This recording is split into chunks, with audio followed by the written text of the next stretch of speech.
Shows how little you know politics. Choose your destiny. You can go left or you go right. You can go forward, but never ever back. I want to hear your thoughts.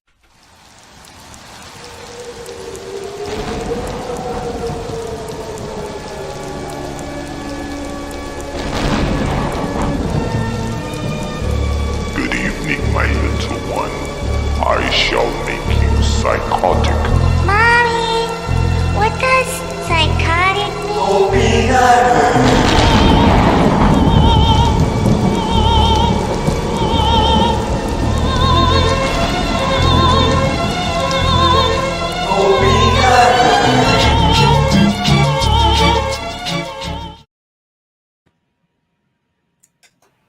I want to hear your thoughts.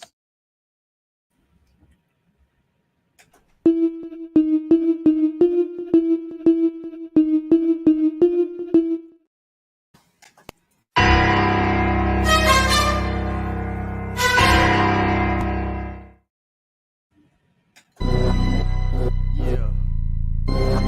Woke up.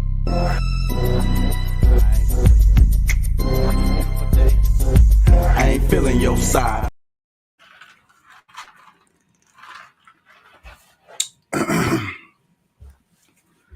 Hey, how y'all doing out there?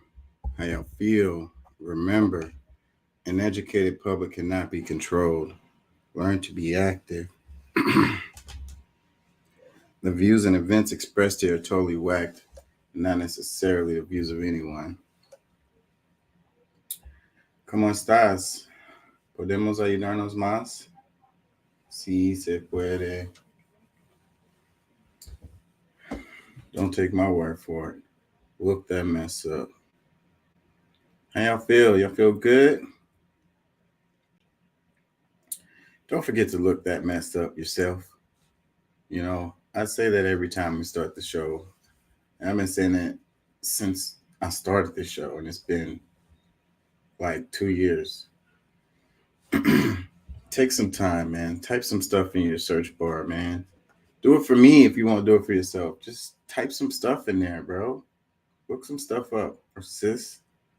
Please. Anyways, peace and love. Thank y'all for joining. Thank y'all for listening. We're back again. The name of the show today is Epidemic. I have to be very careful with this particular topic because they're really going in on everyone who's talking about this again. And I'm already 2 strikes in on one of my channels, and that's the main channel, and that's the reason why I'm not broadcasting on there tonight. And I have 1 strike on this backup YouTube channel, so I got to be careful. I don't want to lose it. They'll delete the channel and I'll lose all the content, all the views, all of that. I don't want that. I get love on Rumble, and Rumble tends to not be so hardcore on me. So, you know, if for some reason you're not seeing me on YouTube at all, go check the Rumble page. I think I have links in the thing. If not, it's keyword Chaka Nation Podcast. Let me type that in here.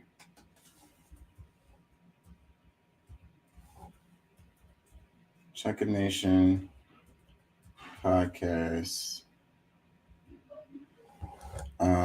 And it's always King Chaka ENT. Everything is King Chaka ENT.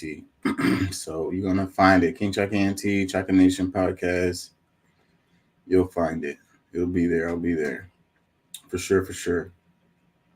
I'm also streaming on Facebook, Twitch, Twitter. You know, there's a Facebook group that you can be a part of. If you become a part of the Facebook group, it's Activate is the name of it. You'll know, and if you follow the Twitter, you'll know what the show is going to be about before we do the show. So you can I don't know, familiarize yourself with the information and, you know, maybe join the show and chop it up with us, you know, give your thoughts. Either way, it's all love. So, we're going to start with this article from Houston Chronicle. Let me see. Okay, it's this one.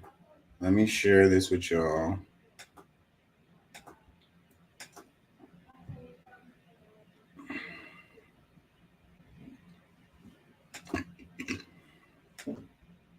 Excuse me. So, check it out.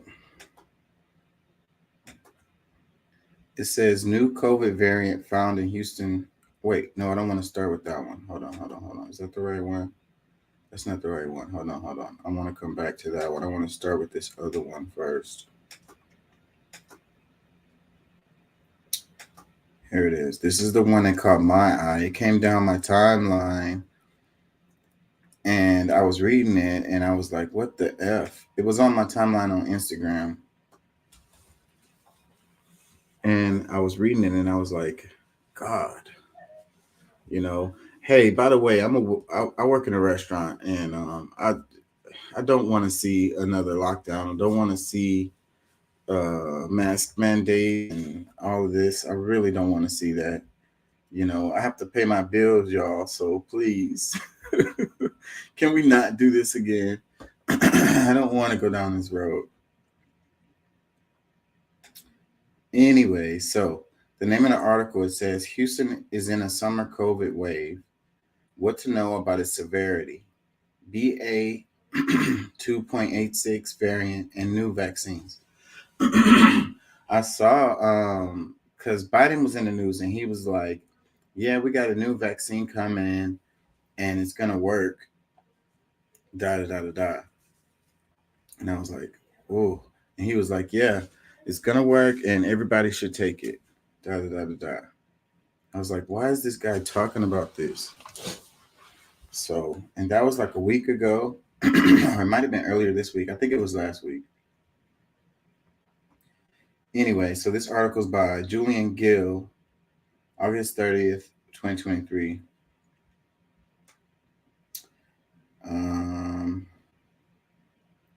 so in this picture, let's read the caption of the picture. It says, research technician Kyle Palmer works to add reagents to the RNA extracted from the wastewater. Palmer works at the Stadler Lab in Rice University's Brown School of Engineering in 2021. Excuse me. Yeah, I would love to go to Rice University um, for graduate school. It's always been what I wanted to do. Hopefully, it actually happens. We'll see. It says a new COVID variant is turning heads as Houston grapples with an ongoing wave. Meanwhile, the release of an updated vaccine is still weeks away. With so many questions swirling around the lingering virus, here's what you need to know. So it says another summer wave. It says COVID infections rise in Houston for fourth summer in a row, threatening vulnerable residents. It says, why are people talking about this new variant, BA 2.86? It says 2 weeks ago, COVID samples from people in Denmark and Israel revealed a new variant, BA 2.86, with a high number of genetic mutations. Since then, 23 of the new variant have been detected in 7 countries, including 3 in the United States. So far, no cases have been identified in Houston wastewater or through Houston Methodist genome sequencing efforts. Hold on, let me make sure that y'all can hear me. It's hard for me to know that when I'm in here by myself. 1 second.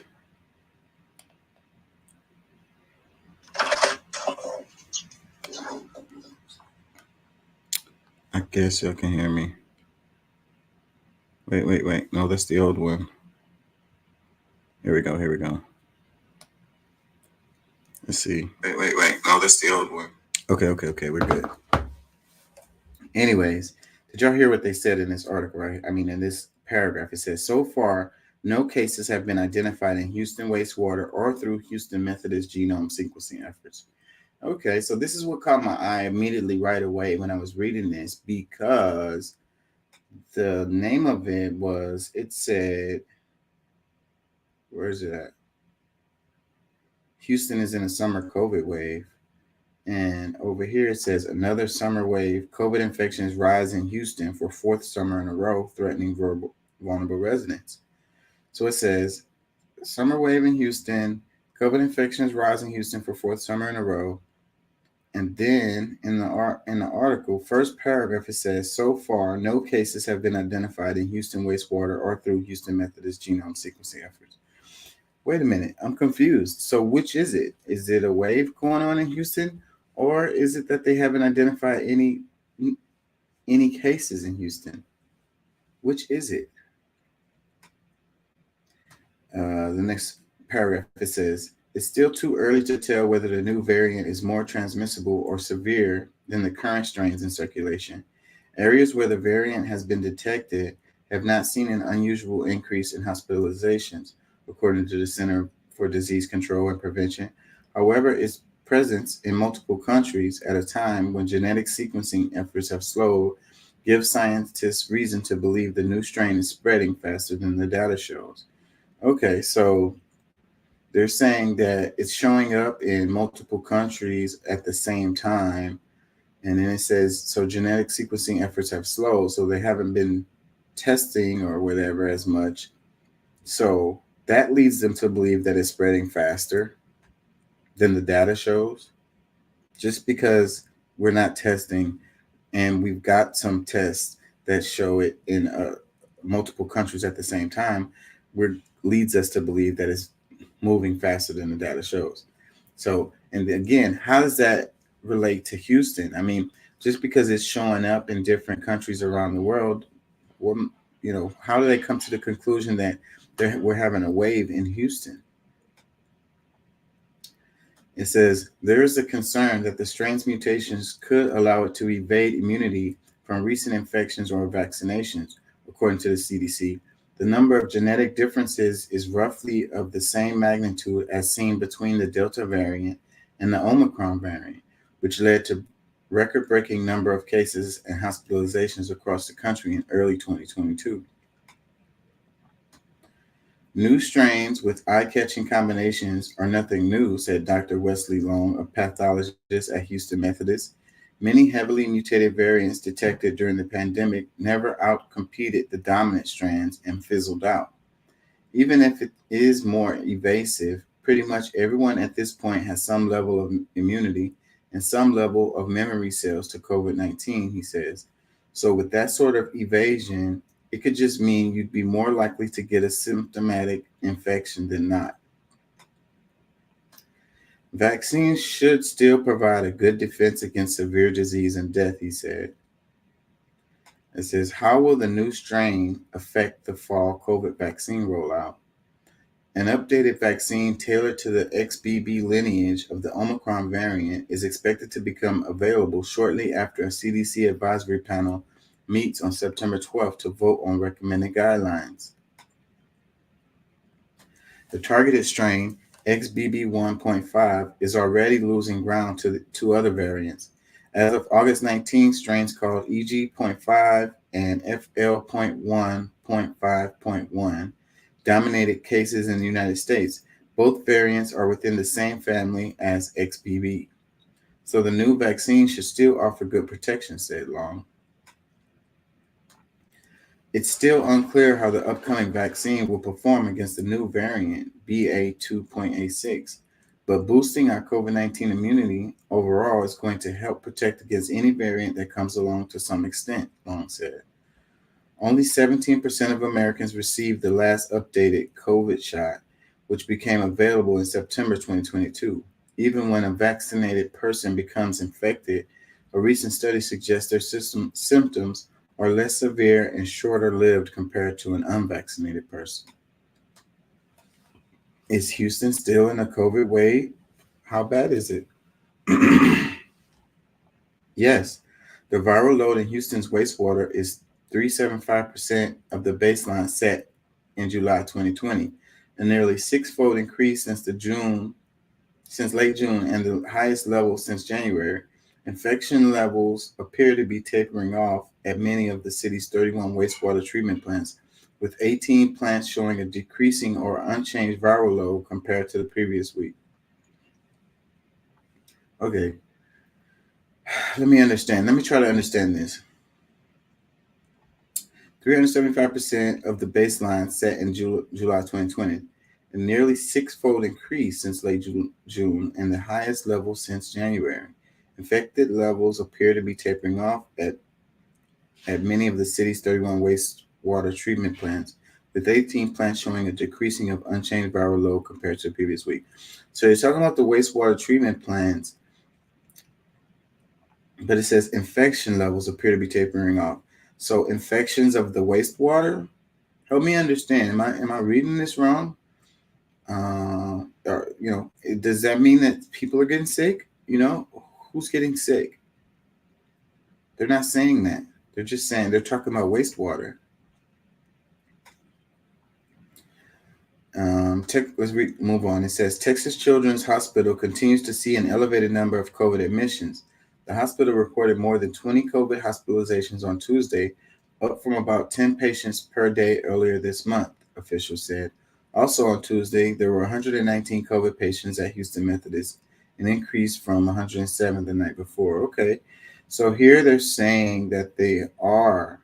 So Texas Children's Hospital, so 20 COVID hospitalizations on Tuesday. This is a children's hospital, so these kids are catching it.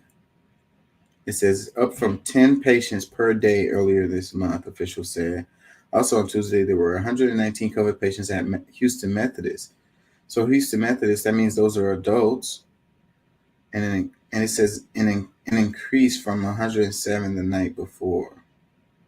So on Tuesday, it was 119 patients, and that's an increase from 107 the night before. It makes it sound like it's more than it is, because 119 to 107, if it was 107 the night before and 119 the next day, then that's only what? What's the math on that? 7, 8, 9, 12. What's the math on that?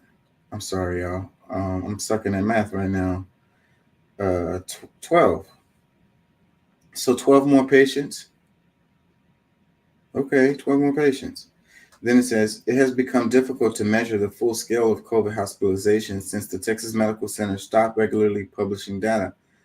But Dr. David Persay, Houston's public health authority, said admissions in Houston are nowhere near the numbers seen earlier in the pandemic when wastewater values reached similar levels. The people getting sick enough to require hospitalization are generally older and more vulnerable, he said. People getting sick enough to require hospitalization are generally older and more vulnerable. Okay. So it says Houston nowhere near the numbers seen earlier in the pandemic when wastewater values reached similar levels. So the wastewater were at similar levels and more people were sick. Is that what they're saying? So then what are we talking about? It says, what should parents consider as kids go back to school? It's not time to panic. Experts say parents should pay close attention to symptoms and test when appropriate. If you or your child are sick, don't try to power through. Stay home to stop the transmission. It's funny how they start this paragraph with it's not time to panic. But it's like this whole article is like trying to scare people. What does it say at the title? Houston is in the summer COVID wave. And then it said another summer wave, COVID infections rise in Houston for fourth summer in a row, threatening vulnerable residents. Yeah, but then it says, don't panic. It's like, don't tell me not to panic. When you tell me not to panic, it makes me panic. It's not time to panic. Experts say parents should pay close attention to symptoms and test when appropriate. If you or your child are sick, don't try to power through. Stay home and stop the transmission. So stay home if you're sick. It says the new vaccine likely will be approved for children and adults this fall, said Dr. Peter Hotez, vaccine researcher with Baylor College of Medicine and Texas Children's Hospital, that will offer the best defense against the virus. In the meantime, consider wearing a mask in crowded indoor spaces, he said. And I ain't gonna lie, I've noticed more people wearing masks. So, that's what I've noticed. And that's why I'm scared that, we might be heading to another lockdown, man. I really hope not. Like I say, I need to pay my bills, y'all. I don't know. Are y'all gonna pay my bills? Please, please, please don't do it. So they're trying to scare people. It's saying don't panic, but then it's saying maybe you should try wearing masks in crowded indoor spaces. It says, let's move on. It says basic mitigation measures such as hand washing and mask wearing are especially important now, given the fact that most Americans haven't gotten a booster for at least a year, and many haven't gotten any Omicron booster, he said. Yeah, so don't panic, but hey, nobody has gotten a booster, so wear some mask and wash your hands, you know. You know, the thing is, what I do want to say about the masks is I really want people to hear this clearly. It's like, okay, understand that the mask is intended to protect other people from you, okay? It doesn't work to protect you from other people, okay? The mask is intended to protect you from other people, okay? I mean, damn it. That's why I didn't want to say it wrong. It's not intended to protect you from other people because it doesn't work that way. It works to protect um, other people from you. Other people from you. You put the mask on, it keeps from like phlegm and fluids and, you know, little particles that come out of your nose and mouth to keep them closer to you. So hopefully it doesn't get on somebody else. But it doesn't protect you from them because if they don't have on a mask and they haven't spittle and little particles coming out of their nose or mouth, it goes through the air and it lands on your mask and then you breathe it in. Okay, try to understand that. Okay, this is just really clear, you know, common sense. Okay, the wetness soaks into the mask and then you breathe it in. Okay, now there are some masks that will protect you from those fluids coming out of the nose and mouth of other people, but that's not the masks that you guys are wearing. These cloth masks that you wear don't do that. Okay, not at all. When the fluids come out of someone else's nose or mouth and it goes into the air, it lands on your mask and your mask collects it. It soaks into your mask and then you breathe it in. Okay. So those cloth masks do not protect you from other people. It does protect other people from you a little bit. Okay. So if you're walking around wearing your cloth mask thinking that it's protecting you from these people that don't have a mask on, you've got it completely backwards. Okay. Now, I understand wanting to wear the mask, but just understand what the purpose of the mask is to protect you from other people. Like if you're sick, if you're sneezing, you're coughing, or whatever, then you're wearing the mask and you're keeping it on you or closer to yourself and off of the other people. You're protecting the other people. Okay. If you're perfectly healthy and you're wearing the mask, it's not protecting you, especially if it's one of those cloth masks. You know, it's actually making it more dangerous for you because those particles collect on that mask and it just becomes a suppository for that stuff. And, it's really gross. You're just breathing and licking it and going into you. You want to wear the mask, go ahead and wear it. You do whatever you want to do, but just understand what it really is, the point of it.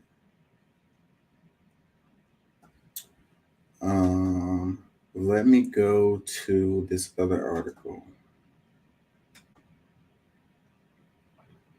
Yeah, so I named the show Epidemic because a pandemic is when it's a disease that's going across, different continents.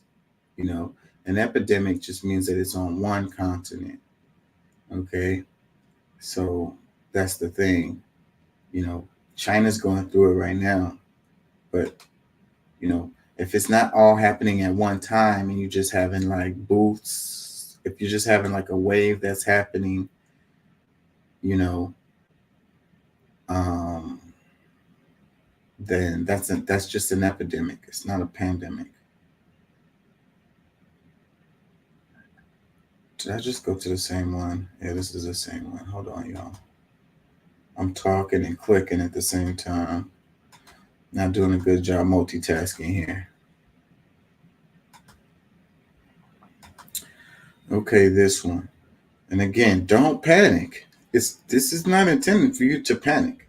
It says new COVID variant found in Houston resident, fourth such case in U.S.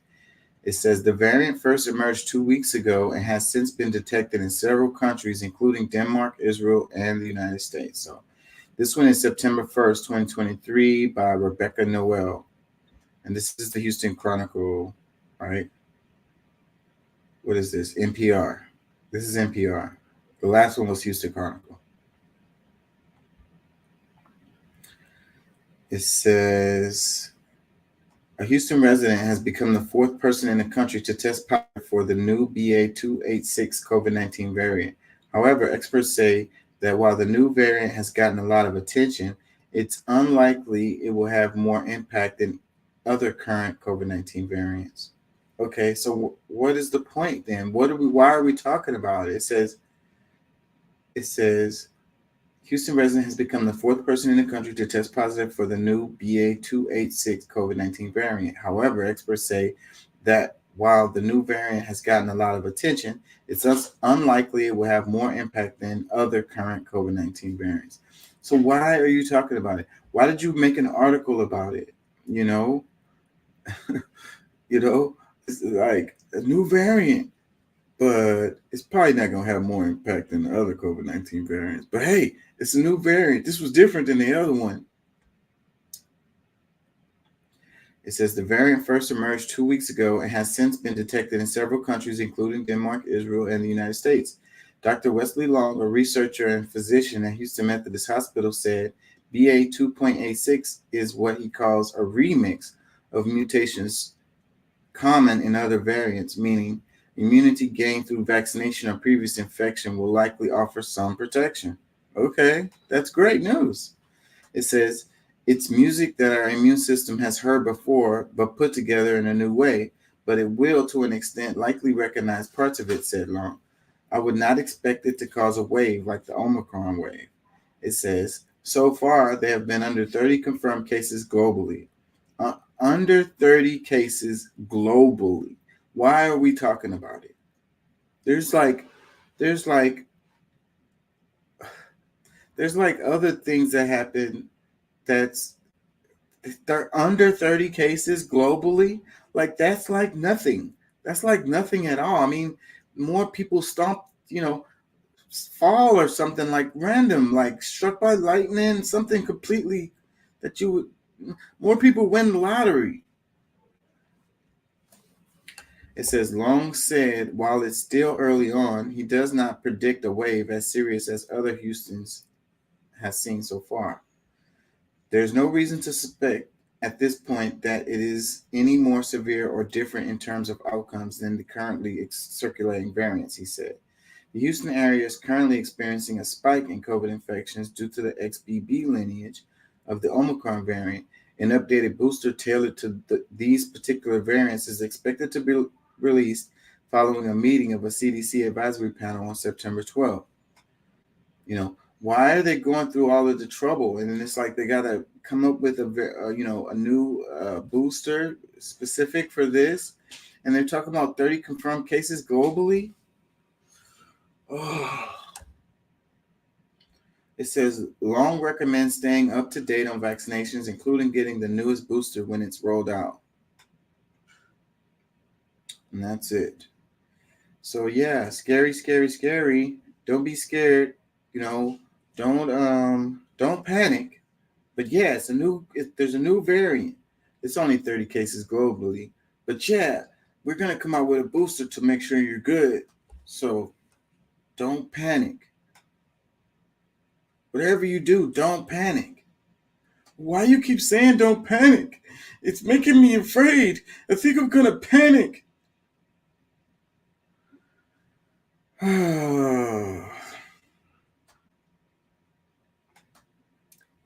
Yeah, buddy. But don't panic though. Whatever you do, don't panic. Threat level red, but don't panic. Can y'all hear me? Whatever you do, don't panic. Threat level red. Don't panic though. We got you. Don't panic. I know this may be the last thing any of us wants to hear about as we try to enjoy the summer, but COVID is still here and cases are on the rise. Our Teresa Priolo shows us its resurgence is being blamed on a new variant. I'm done with COVID. I don't care about it anymore. I got vaccinated and I'm not worried anymore. What's old is new again, at least in the world of infectious diseases. For the first time in a long time, there's talk of COVID cases on the rise. At this point, it's just like, we know how to deal with it, so it can't be as bad as the first time. So if it comes, it comes. I'm not as nervous, but it is a concern. The new variant is called Arcturus, or officially XBB.1.6. The data shows an 11% uptick in cases in the last 2 weeks. But the most concerning stat centers around hospitalization since the winter, because much of the world... Wait. Let me go back. It said it's an 11% uptick.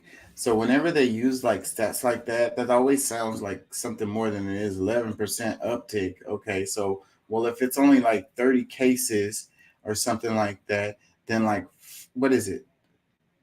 5 or something like that? 4 or 5 more cases would be an 11% uptick.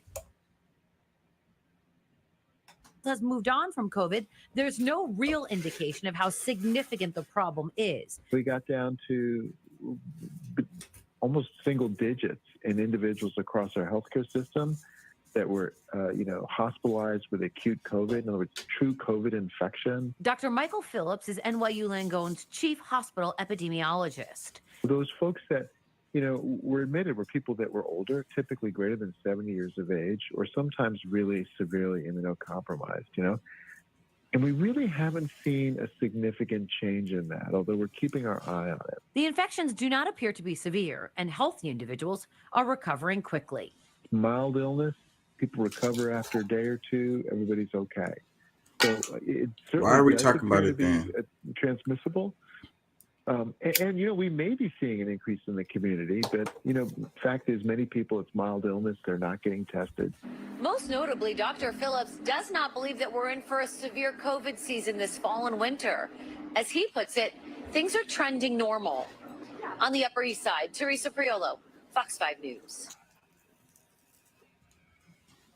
I'm reassured by this kind of data because it tells us, A, we have a finger on the numerical pulse of what's happening with disease outbreaks and so on, but also these numbers are very low in comparison to where we were in previous years. And also the key metric to pay attention to is this translating into more people going into hospital and, heaven forbid, more people losing their lives? And the answer is both those latter numbers, although they have shown a small uptick recently, remain much, much lower than they have been historically.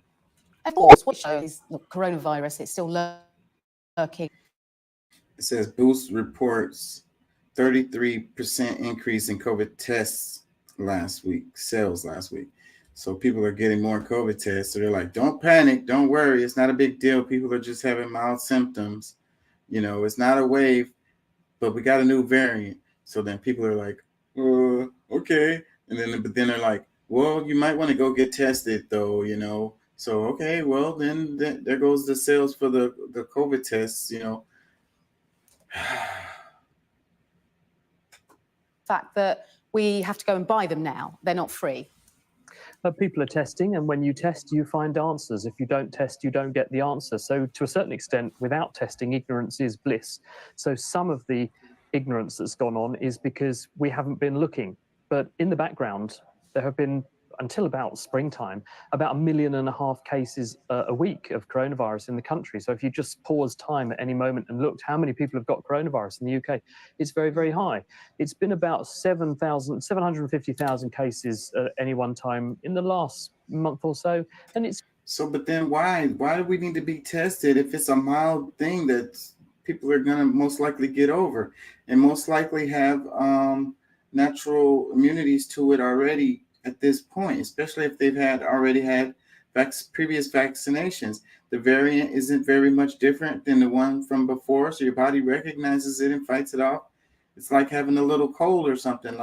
So then why do I need to get tested for it? So that I can know that little cold that I had was COVID? I need to know that. It's important information. Why? It's crept up a little tiny bit, but it has stayed reassuringly low. We expect that over summer. But then, as you pointed out in your program, there are allergies going on with hay fever and grass pollen and so on. So some people are mistaking allergy symptoms for infection. We also do get summer colds as well. And so some viruses, especially in the wake of the lockdown. So people are having allergies or they're having a little cold and they're freaking out because you guys are putting this stuff on the news and telling them that you should get tested. I mean, if you have symptoms, that's what the article said. If you have symptoms, then you should go get tested. Well, then you can't blame these people for thinking that way. If they just had allergies, the allergy symptoms are the same damn symptoms of the COVID. So it'll be like, come on, you guys, come on. The natural seasonal pattern of some viruses has been disrupted. So we're seeing more of those sorts of things. And people are traveling again more because it's summertime and picking up things abroad that they're bringing home. And so there are more coughs and colds going round, but not worryingly so. What do you think this says about our immunity? It's a good thing if we're all kind of building immunity to viruses, particularly, obviously, coronavirus. Yeah. Well, I think what happened over the lockdowns was that we divorced ourselves from exposure to the normal things that circulate, and we robbed our immune system of the chance to update its immunity naturally. Boom. Because we are always being assailed by all kinds of infections all the time. So that's the reason why to not have the lockdowns, So please don't have them, people, who's ever listening and people in charge. It's just going to hurt us more because we're not going to be exposed to, stuff that for our immune system to build up immunities to it. It's making us weaker. It makes our immune system weaker. Man, I'm going to play a little bit more of this, but it's irritating the crap out of me. And some of them we catch without realizing it, and we update our immunity. When we had lockdowns, what we did was to break the cycle of infection and therefore immunization that was going on naturally. So a lot of people have become vulnerable to things that previously they wouldn't have noticed they were having. And so we have had a long succession of people catching a lot of stuff. And at the same time, as I mentioned, because of those lockdowns, we broke the normal seasonal cycle. Some diseases for decades have been coming at certain times of the year, and we disrupted that cycle. And that cycle's taking a little while to get re-established. And so we're seeing surges of other infections at funny times of the year. And all this is conspiring to mean that people are feeling a bit iller for longer with more things as we catch up immunologically and remind ourselves what we used to just bat off with the blink of an eye. Yeah, it's so true. As a mum of 2 little ones that pick up germs now, feels like every week. It is a good thing in terms of that immunity, like you said. But what are your thoughts as we move forward into the flu season, the autumn? The NHS will be publishing how prepared they are for that season. Should we be worried? Are we well prepared? Well, the one thing we do know a lot about is flu historically, because we've got decades of experience of combating the flu.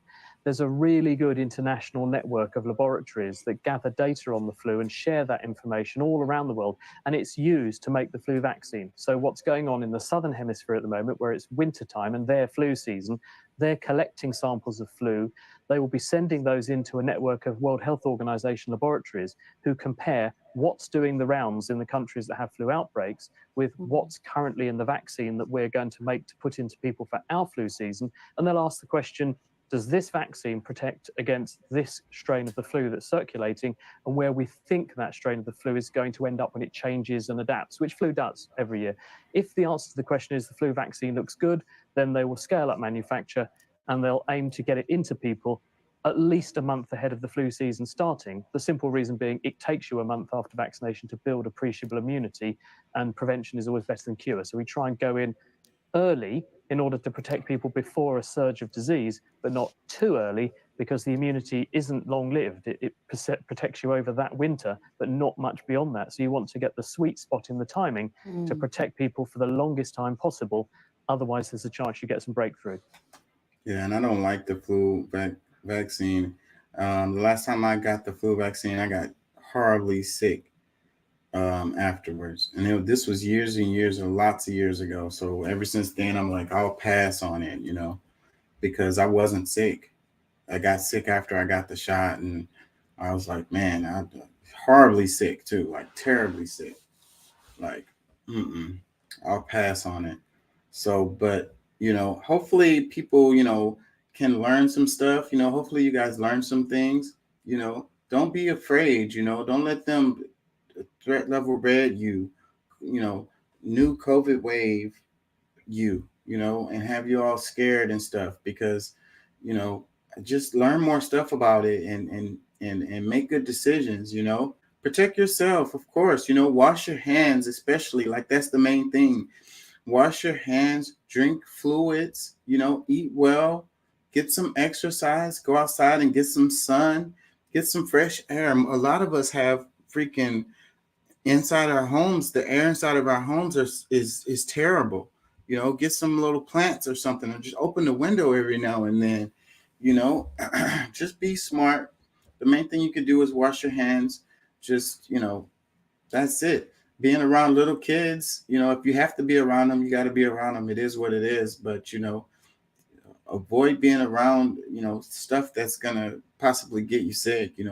But main thing is wash your hands. Wash your hands, wash your hands, wash your hands, wash your hands. The sanitizer stuff is no substitute for soap and water. Hot water, warm water, and soap. And just do that. Wash your hands and face. Do it regularly throughout the day, and don't be scared, because when you're afraid, that also weakens your immune system. So yeah, I don't want to see another lockdown. I don't want to see another situation like we had before, mass hysteria, and everybody's just so caught up in it. So that's the reason why I covered this, because hopefully I can do some work in the opposite direction, because I think when you educate yourself, you're less afraid. When you just listen to what someone says, or you just read headlines and then you get all scared, go further, go a little bit further, read the whole article, do a little bit of research yourself or whatever, type some stuff in your search bar and do some reading, watch some YouTube videos, whatever. Don't just read the headlines and run with it. That's going to hit us into a freaking lockdown. So please do it for me. I work in a restaurant. I need people to not be afraid of going out. It was slower this week too. And I don't know if that's one of the reasons why I wanted to cover this, is because I don't know if it's because we got Labor Day weekend coming up, or where we're in it and people are just, barbecuing and stuff, and they're not going out to eat. And, you got the end of the month too. People are paying their bills and they're broke, and then you got returning school just happened, and people just spent a lot of money on school clothes and school supplies and stuff like that, and their routines are not, they're in between right now. They're trying to establish their new routines that they're going to have going into the fall, coming out of the summer. So that could be the reason why it's been slower, or it could be that people are reading headlines like new wave in Houston and they're scared of going out. And like I said, I've been seeing more people wearing masks lately. So, hopefully you guys just don't be scared, man. Please don't do it for me. Do it for me and for no other reason. I got to make money. I got to pay my bills. If everybody's scared to go out to eat, I don't make any money. So please do it for me. Don't be scared for me. Go out to eat. It'll be fine. Just wash your hands. You'll be fine. Anyways, let's move on. I'm missing some comments. Eric, he says, wait, y'all don't buy cold tests. He says, These MFs need Claritin. I'm telling you, it's just freaking allergies. You're fine. It's just allergies. It's so crazy that the allergies symptoms are the same as the COVID symptoms. And then they're like, well, if you have COVID symptoms, you need to go get a test. It's like, well, it could just be freaking pollen, you know? Take some allergy medicine, bro. Some Benadryl. Eric says, I have definitely seen more masks being worn. I have to. A good number more than we have seen in a while. So the damn threat level red, new COVID wave stuff is scaring people, I think. Anyways, let's move on. This thing here caught my eye. Now, RT, I follow RT on my Instagram, and I can share stuff that they post, and I share it to my stories. And when I click share, it gives you like a little warning. It pops up and says, RT is a Russian funded state media. Are you sure you want to share this? And I always click yes, because I want to share it. That's the reason why I clicked share. So, but it's like gives you a little warning. Be careful, it's Russian state media, da da da da, I guess you don't want to be sharing misinformation, or you don't want to be sharing stuff that the Kremlin is saying or whatever. You don't want people to think you're a Russian bot or a Russian sympathizer or something, You don't want people to think that you don't care about the United States, You don't trust the United States media. You don't want people to think that. But anyway, but today I tried to share one and it wouldn't let me. The button didn't work at all, and I wonder if anybody else is out there knows what I'm talking about. Can you guys share? Is it just me? But I don't think it's just me. Like they turned the button off. So it's like, the censorship thing is happening. They shut down the whole RT America. All those people are out of jobs. And then, that's what's crazy about that is those were, most of those people were American journalists. They were people, and they live here in the United States. They just worked for RT because they couldn't get a job at a regular media here in the United States because of the content that they like to cover. So they get a job at RT and they get to cover what they want to cover. But it was all stuff about the United States and have nothing really to do with Russia. They just used that as their outlet. That was where they worked at. That's what gave them opportunity to let their voices be heard about topics that they wanted to cover, because our media is becoming so much more censored. Like, it's crazy how censored our media is. That's why we're not getting nothing. And that's why the journalists are all afraid to do real stories, because they're going to lose their job. So anyways, like I say, I tried to share it and it wouldn't let me share. So they're taking it another step forward with this shit. So I guess you can look at the posts, but you can't share them. They don't want you to share the post. So being the guy that I am, when they tell me I can't do something, then I find ways to do it. And here is my way. So I can't share it to my stories like I normally do. So I just search up the page itself and go to the page itself and share it with you guys on this live stream right here. So this was the post that I wanted to share that it wouldn't let me share to my stories. And then I went to the page and I looked at the other stories. I was thinking that maybe it was just this story, but no, I couldn't share anything from them. So let's cover this. It says U.S. military preparing drone swarm hellscape for China. So RT posted this. It says the Pentagon has announced work on what it calls drone swarm technology, suggesting that the new tech is intended for a potential future conflict with China. Speaking on Monday, Deputy Defense Secretary Kathleen Hicks explained that the project, named Replicator, would see thousands of UAVs deployed simultaneously on land, sea, and air. China's military said Hicks has more mass than that of the U.S., more ships, more missiles, more people. Well, it says we'll counter the mass with mass of our own, but ours will be harder to plan for, harder to hit, and harder to beat, she continued. Admiral John Aquilino, who leads the U.S. Indo-Pacific Command, said the tech could strike a large number of targets spread over a wide area, referring to the potential scenario as a hellscape. So imagine this. So it's like the future of warfare, you know. A lot of people are thinking that we're heading this way, and then Biden's been sending all kinds of money and weapons and training folks in Taiwan. People, I mentioned it in the show last night. The Taiwan might end up being the new Ukraine. So Ukraine was the proxy war with Russia. Basically an indirect war with Russia playing out in Ukraine. So then Taiwan is looking like we're going in that direction where it'll be like a proxy war with China playing out in Taiwan. So, but beyond that, they're talking about these drones. So then that would be a case where it would be more of a hot war and more of a direct war. And given that China has so many people and has a huge military, and it also has a huge landmass, like widespread. So then, how would you deal with that? So then this would be the US's answer is an army of drones, like deployed at the same time over a large area, and it would, attack at the same time over a large area. That would be like a swarm of bees. It would be really difficult because they could take down the drones. It wouldn't be that hard to take down the drones.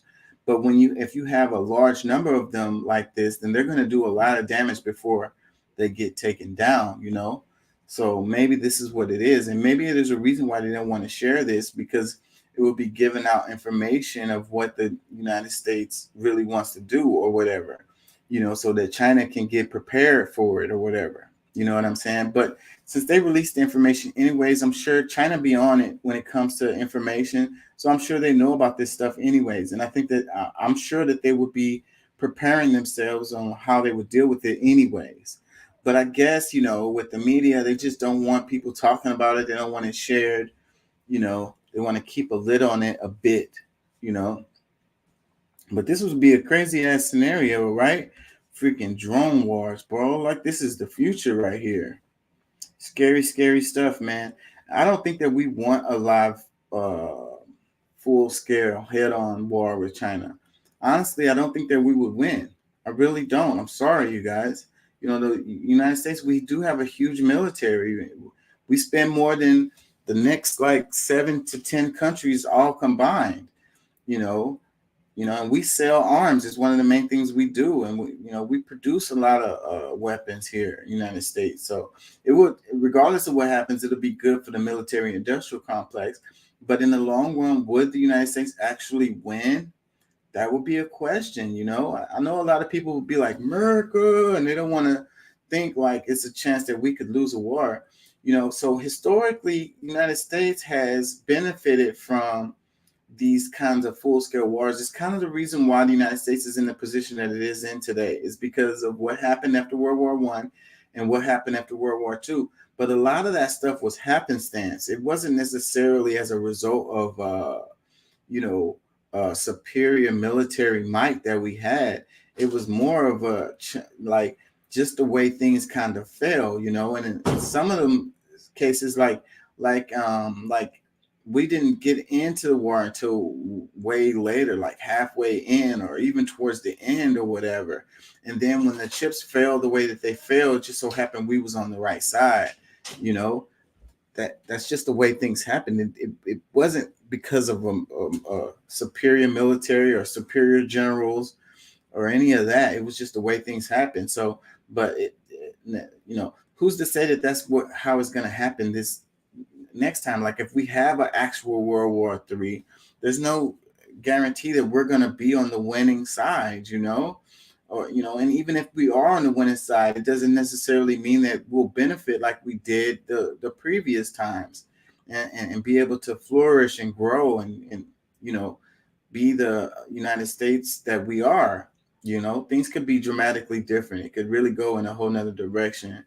And I think people need to study history so that they can understand that things don't just always fall the same way. So yeah, we could totally lose, or we can win and still lose. That's just That's just how things can happen. Let's read some comments. It says, war is the only option left for a dying empire like America. Another comment says, America has been the single greatest threat to world peace since 1950. Our economy has been reliant on profiting off of war and instability in the world. The CIA is a rogue agency that exists to protect America's economy by war, death, and misery. So, these are just comments from regular folks. And you could tell by these comments, these are American citizens making these comments. Like, we're on a RT thing, but these are United States people. I mean, I may be assuming, I could be wrong, but just from the way that they talk, it sounds like people from here. So this is not like Russia propaganda or whatever. These are just people, regular folks talking. That's why I like to read the comments. Let me read some more. It says, using drones made in China should work great. That's interesting too. Like, so what if China has some kind of like kill switch on them things, that the United States don't even know about or whatever, and then they try to deploy them, and then China just pushes a button and they all just kind of drop out of the sky. Another comment, it says, USA should throw off the charade and accept they are the evil empire trying to keep the Federation together while everyone else is part of the rebel alliance. Star Wars reference right there. I'm a Star Wars fan. I ain't gonna lie. I get into it. I get emotional. Who doesn't want to root for the rebels? The small guy who wins against the big, huge juggernaut. But the United States, we can't take that role as the rebel. We can't take that role as the small guy. We're definitely not that. Now, are we the freaking what do you call them? The damn it, I can't think of it right now. But the big machine, are we the big machine? Maybe not. But we definitely can't take the role of the rebels. We're not that.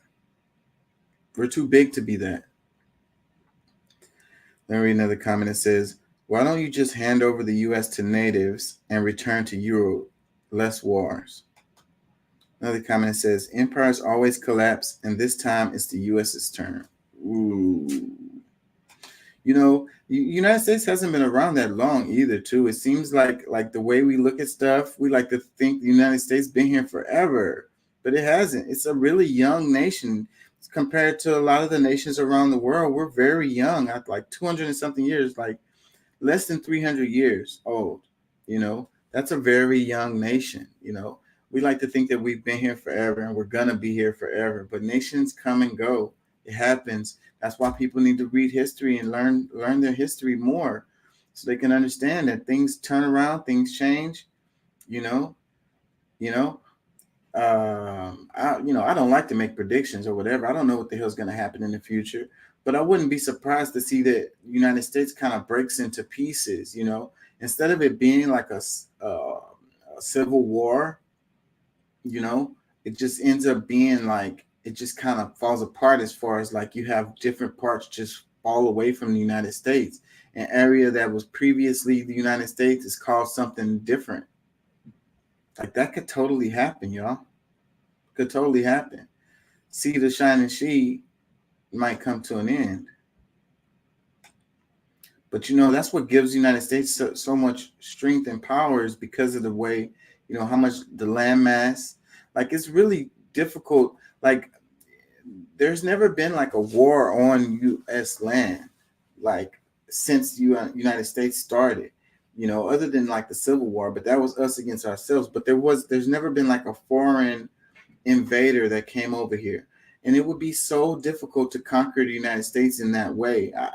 Basically impossible. And part of it is because of the geography. It's like, where would you come in? That's the reason why we have the relationship that we have with Canada and the relationship that we have with Mexico, and that's the reason why we have the relationships that we have with Cuba, Haiti, the Dominican Republic, all through the Caribbean.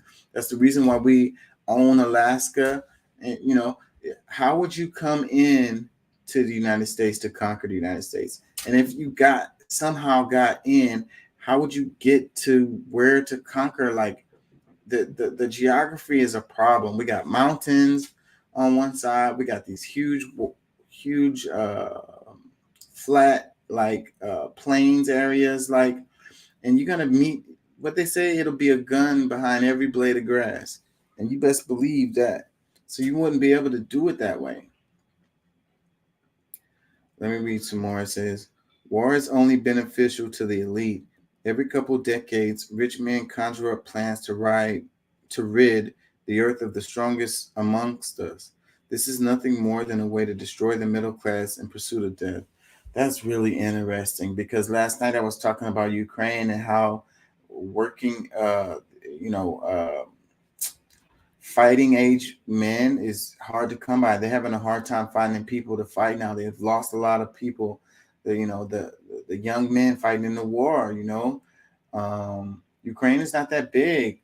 So it's like they lost all of those guys. So they're gonna be weak, and it's gonna hurt them for generations to come. Man, I really do feel bad for Ukraine. They really got screwed in this whole thing. Let me read some more. It says, sweet, can't wait to live through Battlefield 4. Another comment that says, Black Ops too real. Another one that says, EMP has entered the chat. Okay, yeah. So if it was a bunch of drones, then an EMP would work. That makes me think of the Matrix. And in the Matrix, the only weapon that they had against the machines was the EMP. The only bad thing is that the EMP takes out your own stuff too. So, but yeah, so an EMP could take down a huge amount of those drones at one time. So how effective would that be if you could just get taken out by EMP? Another comment, it says, someone needs to stop these warmongers before they destroy the entire planet. Another comment that says, U.S. has a death wish and it can't take on Russia, China, Iran, North Korea at the same time. Like, come on. Like, what the F are you thinking? Like, the war in Ukraine, like the war with Russia, the proxy war that's happening in Russia hasn't ended. It's still going. And they're revving up against China, using as Taiwan as the staging ground.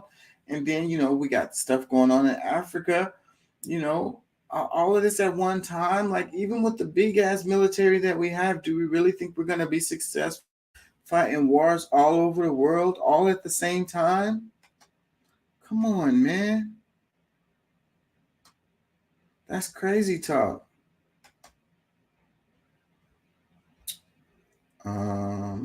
Yeah, so that topic, war with China, is a freaking thing that seems to be on a lot of people's lips. And a lot of people are for it. They're like, yeah, America, let's go. I don't think we really want it, man. We don't really want it. See, these people in the United States, we're spoiled. We haven't really dealt with this kind of stuff. We watch it on TV. But if this stuff was to really be happening and really going on here in the United States, then, maybe we would look at things differently. It would be sacrifices that we'd have to make. We wouldn't be able to live the life that we live, going on vacation and stuff like that. I saw a clip from Ukraine that showed them opening schools for this year, and it was underground in like a subway and shit, so that they can be safe from bombs and stuff like that. Like, see, that's the reality of Ukraine. Like, we haven't seen nothing like that here in the United States. We don't know what that feels like. We want to be able to go shopping, go to restaurants, go on vacations, go to the beach, chill and relax or whatever. So, but we're totally fine with, putting money towards having wars all around the world. But when that shit comes to our back door and our doorstep, we're not ready for it. We're soft, man. We're mushy. We're going to cry. We don't want it. What if China brought it to our doorstep, bro? What if we already have the BRICS, which is a more of an economic alignment. But what if China and Russia teamed up on a military way. You know, I don't see that happening because the world is, it's economic. It's all about, making money. So it wouldn't benefit China or Russia economically to do that. But what if they were put backed into a corner and forced to be, aggressive? Like I say, man, we don't want it. I don't think we want it. People love to talk like they talk, but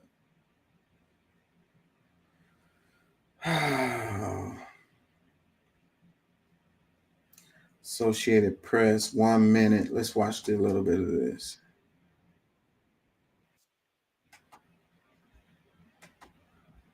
One second. Let me share this. I'm missing some comments. Hold on. Let me see. Eric says the U.S. was supplying the U.K. with arms long before they officially declared war. Memos indicate that the U.S. wanted to enter the war, but knew the public would not be behind it. This one says they essentially manufactured Pearl Harbor to give the public the vigor to go to war. Yep. And that has happened over and over again. We've had these false flags to, get the United States on board with wanting to actually go to war. They've lied to us multiple times with that. Because, everybody's talking like, oh, yeah, war with China. But as far as when it comes down to it, I think that cooler heads would prevail and be like, no, we don't really want to do this. So would they find the funding? But then, when Bush did Iraq war, he didn't have Congress approval. He kind of just did that on his own. Right? Am I saying this wrong? Did he end up getting Congress approval? I know he didn't have no real alliances. He had the coalition of the willing or whatever. Anyways, let me play this because I think I said that wrong. Thank you, Chairman Calvert. I'd like to thank the witnesses for appearing before us today. Every year, senior defense officials testify that the world. It says DOD tells Congress the U.S. military must be ready for the possible confrontation with China, pushing an $842 million budget to modernize the force. Is the most dangerous it has ever been. Unfortunately, that trend continues today. This is a strategy-driven budget and one driven by the seriousness of our strategic competition with the People's Republic of China. This budget will help us continue to implement our 2022 National Defense Strategy and the President's National Security Strategy. In order to protect the American people, readiness now and readiness in the future through modernization is our number one priority, and there is no other number one. Right now, the international system is under stress. For the first time in our nation's history, the United States is facing two major nuclear powers whose vital national security interests are in competition with the United States. Both the People's Republic of China and Russia have the means to threaten our interests and our way of life. But war with Russia or China is neither inevitable nor imminent. This budget sustains our current readiness and adapts the joint force to the future warfighting requirements. This is a matter of significant national security importance. We must act with clear-eyed urgency. By doing so, no adversary should ever underestimate the resolve of our nation and the strength of our military. Preparation for war and deterring war is extraordinarily expensive, but it's not as expensive as fighting a war. And this budget prevents war and prepares us to fight it if necessary. So the White House warning China against, quote, growing aggressiveness by its military. After this, you're looking here on your screen, this is a near collision between an American and a Chinese warships, and this actually occurred in the Chinese Strait. Think about the Taiwan Strait. I mean, look at how close they are. It won't be long before somebody gets hurt. That's the concern with these unsafe and unprofessional intercepts. They can lead to misunderstandings. They can lead to miscalculations. This comes as top officials from the U.S. State Department and the NSC are in Beijing, where they had a, quote, candid and direct discussion with their Chinese counterparts today amid these increasing tensions. Will Ripley is out front.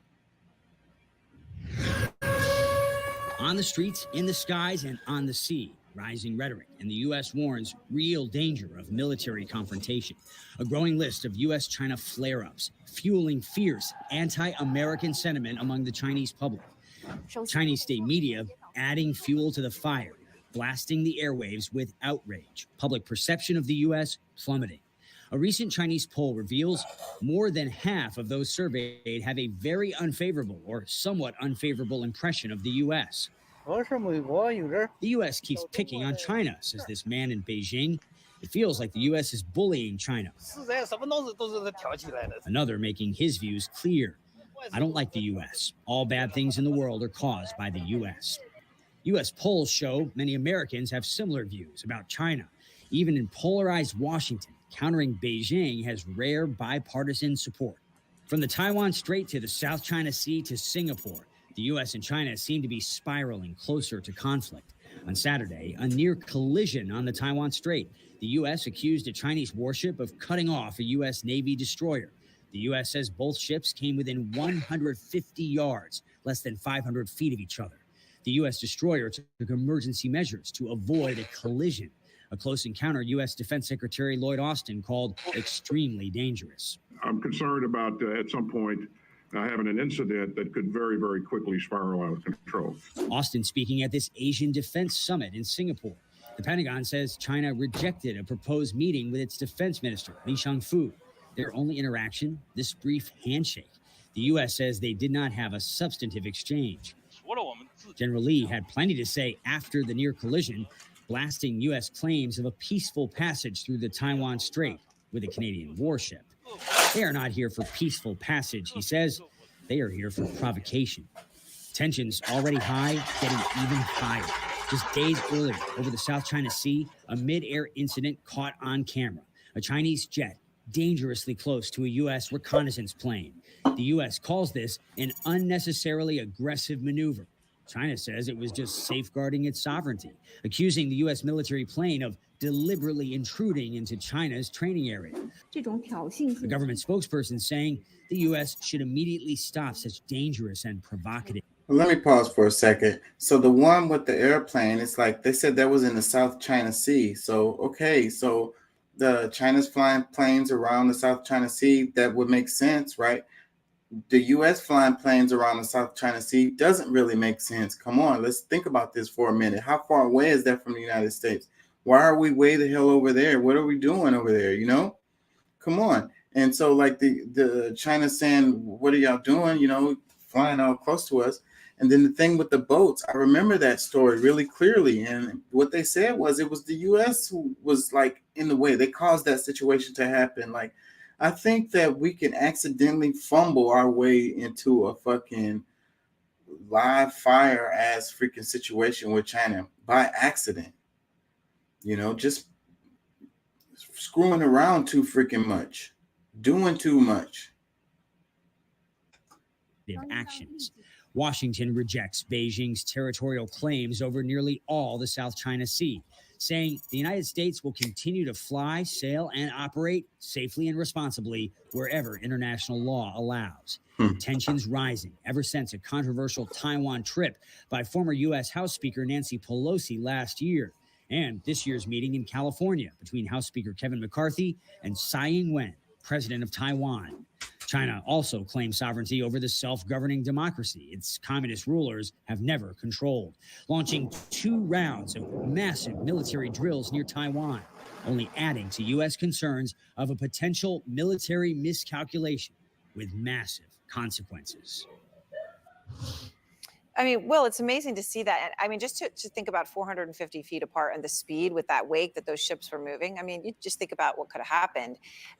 The White House, I know, says top U.S. officials brought up this near collision during their meeting with in Beijing today. I'm sorry. What are the Chinese officials saying about it?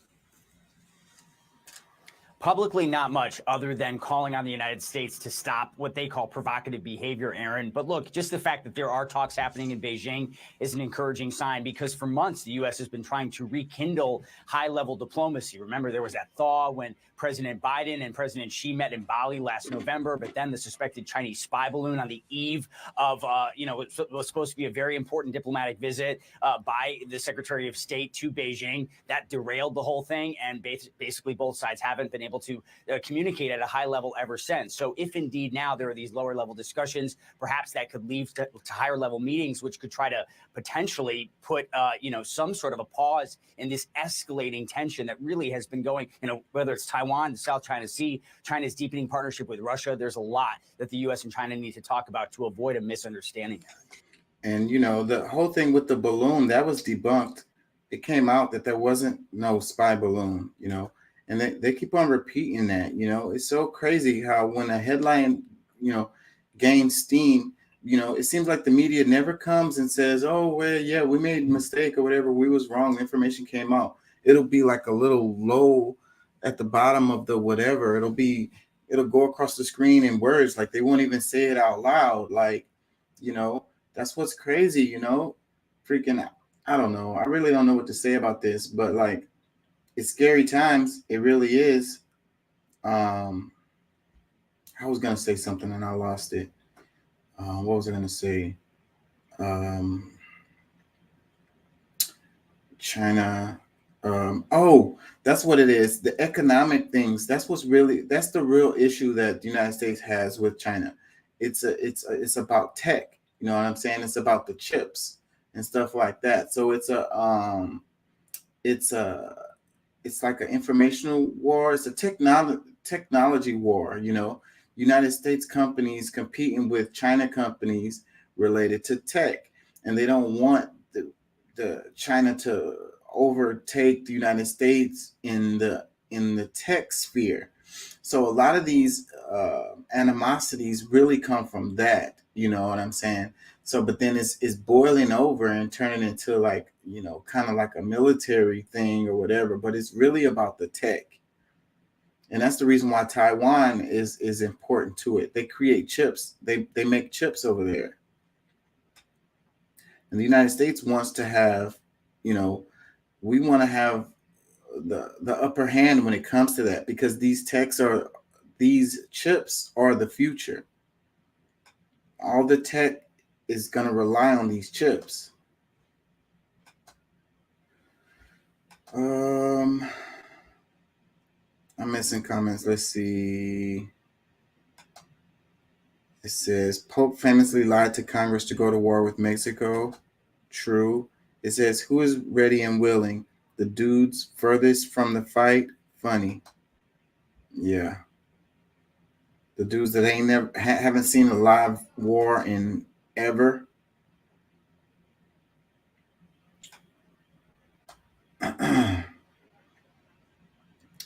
So this is kind of old, June 6, 2023, this video from CNN. The caption says, tensions are rising between the U.S. and China after warships with two countries were involved in near collision in the Taiwan Strait. Let's read some comments.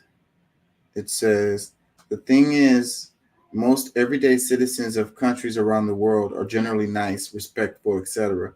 The problem is these politicians and leaders of nations causing arguments in situations like this. Every government around the world has their bias and will often try to push said bias on its citizens. And a lot of people just take what the government says as a fact and think that way.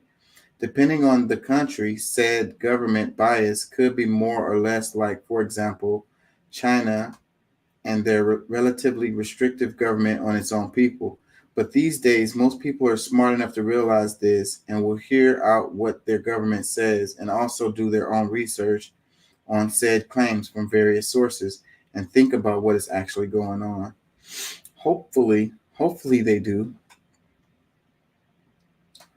It says, I'm in the Philippines right now. I can tell you that from the northern island of Luzon, it's only around 150 miles to Taiwan. Several new United States Navy bases are appearing around Philippine islands every day. On local Philippine news, we're seeing conflicts heightened between Allied naval forces and Chinese naval forces. People in the Philippines are genuinely afraid right now. Yeah, that's another part of this. The Philippines might end up being the battleground too. They'll be like Taiwan and probably just get flattened, and they'll have nothing to do with nothing. And it'll be just a proxy war between the United States and China, and Philippines just caught in the middle. Another comment, it says, war tensions are just not something that are good for the people. I know we need to stand our ground and show strength. However, think we need to be trying to make positive negotiations on behalf of all the people of the world. It's not the citizens who want conflict, just the leaders. You know, that's an interesting comment too, because when the Ukraine thing, it's like the United States is like, we got to keep Russia from taking Ukraine and all of that, like it's really important or whatever. It seems like the United States hasn't been pushing for any kind of like compromise in the situation, you know, bringing this situation to an end instead of pushing for it to continue forever. And I think that, the United States wants it to continue forever because the United States is benefiting from that situation continuing. And they don't care about the Ukrainian people losing their lives, losing their land, or the country getting flattened, you know. And that's what's really sad. You know, it seems like the United States would be trying to push for some kind of negotiations. And you haven't heard any talks like that where they're like, okay, we're trying to get Putin to sit down at the table with Zelensky, with Biden or whatever, and let's talk about this and bring this to an end some kind of way, you know, find out what the different parties want and get some compromise in there so this thing can come to an end. But that's not even the conversation. Then that's not even talked about. Why is that? You know, you had China going over there trying to relieve tensions. You know, China stepped in a few times in other situations where they helped bring tensions down and getting people to, stop warring with each other. It seems like the United States is on the other side of that and instigating it.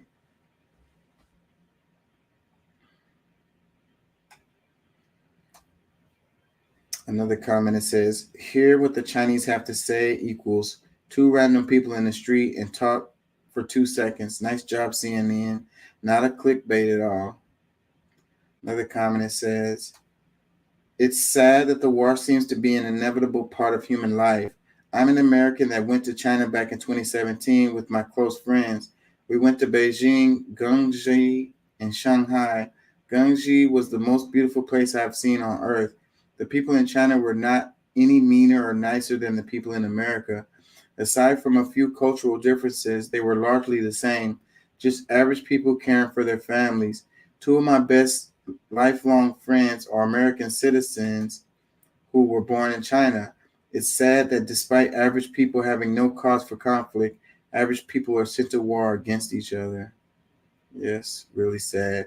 And you know, the world has modernized in a lot of ways. We've moved into the future, and then if it's another country that like has like the same kind of stuff, like it's the thing is really weird when you really go and look at it. You find out that the people are the same or very, very, very similar. Because I make those comments all the time about like the people of Russia. They're a lot like us. The people in Iran, they're a lot like us. A lot like us, man. And so, but the media wants to make us, it's kind of like the culture wars that we have here within the United States, where it's like the left or the right or the whatever, like the Democrats, the Republicans or whatever, and trying to act the other people, like they create these others and make it seem like these other people are so different than them, you know, that we can't even like coexist because they're so different. But the truth is that they're not. Very much, very, very, very similar. You know, we agree on more things than we disagree on. The media just focuses on the things that we disagree on, and we can't get past those things. And people are so arrogant. They feel like their culture is the right culture and the way everybody should live around the world. and they don't have any tolerance for people living in a different way, having different views on certain things or doing things in a different way. Their language is the most superior, their culture is the most superior, the way that they do things is the most superior, and everybody else should just get on board with what they do. And if they don't, then screw them, blow them all to hell.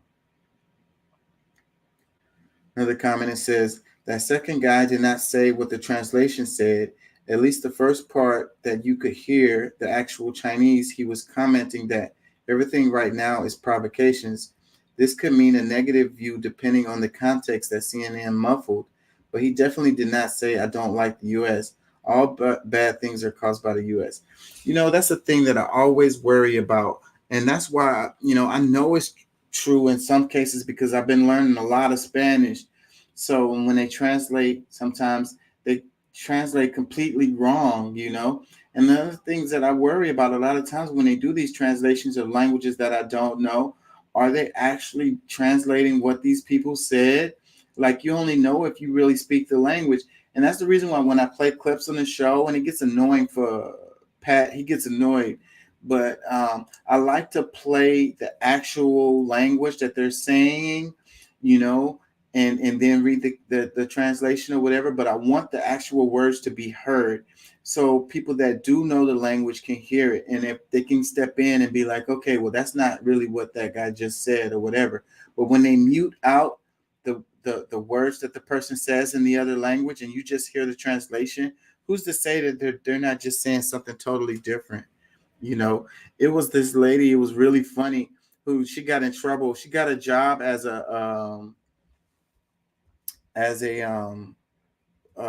what do you call it?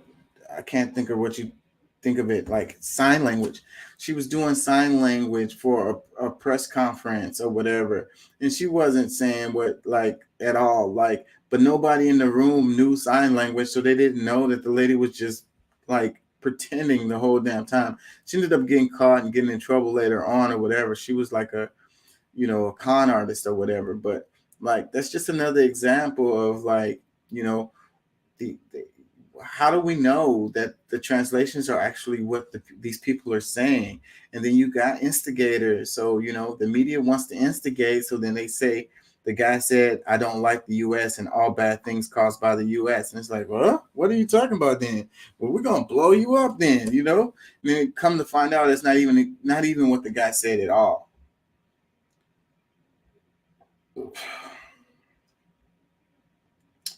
I really kind of need a break. I've been talking a lot. Hold on.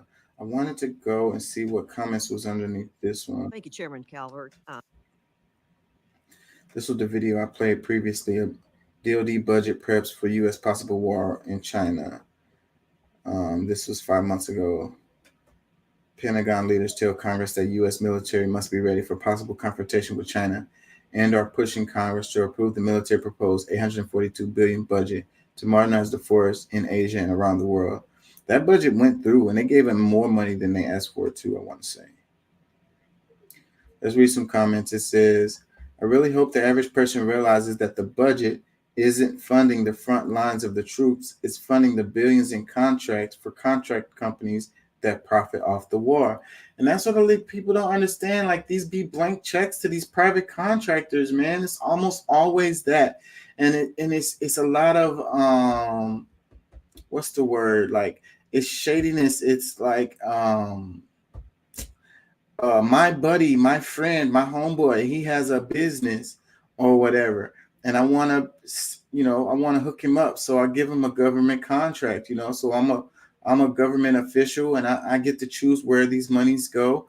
And it just so happened to land in a company that my in-law owns or whatever, my cousin or whatever, my buddy from college or whatever, and a lot of this money goes to American companies. It goes right back into them. So it's like, that's what the thing is. It's like the American people, the taxpayer is flipping the bill, and then the money just goes to these U.S. companies who do this work, and then they just contract out the work to somebody else or whatever, taking a big lump sum off the top and paying, the independent contractor or whatever. Like, It's so much going on with this. Like the big money that moves around is this. Like it's bigger than anything else that's going on. Crazy, crazy, crazy, crazy amounts of money. Like huge, huge amounts of money. Like blow your mind amount of money. You know? So that's the thing with the Ukraine thing that people don't really understand. So when they be talking about, okay, they sent whatever billions of dollars to Ukraine or whatever, but the money doesn't go to Ukraine. It goes to a lot of times it's an American company that's just getting the money, you know, an American company that does something related to arms or whatever, you know, the money goes right into them. Doesn't even touch Ukraine. And then with the weapons that they're sending, a lot of it gets lost, ends up on the black market. Some random dude in Africa is using it for a coup. Let me read another comment. It says, I love how the government plays games and the rest of the world's population is left as pawns easily thrown away. Another comment, it says, when Millie talks, it feels like I'm playing a Call of Duty game and I'm about to be parachuted into some island in the Pacific rather than Normandy. Another comment, it says, can't the world leaders just duke it out in the ring? In a perfect world, but no, it's the innocent people that go. It's the kids that go. You know, the kid that just wanted to go to college or something, the kid that just wanted a Dodge Charger or whatever, the kid that just didn't want to be in poverty no more, or the kid that really believed in like the American dream and really wanted to protect people who had the kid who had real integrity and thought that he was fighting for something that was good, you know, and then he goes over there and he dies for, you know, nothing really. He dies to make some dude more money. Let me read another comment. It says, as a South African, my biggest fear is where our government sees us if a war should start with China and Russia. Another comment says, for years, the U.S. official has been openly talking about waging war with the Chinese. I just love how the Chinese built the artificial islands out in the middle of the South China Sea. If this is a game of Go, that moves setup is potentially a game changer. I'm running out of breath here. I need a break. Where is everybody? Let me open my Rumble screen to see if I'm missing any comments there.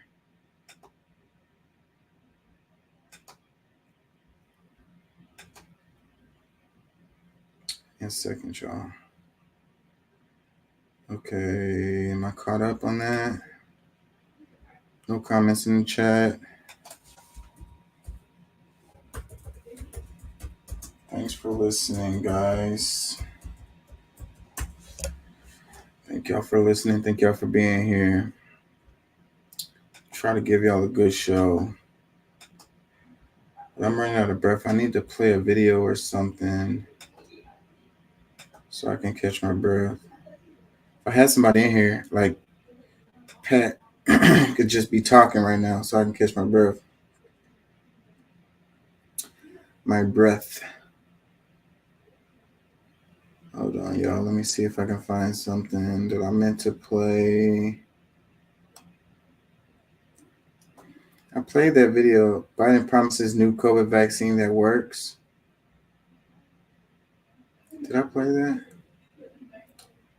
I don't remember playing that. This is related to what I covered at the beginning of the show.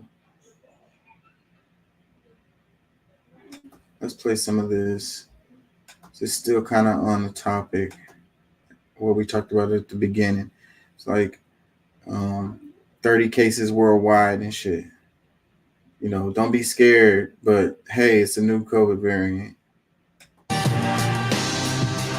President Biden has signed off on a new funding request for a revamped COVID-19 vaccine that, quote, works. Let's watch. Mr. President, can you say anything about the uptick of COVID cases and the new variant? Yes, I can. Matter of fact, I signed off this morning on a proposal we have to present to the Congress a request for additional funding for a new vaccine that is necessary, that works. And tentatively, not decided finally yet, tentatively, it is recommended that, would likely be recommended that everybody get it. Everybody. No matter whether they got it before. Everybody get it. Biden's announcement comes amid a spike in COVID cases and hospitalizations around the country. However, the president's ask will likely face an uphill battle in the upper chamber. Kentucky Senator Rand Paul already signaled his opposition, posting on X, quote, so to recap, one, POTUS is saying the vaccine they're currently promoting and they mandated does not work. Two, he wants more funding for another one. That's a no from me. The rise in COVID cases also prompted the reemergence of mask mandates in some places, but people might want to slow down before going that route. A new study reshared by the National Institutes of Health reveals that N95 masks may expose users to dangerous levels of toxic chemicals that have been linked to seizures and even cancer. Now, this study was led by researchers from Jeonbuk National University in South Korea. And it found that some disposable masks contained more than 8 times the U.S. recommended limit of toxic volatile organic compounds, or TVCS. Now, those masks were never intended for you to wear them all day. They're like disposable masks, and they're supposed to be used for like during a something that's happening. Like I don't know, like you're in an operating room or something like that.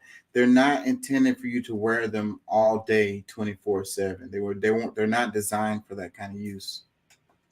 They also noted that the level of toxicity can be decreased by simply letting the mask air out for 30 minutes before use. So this is, just one study. Obviously, take it with a grain of salt, as you should take all these studies that say masks are great, masks are terrible. We've got a vaccine. We've got a variety of findings on all of these things, and it's still kind of inconclusive, which I think should push people away from making very definitive or declaratory statements about this. This is what works, and this is what everybody not only should do but must be forced to do. In terms of the vaccine.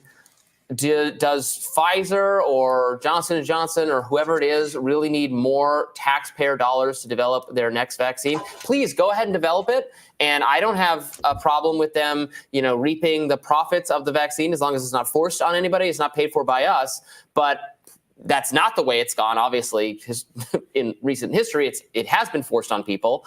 I can't imagine this is something that a lot of the American people, at least conservatives, want to do. But here we are again. Yeah, man, I find it really strange that the taxpayers flipped the bill on the research and development of these things, like a vaccine, and then it ends up being owned by a private company who gets to get all of the profits. How come it can't? Why?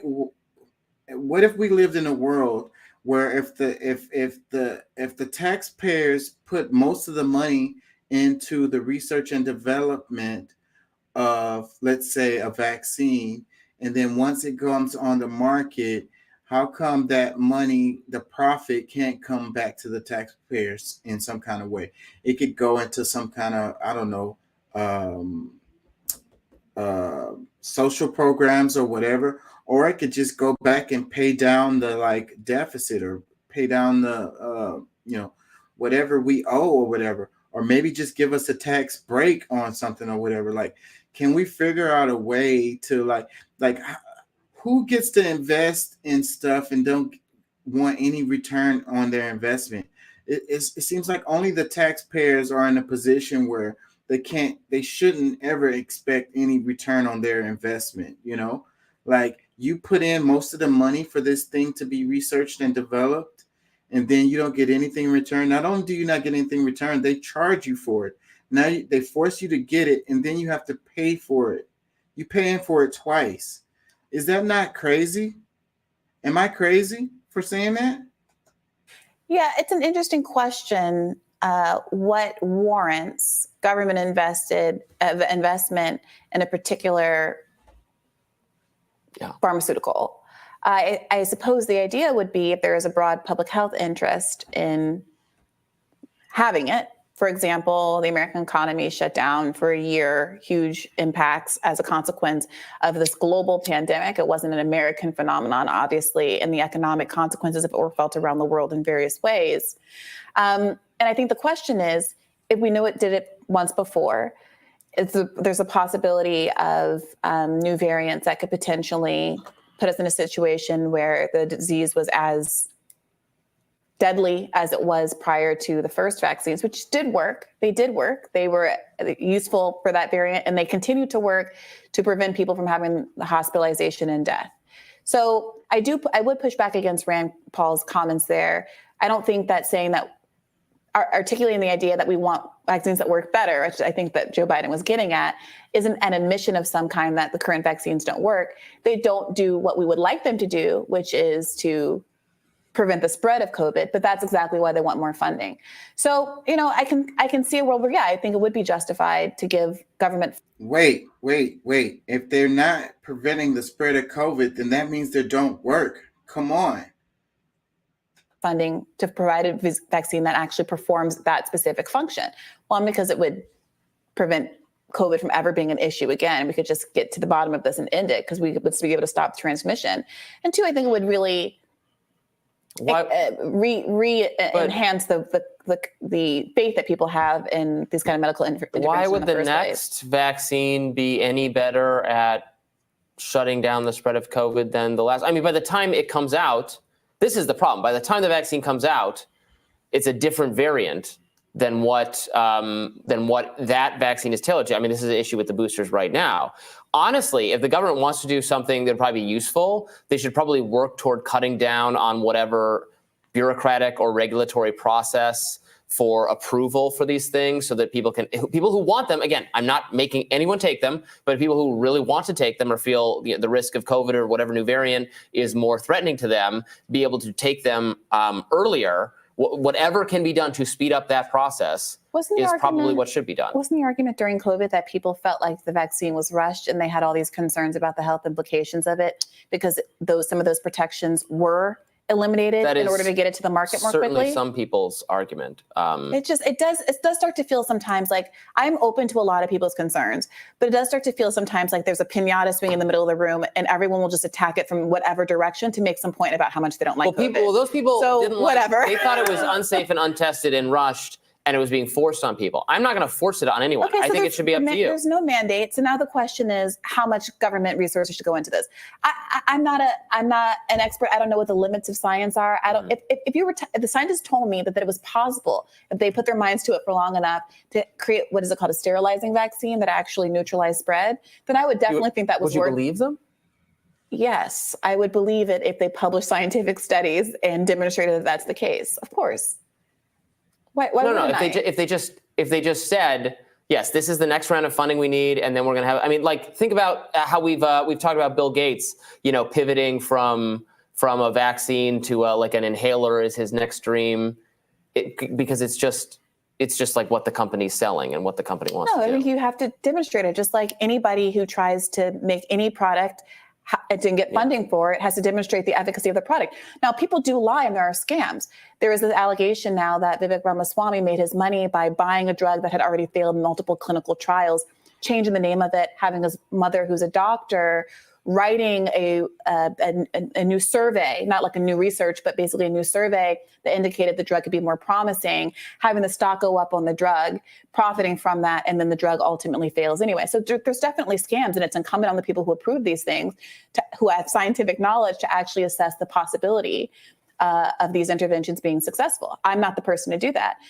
And maybe there's a good reason not to trust people who are in government currently to accurately make those kind of assessments. I think that's a fair critique. But am I just categorically against the idea that it could be scientifically possible to make a sterilizing vaccine and that wouldn't be an enormous public health benefit? No. So, I mean, I think the question is not should the government fund this, but can we have some transparency about the processes that scientists are undertaking that might lead us more confidence or less confidence in this funding actually leading to a good result. And can we get some damn money back from it? If we put money in it, can we get some money back from it?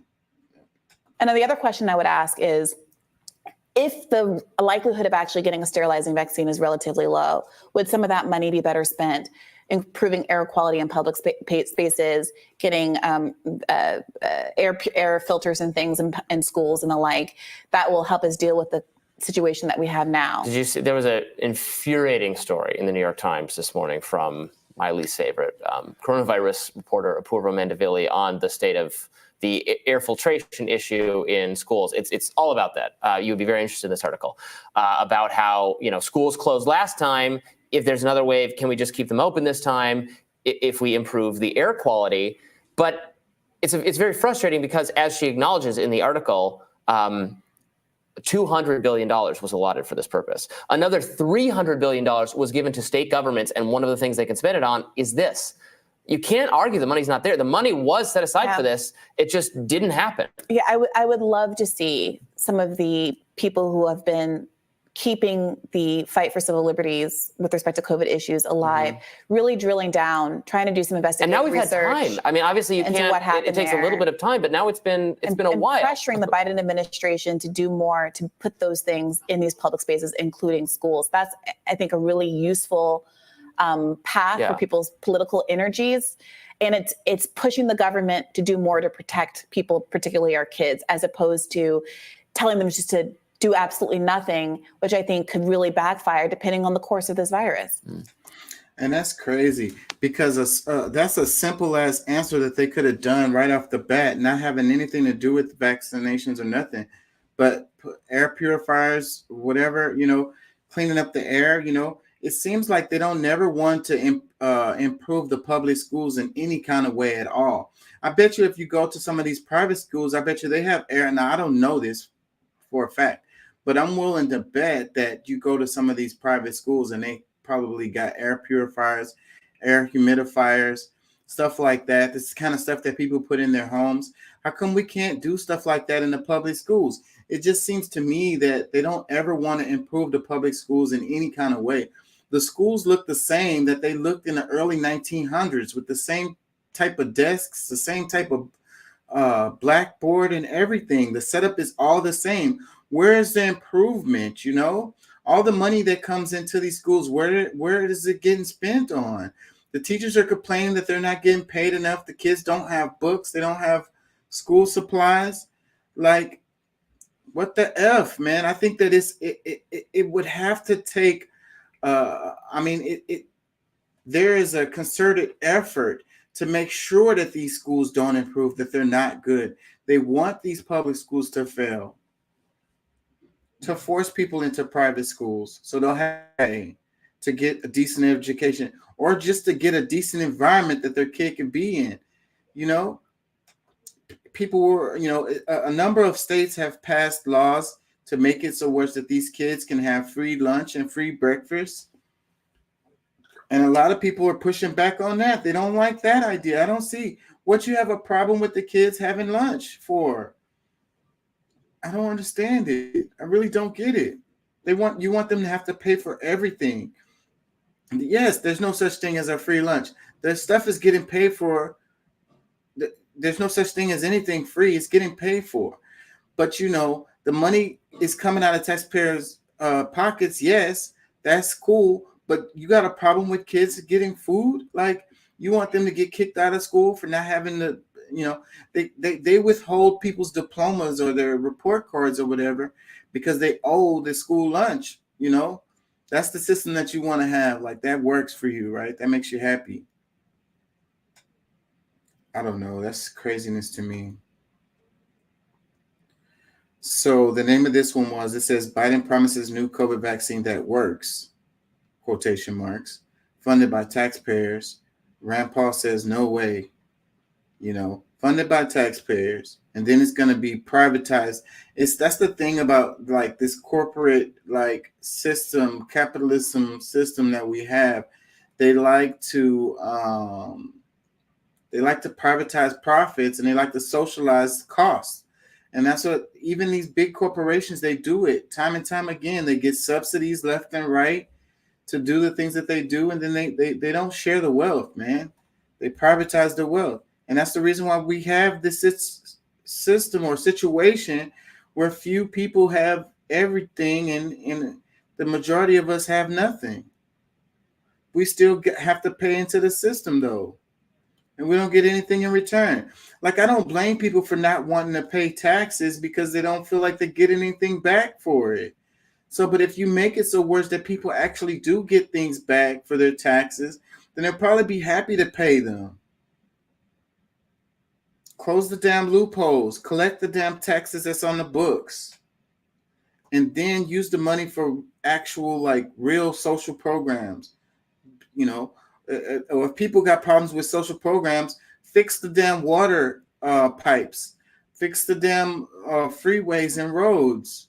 I don't think anybody would have a problem with that. We can't freaking function normally. Like, we can't just common sense stuff. Seems like we can't do common sense stuff. We start fighting about it. It's crazy. Let me read some comments. It says, I agree with Bree on quite a number of subjects, but who didn't realize there were still people out there that believed the vaccines worked. Another comment, it says, I'm a Bernie RFK Jr. lefty, but I will always be grateful to Senator Rand Paul for saying the things that his colleagues would not, and for attempting to hold Big Pharma accountable. Another comment, it says, I can't believe people still want to give these companies our tax dollars. If the research is so vital that it needs to be funded by the public, we should own it. Boom! Finally, somebody said it. Like, doesn't mean that we live in a communist country for this to happen, bro. It's like common freaking sense. It's not going to turn us into communists. It just makes sense. Who makes an investment and doesn't get a return on their investment? Only us. Taxpayers. Another comment says, no more government funding unless they split profits. No forcing on us. I'm with Robbie. Boom. Another comment says, Bree is a cultist on this issue. To say the vaccines worked is such a matter-of-fact way of stunning. That's kind of what I said too, is like, they said it doesn't affect the spread, doesn't stop the spread. It says, but it still works. What it works doing, in what way? In what way does it work? Help me understand. Maybe it's something I'm missing. Another comment says, poor Bree, she doesn't even look like she believes what she's saying. Her eyes look like she's trying to process how she fell for everything, yet trying to save face at the same time. Another comment says, the fact that they're so desperate to keep pushing this mess says it all. Another comment, it says, will you believe them? Spot on, Robbie. The entire narrative around the vaccine was whether or not you believe in the science, only for us to learn that far too much of proved to be wrong. So to hear Bree rattle off scientific studies as a be-all and end-all arbiter of trustworthiness is quite frankly mystifying. Well, one thing I do have to say about this is, like, as far as people not trusting the science, I agree with Bree on the point that she was making that, you know, if they publish the data, they let us see the data and it shows that, you know, something works or whatever it is, and, you know, they give you evidence that it works, then you have to go with that. You know what I mean? You know, and you have, when you have peer reviews or whatever, you have outside, what do they call it, double blind studies and stuff like that, and the information comes out and it shows that it actually works, and we have to follow that. You know, just the media lies, the politicians lie, and whatever. So, and I understand why people don't want to be trustworthy of things, but if the data shows, then we should go with that. I agree with that. But again, if they're saying that it works, but it's still spreading, then it's like, what is it working for? You know, and then they say to lessen the symptoms or whatever. Then was that the goal of it? Was to just lessen the symptoms? And then people are still dying. So then what's the point in taking it? Just to lessen the symptoms?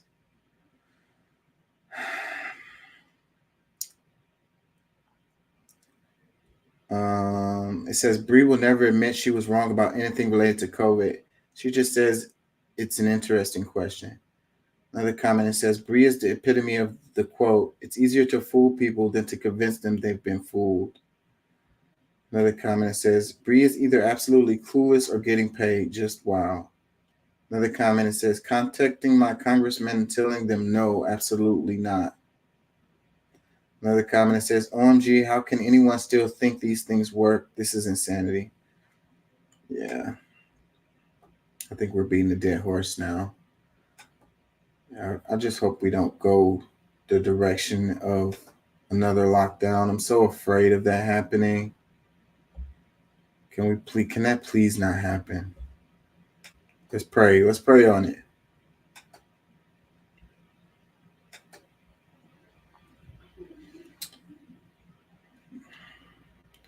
God, can you please keep from these people being so scared and causing us to go into another lockdown? Amen.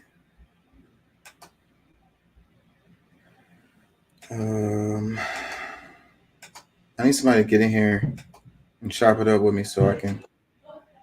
Oh, right on cue.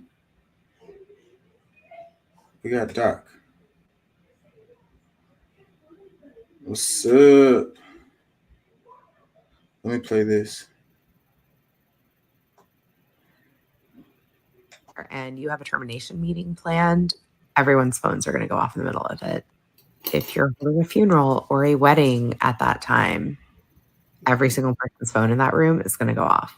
I used to be a teacher and kids were not allowed to have cell phones in the class. And every now and then we would catch them with one because the phone would ring during class. If their phone is on, it will be going off during class.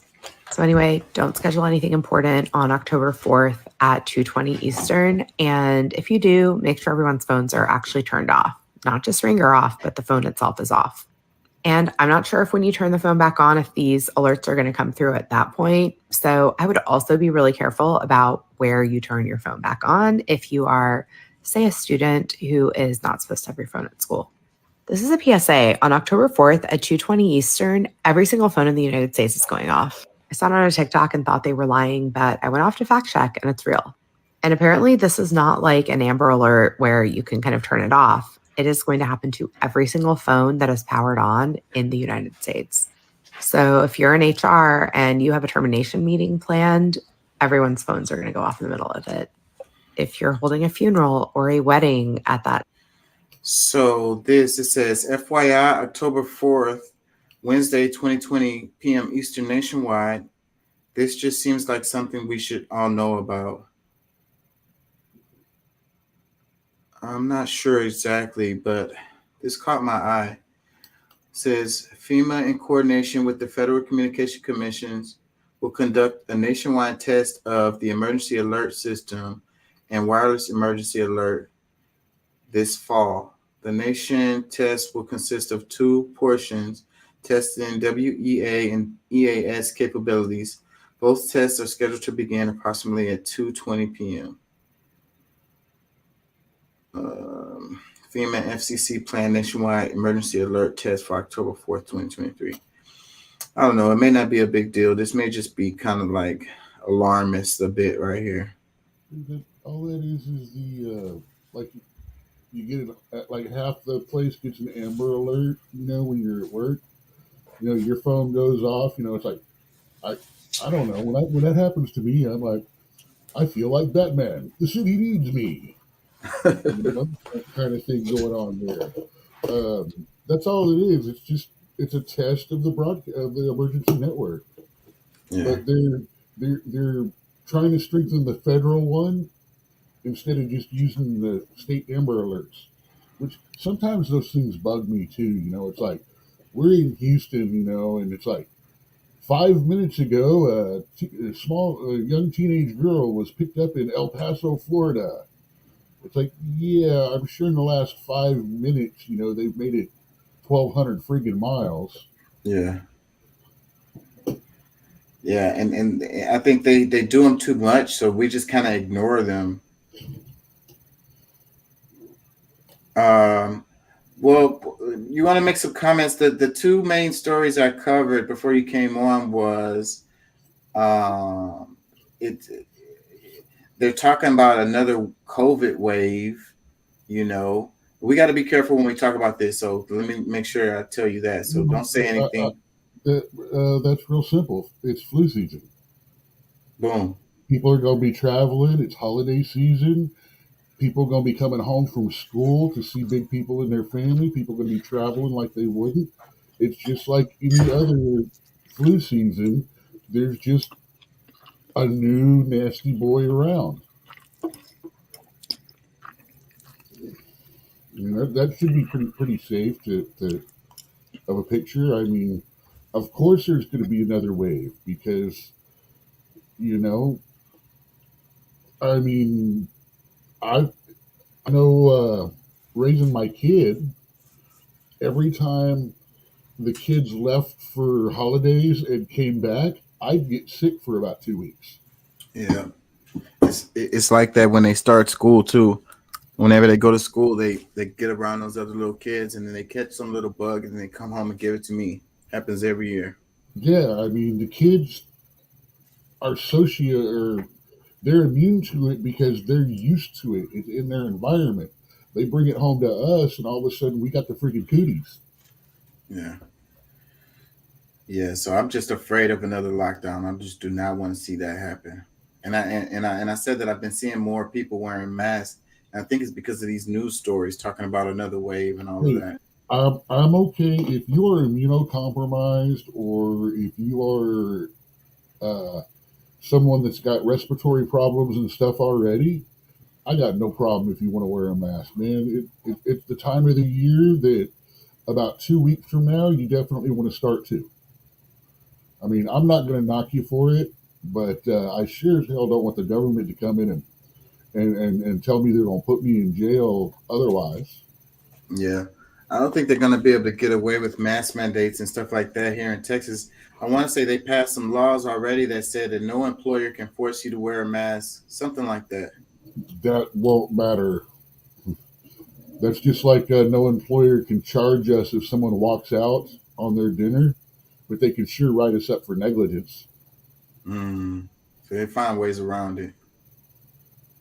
I mean, they can't fire us for it, but they can write us up for it. You write us up a couple of times, boom, later. And then when they call them, they just say, "Oh, well, yeah, he just was too much of a problem." Eric says, good night. Wild ride already tonight. But thank you for listening, bro. The other thing I talked about was the possible, full scale war with China. And the Yeah, that's not going military. to happen. Yeah, I don't think so either. But there's No, man. When China wins, it's going to be without a shot. It's going to be with the ringing of a cash register. They're going to call all the debts that we owe them at once. Bam, bankrupt us. Say it is not economically feasible with all the money they've got lent and tied up to us for them to go to war with us. It would be such a financial crunch to them. But then again, we done pissed off. We've done got them in Russia moving close toward each other. And we all know that if either Russia or us go down, China's going to get it all. The only thing keeping China in check is the fact that there are two other. And I'm sorry, Europe. I'm not trying to I'm not trying to sell you out or anything like this, but yeah, it's been a long time. It's been a long time since you've been relevant in real world economics and an overall global level. You guys pretty much just want to mess with Africa and South America and have been slowly pulling out of those for the last 50 years too. So, but yeah, if Russia or U.S. were to fall completely, China would end up winning it all.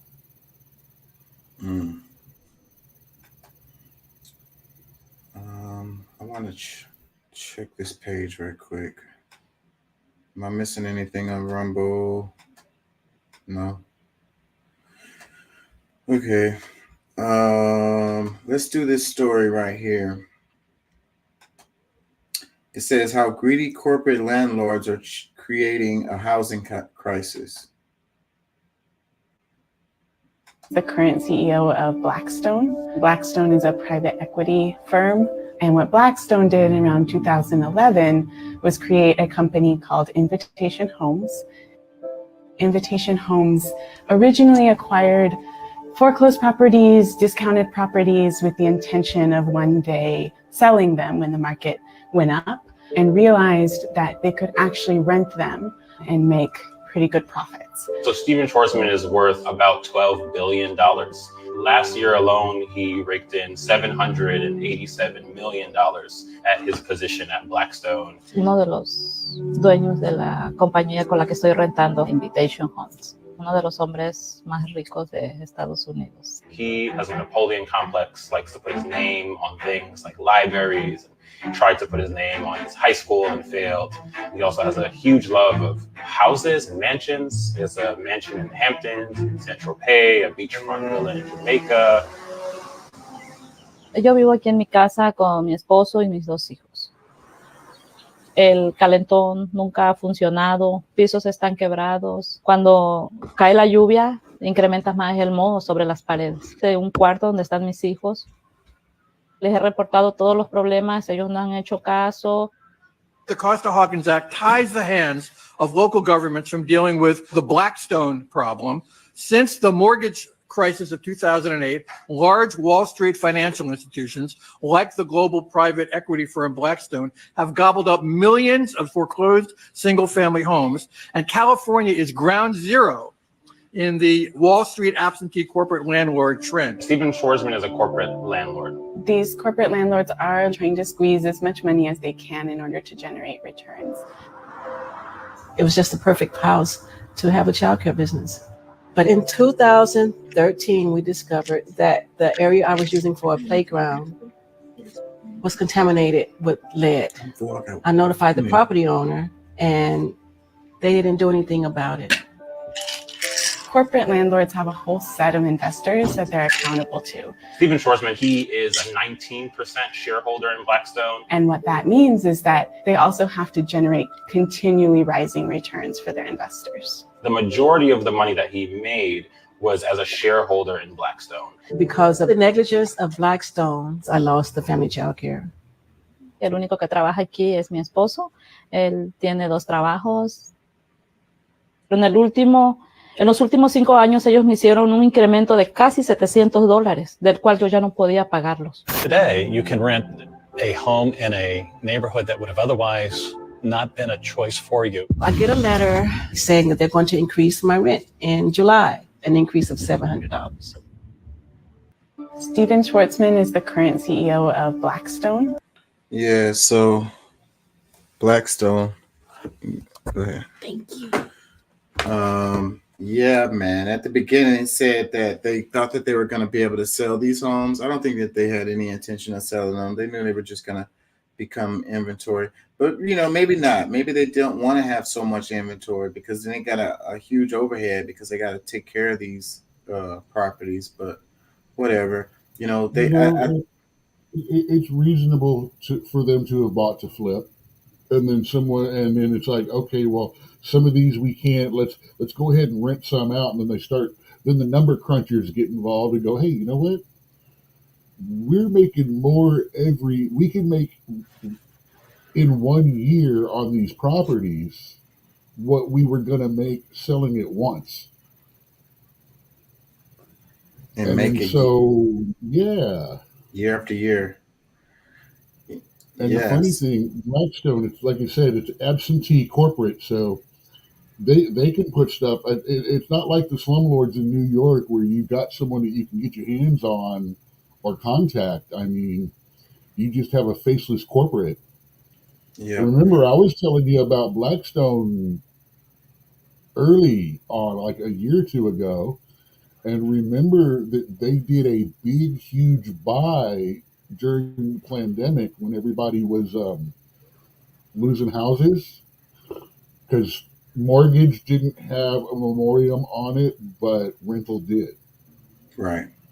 So a lot of people sold them, and Guess who was paid to help house a whole bunch of the refugees from Ukraine?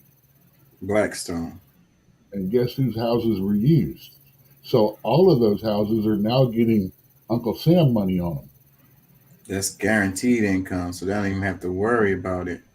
They rent. It's, I believe, local average rent or market value plus like 10% or something like that. And like you said, I'm sure if you lived in one of those homes, trying to get somebody on the phone to like deal with some issue that you have is probably a nightmare. You probably could never get to talk to nobody. You probably get the automatic chat. Like I was having problems with my Xfinity, and I was trying to, talk to them about my bill not being right, and they just kept sending me to this chat, bot, and I never could get through. Like it was a never-ending loop that just kept going, looping back around and back around, and never talked to a person. Damn computer. Thank you very much. I understand you are having problems with your house. No, I didn't even get a person like that. It was just the AI. I never got a person at all. So annoying. Yeah, man. This is crazy. Like they want a nation of renters, it seems like, And then what's crazy is these homes probably never get a chance to be bought by someone. It's just more houses that are off the market, less opportunities. Okay, what's happening now is a trend with all these guys sitting and all the rent going up the way it did. What's slowly happening is these properties are going to be open because the rent's too high. Buildings, newer apartment buildings that are being bought, the rent is so high on them, they're not going to be full. Sooner or later, that means that the landlords are going to have to come down on prices. Yeah. So when the landlords come down on prices, the property values are going to drop. As the property values drop on these places, they're going to start having to sell some of the ones on the lower end and stuff like that, and houses are going to start to become available again. So people will be able to start buying again instead of renting. But that's a cycle that takes a few years at a time. Just like it did just like it's done 2-3 times that I know of since the 80s. Yeah, So it's just not happening fast enough. Yeah, not fast enough. And you got all these homeless people. You got these people who don't have nowhere to live. And it seems like this kind of situation right here is more pressure to help cause the homeless crisis. The homeless crisis that you're talking about, the ones that you see on the street, are not people in general that don't have a place to go. I mean, seriously. Those people that's on the street is not necessarily who I'm talking about. There's people who are, they have roommates. Yes. They live in their car. They're a good 40% of them are absolutely legitimate. Couch surfing people living in their cars, people who have like 10 people living in a place, that kind of thing. Like that's very, very, very common right now. Very, very, very common. Oh, yeah. Technically couch surfing. So I was technically homeless for 3 years before the whole pandemic started. Or actually about 5. So yeah, let's read the comments. It says corporate landlords should be illegal. I agree with that. I mean, maybe not completely illegal, but they should definitely have like some kind of rein in on that. Because if these, because regular folks can't compete with these corporations, they could pay cash. You know what I'm saying? They have the liquid. They outbid regular folks who is trying to buy a house. You can't compete with this corporation. If they want to buy the same house, they're gonna get it. You know what I mean? 9 times out of 10. Yeah, that's how they got all of those properties during the pandemic. They went in there and they were buying at sometimes as much as 30% above the value in the area. And then they could pay The outright. the explanation was that was good for the neighborhoods because they were coming in and raising property value, so that made your house more valuable. If you happen to be able to be one of the ones that already own the house or whatever, but if you're in the market of buying one, then you're competing with somebody who's willing to pay cash 30% over the market. And now you wonder why all of a sudden all your neighbors speak Slavic. Let me read a couple more comments. It says repeal the REIT, Real Estate Investment Trust, tax break for millionaires and billionaires. Another comment says once these people are motionless on the ground, their hordes of money will be useless. Another comment says, I get this. Warren Buffett's Berkshire Hathaway disclosed $814 million in investments across 3 home builders, 8/15/23. If you control the supply chain, you exacerbate the shortage. That's kind of what I was saying. Another comment, it says, also not paying taxes. All tax-paying citizens should be able to sue them for systemic financial terrorism and poverty infliction on hardworking Americans and their families. Another comment that says, meanwhile, do you see any politician other than a handful of progressives talking about this? Yep, I'm sure they're getting paid. Another comment that says, city councils can stop them from buying in your neighborhood, so vote the right people into city council. Another comment that says, corporate landlords, but regular landlords are bad enough. In my experience, the tenant is always the adversary to be abused as much as possible. Say, tell me you have jacked up somebody's house that you were renting without actually telling me you jacked up somebody's house. Another one that says, a billionaire slumlord, all of this is horrible. Another comment that says, yes, but some are having super problems now in urban areas. There is an article I read that with more people working remotely, landlords can't pay their mortgages on their buildings because they're getting empty and the companies leasing them are leaving for smaller places. Well, this comment is kind of backwards, but the truth is that this is happening. I think I have a clip on this because this is a big deal with related to the people working remotely. These companies are now, they're about to start foreclosing on a lot of these office buildings because they can't pay the mortgage for these office buildings because they don't have the rental space because they're not getting the income, and they took out loans to build these buildings, right? And they have to pay these loans back. But I think to break even, the average building has to have like 60 or 70% occupation, something like that. And they're not reaching those. Yeah, because and a lot of these, especially like New York and Chicago, the big ones, especially ones big with both the beer bug and the riots double whammied in those cities really bad. They're just not moving back into the city. They're picking up they're keeping a small home office, and then they're going out to a small town, buying an old Walmart or something that shut down, making a server farm and stuff like that, and then telling everybody work from home. Yeah, they got like 30% of the people that are actually in the office, and then they, like I said, they rent a third of the amount of size because instead of having to have all the people space, now all they need to have is meeting space, office, for when they all have to come in and actually do meetings. Right. And then a server space.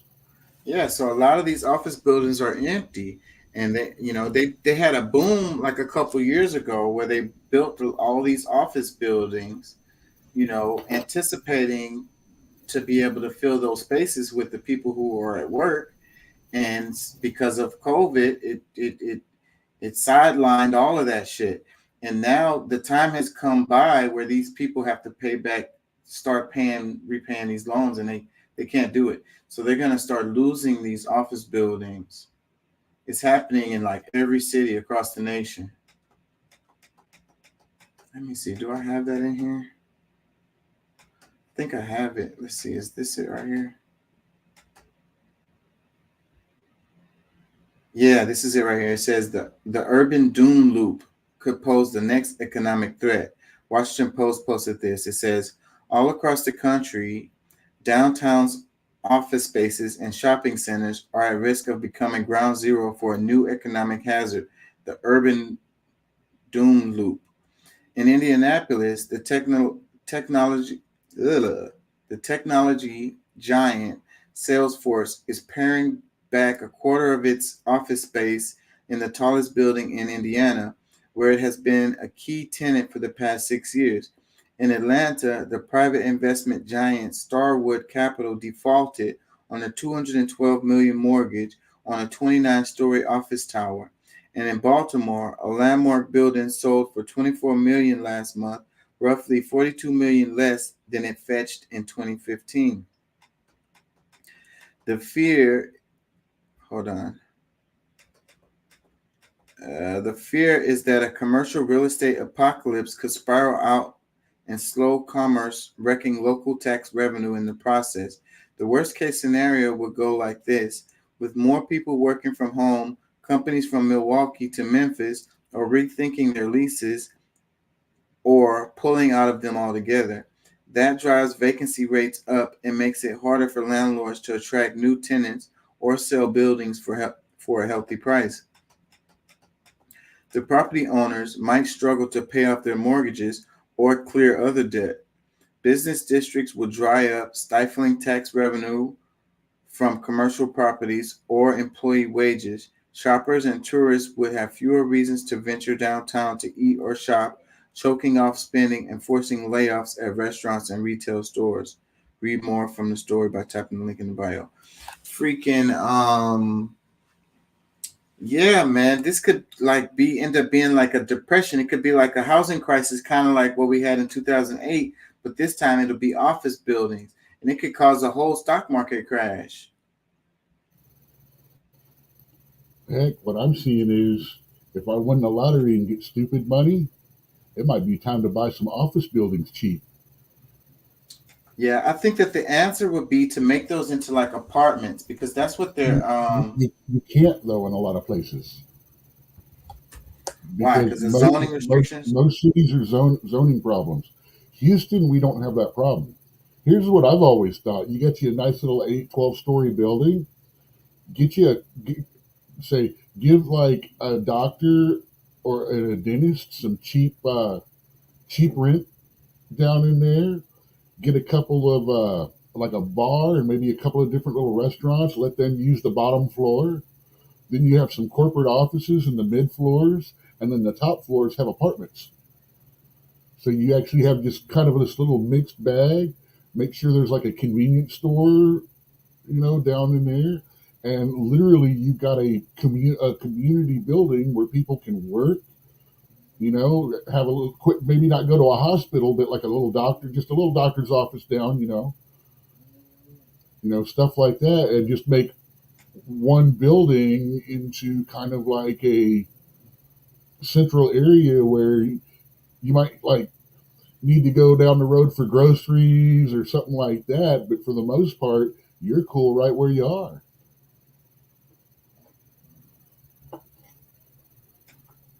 So if that makes sense.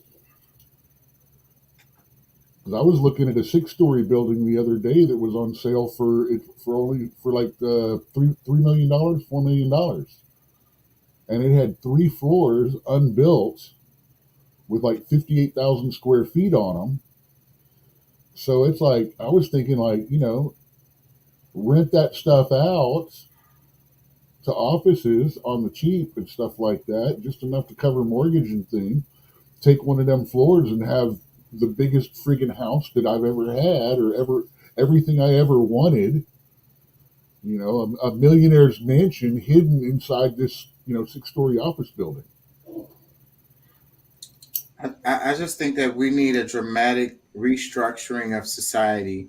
You know, the commute that we have been sold is stupid, and the pandemic showed that they don't have to make all of us go to work and commute back and forth, you know, to work, you know, and how much money you spend on gas, wear and tear on your car, buying a car, spending money on lunch, and you know, all of this stuff that you wouldn't even have to do, you know, if it was structured differently. You know, the way we build the cities, all of that shit is related to this thing right here.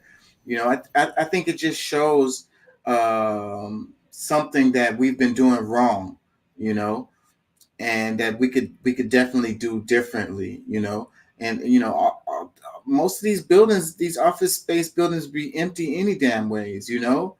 And so, like they said in the article, like, so the restaurants and everybody's gonna suffer, you know, because you don't have the people coming into these offices downtown in these buildings or whatever, you know. So that's what I'm saying. Like, I don't know. It just needs to be a complete change of how we do things. You know, people don't want to do the commutes no more. We need to build the cities differently, you know, not rely on these cars so much, you know, not force people to go to work in these offices downtown and shit like that. Like, I don't know. Let me read some comments. It says, stop trying to make everyone come back into the office to save commercial real estate.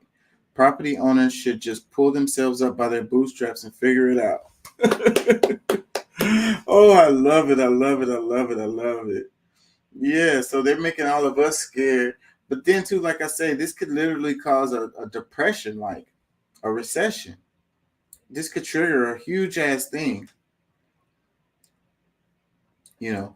But you know, if we got a free market, like they say, then it'll correct itself. It'll level itself out. It'll, you know, the market will fix itself, you know, quote unquote.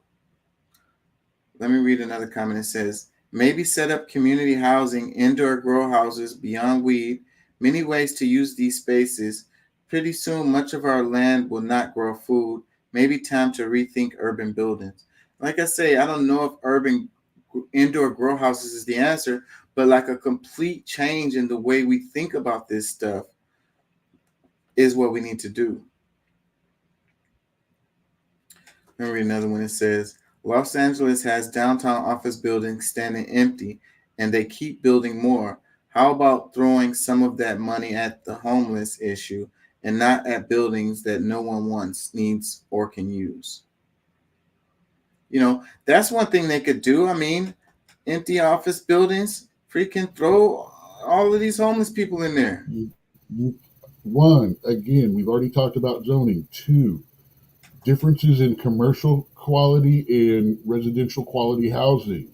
Three, completely rewire the entire buildings. Four, completely replumb the entire buildings. I hear you. See, you're saying, oh, let's do that, but it's like, how many millions and billions do you want to spend at that? And then you got the space now, but now we still have the whole problem of maintenance and upkeep again that we have to pay for. Or someone has to pay for. Oh no, that's a we situation, because you know it's going to be paid for with higher taxes. And then you've got what about the 80% of the people that, I'm sorry, they've given them places to stay down the road. Hey, go down the road. There's 300 open little units down there, like little mini homes, or 300 square foot rooms. And less than 20% of them will be filled up because they just don't want to go. They're happy where they are. Well, I gotta say, I've noticed that it's been, it seems like there's an attack on services for the homeless, because they're right outside of downtown. Like, I drive from U of H Monday and Wednesday now, every week, and there's a place. It's like right outside of the stadium, right on the other side of the freeway, where last semester when I drove through there, I would always see homeless people around there. Like it was a building. I don't know. I think it gave them food. I don't know if it gave it food for free. It was like a Yes, discounted type place. it was the non-licensed people preparing food in a non-spec kitchen that were stopped from giving food away because it was technically a health code violation and stuff like that.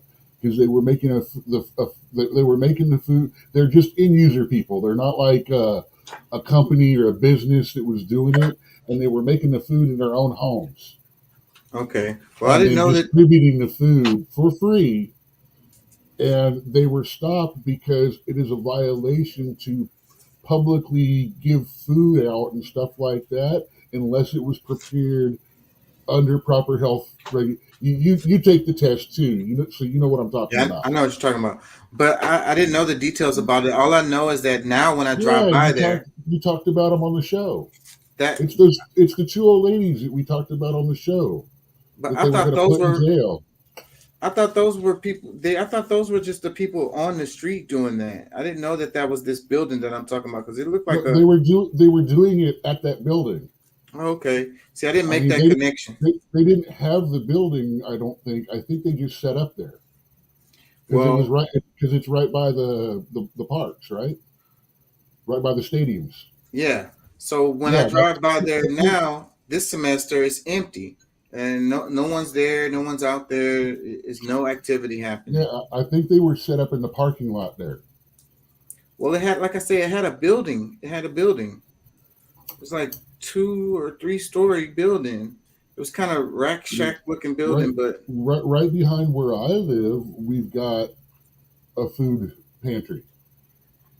So you go online, you get a pantry number and stuff like that, and then you start parking about 4 or 5 o'clock on distribution mornings, and you drive through with the line, you pop your trunk, you don't even get out. They load a box or two of stuff in there, and you drive on. yeah, that's not really for homeless people though. That's for like regular folks like me and you. Well, see, that's my argument with it, but I've also seen some of the stuff they give out, and they're giving out a lot of stuff that's like a year, cans are like a year or two expired kind of stuff. Mm. Let me read some more comments. It says convert to needed residential spaces. That's what I said. And then Doc said zoning would be a problem with that. So yeah.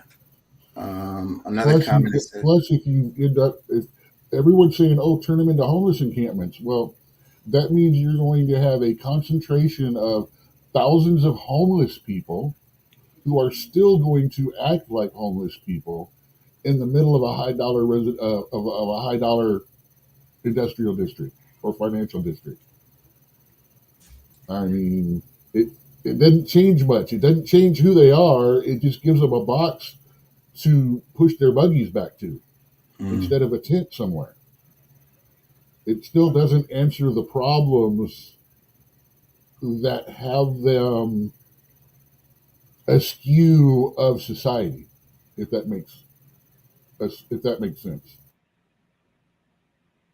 let me read another comment. It says, sounds like more companies are going to return to the office.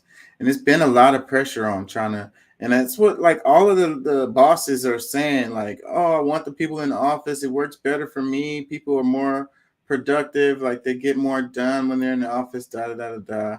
I don't know if that's true. I think it's this that's causing that particular pressure. No, it's a little of both. I mean,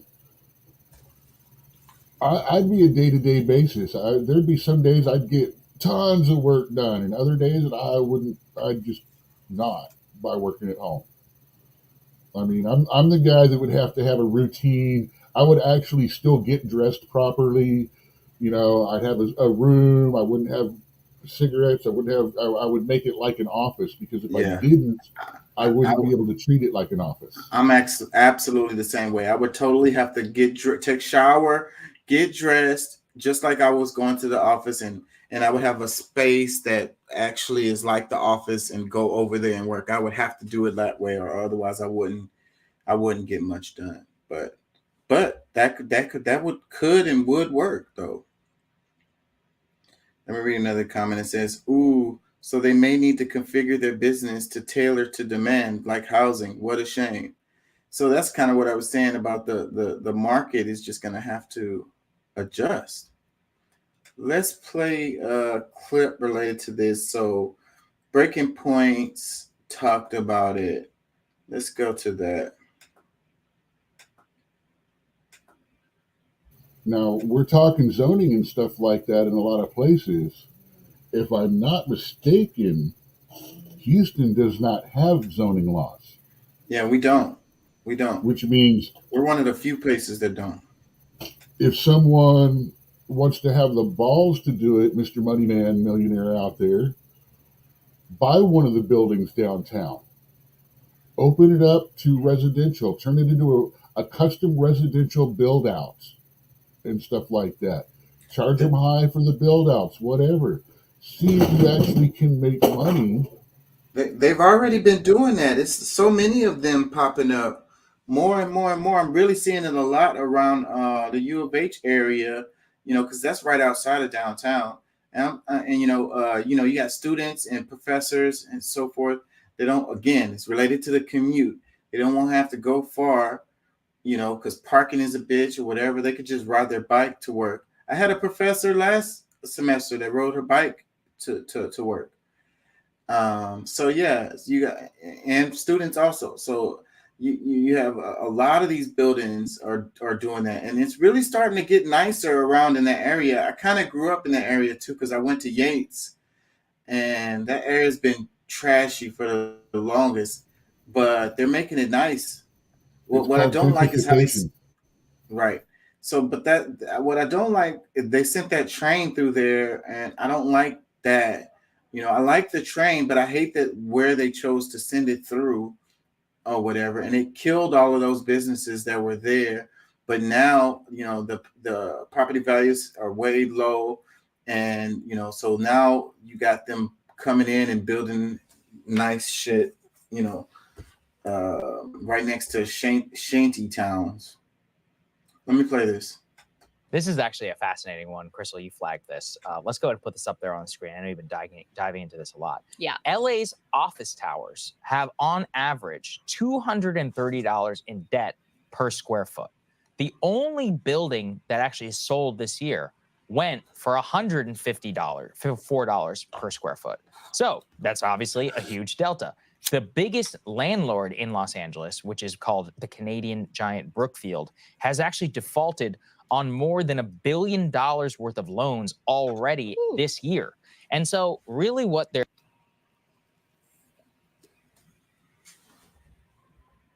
Come on. Per square foot. So that's obviously a huge delta. The biggest landlord in Los Angeles, which is called the Canadian giant Brookfield, has actually defaulted on more than $1 billion worth of loans already this year. And so really what they're pointing to is that this massive debt bubble in commercial real estate and the lack of people, especially in cities, Los Angeles, San Francisco, Chicago, New York, and Washington, D.C., could absolutely blow up in all of our faces. And really the time that it would start is now, because they've used a lot of their cash. They've tried to weather the storm. Leases are starting to go up. And a lot of people are like, yeah, I'm not signing, or I'm not paying. Sorry, my employees aren't coming back to the office. And they don't have the same level of cash flow or future value that they once had. And the dramatic drop in all of that backstops a lot of loans and then commodities on Wall Street. So Los Angeles is a ticking time bomb with their decline in the downtown. Washington, D.C., where you and I are, Crystal, right now, I mean, I don't think people understand that Washington, D.C. is a ghost town compared to what it once. I spent my whole professional life here, especially in the downtown area. And when I go now, it is at best 1/10 of what it once was. Yeah. And really, I mean, and anybody who commutes or takes the metro or any of these can tell you that. And, the city has changed, even the traffic patterns. Rush hour is at 3:30 now, which is crazy. It's like everybody's leaving the office at 3:30, even on the 3 days or whatever that they do happen to come in. New York is a little bit different.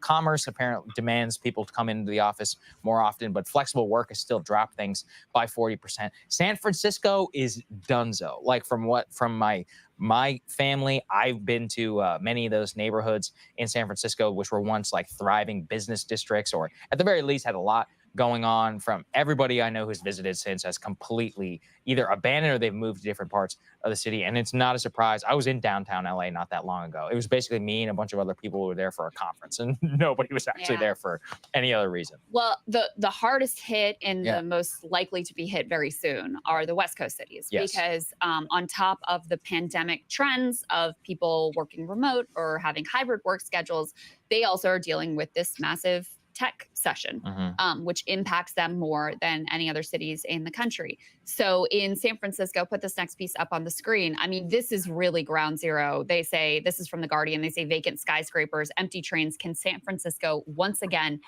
reinvent itself? They cite in here a study out of UC Berkeley comparing mobile phone data across 62 downtowns in North America. They found that San Francisco's recovery is dead last, with only 31% of the activity that it had pre-pandemic. Some of these major tech companies are leaving downtown. They don't need the office space anymore. This has obvious massive ripple effects in terms of local businesses, you know, the shops and restaurants that rely on office workers coming in and spending their money while they are working downtown. All of those places are really, really struggling. And so the city is trying to figure out how they avoid the so-called doom loop of, you know, once these office buildings go vacant and you have a lot less business in the city, then you have a lot less tax revenue, and then you can't keep up, you know, public transportation and infrastructure spend, and the whole thing starts to decay and decline. So they are frantically trying to figure out what they can do. I mean, one thing in San Francisco that's really obvious is they have, perhaps worse than any other place in the country, this massive housing crisis of wild unaffordability and a lack of, they need way more affordable housing is the bottom line. So there has been this thought of, okay, we'll take all these giant office towers that are now vacant and transform them into residential apartments so that you can deal with your housing costs, you can bring people back to the downtown, you can maintain vitality. That is theoretically possible, but there are a lot of obstacles in the way of that happening. And first of all, a conversion like that is not simple and straightforward. It's complex from like a just, you know, development and like architectural perspective. Dean Baker, who's the co-director of the Center for Economic and Policy Research, he said the city is set up to serve a large commuting population. That population is gone and not coming back. It will be a doom loop if the city doesn't make it a top priority to convert commercial to residential. California, and I think San Francisco in particular, is also notorious for making it very hard to do construction. There's like a long permitting process, zoning, all this stuff. So they need now to aggressively rethink what the city is going to look like before they get behind the eight ball and they already have big budget deficits that are looming and that are only going to get worse with time.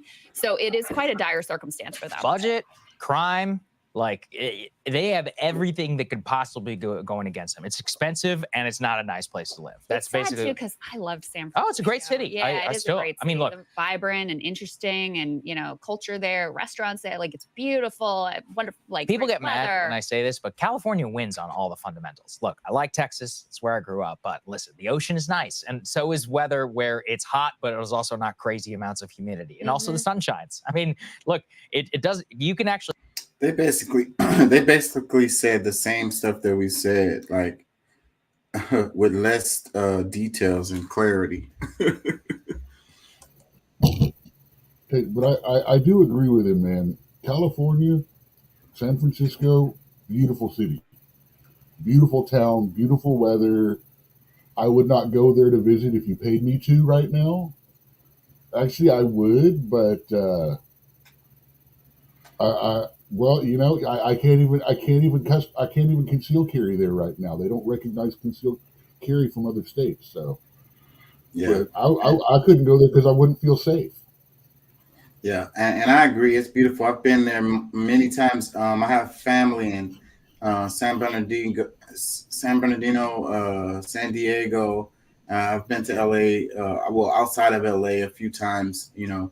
And yeah, it's beautiful. The ocean, the water, the weather, it's definitely beautiful. Like two drives I recommend anybody to take if you can, especially if you're from Texas. drive I-10 all the way over to California. Either hook a right and drive the Seacoast Drive up to Seattle, Washington, or hook a left and go and drive down to San Francisco, San Diego, from LA. That's where I-10 hits. Either one of those are beautiful, beautiful drives. It takes about a half a day. It takes about 8 hours either direction that you go. I mean, you got to realize the longest part of that drive is the 19 hours to get from Houston to El Paso. Yeah, getting out And then of Texas. you're literally over halfway there once you hit El Paso. And then the scenery gets beautiful with the hills and stuff.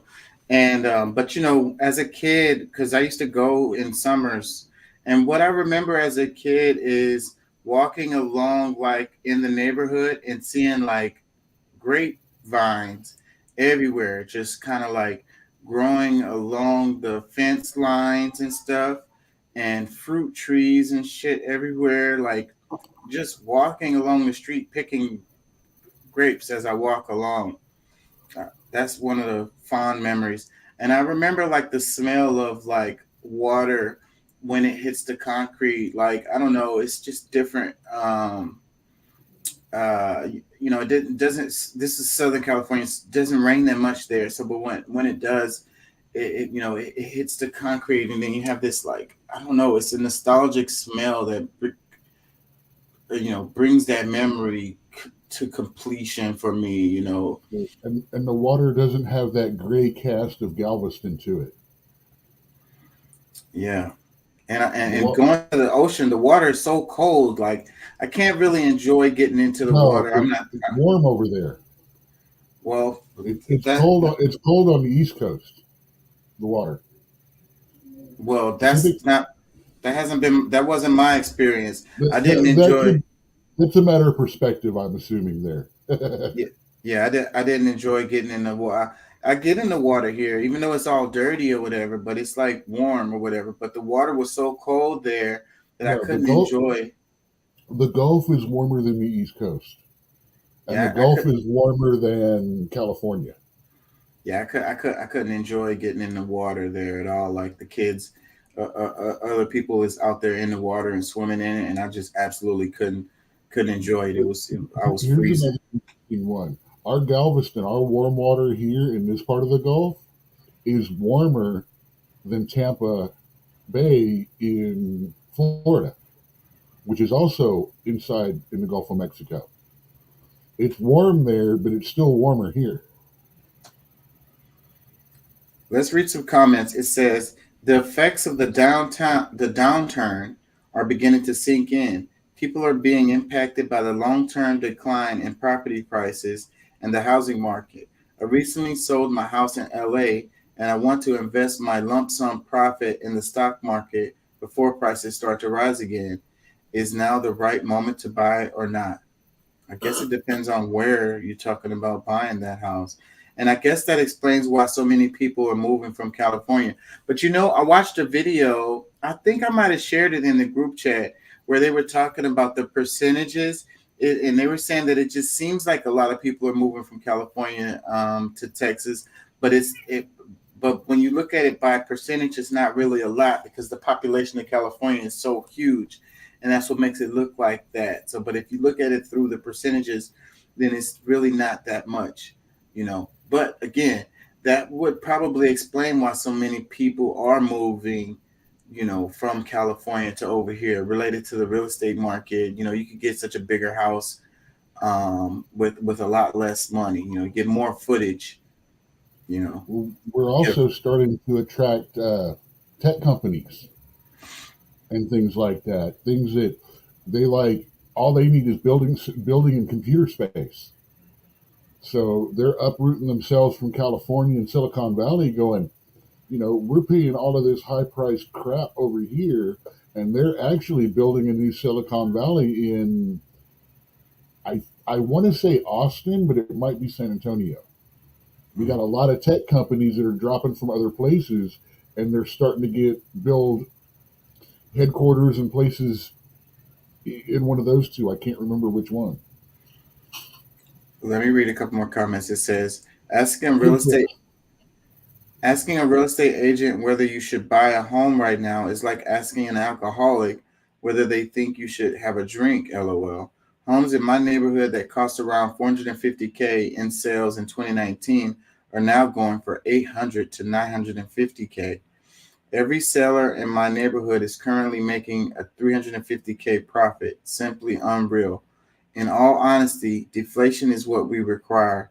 The only other option is for many people to go bankrupt, which would also be bad for the economy. That is the only way to return to normal. Another comment, it says, I'm sure some of the top donors are already writing a bailout bill that Congress will pass in days, not read, and tell us it's absolutely a catastrophic emergency. Another comment, it says, it's almost like people, so basically they're going to bail these. That's probably what's going to happen too. That's very, very likely to happen. BlackRock owns 30% of the housing industry, so they're going to get a big chunk of bailout money come we need to protect housing again. Another comment, it says, it's almost like people have been treating real estate as if prices only go up and interest rates are always zero. Those who gambled ignoring risk should lose. My guess is that we will end up paying the bill, just like what we just said. Yeah, the taxpayer is going to end up paying the bill.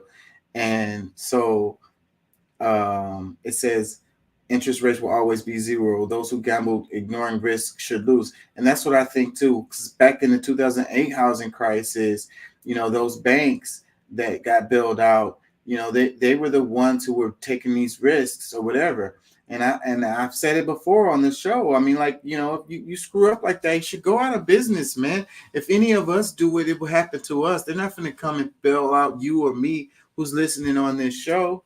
So why the hell did they get bailed out? Off of our dime, and then we don't get nothing out of it. I lost my house in 2012, right after this whole thing happened. I had an adjustable rate mortgage. I was totally in on that shit. They sent a letter to my house saying that I was included in a class action lawsuit that happened, but some shit with the dates happened. I ended up not getting, I got screwed on that one, but whatever. But the point is, the regular folks got screwed and the banks got bailed out, and they got to turn around and do the same shit all over again. Another comment, it says, as working in the new Google building in downtown Austin this past October, at that time, they still had a lot of floors that were completely empty. They were just concrete slab, mechanical air ducts, water lines, fire alarm, and sprinklers.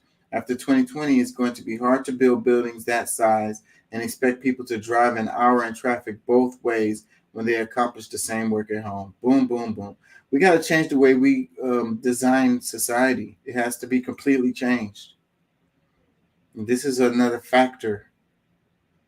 Another comment says, why should this blow up in anyone's faces other than the banks who now own these empty buildings?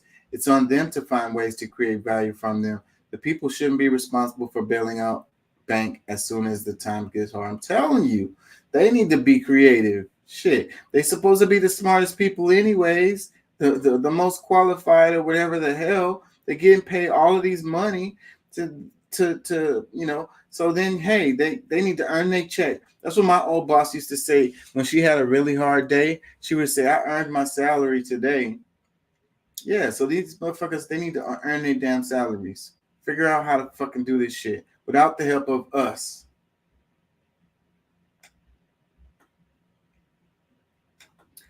I'm gonna move on from this. I feel like I've been on this too long. Really interesting ass thing though. And we're gonna see more and more information gonna come out with this. We're gonna see how it affects literally everything. Like I say, it could cause a whole ass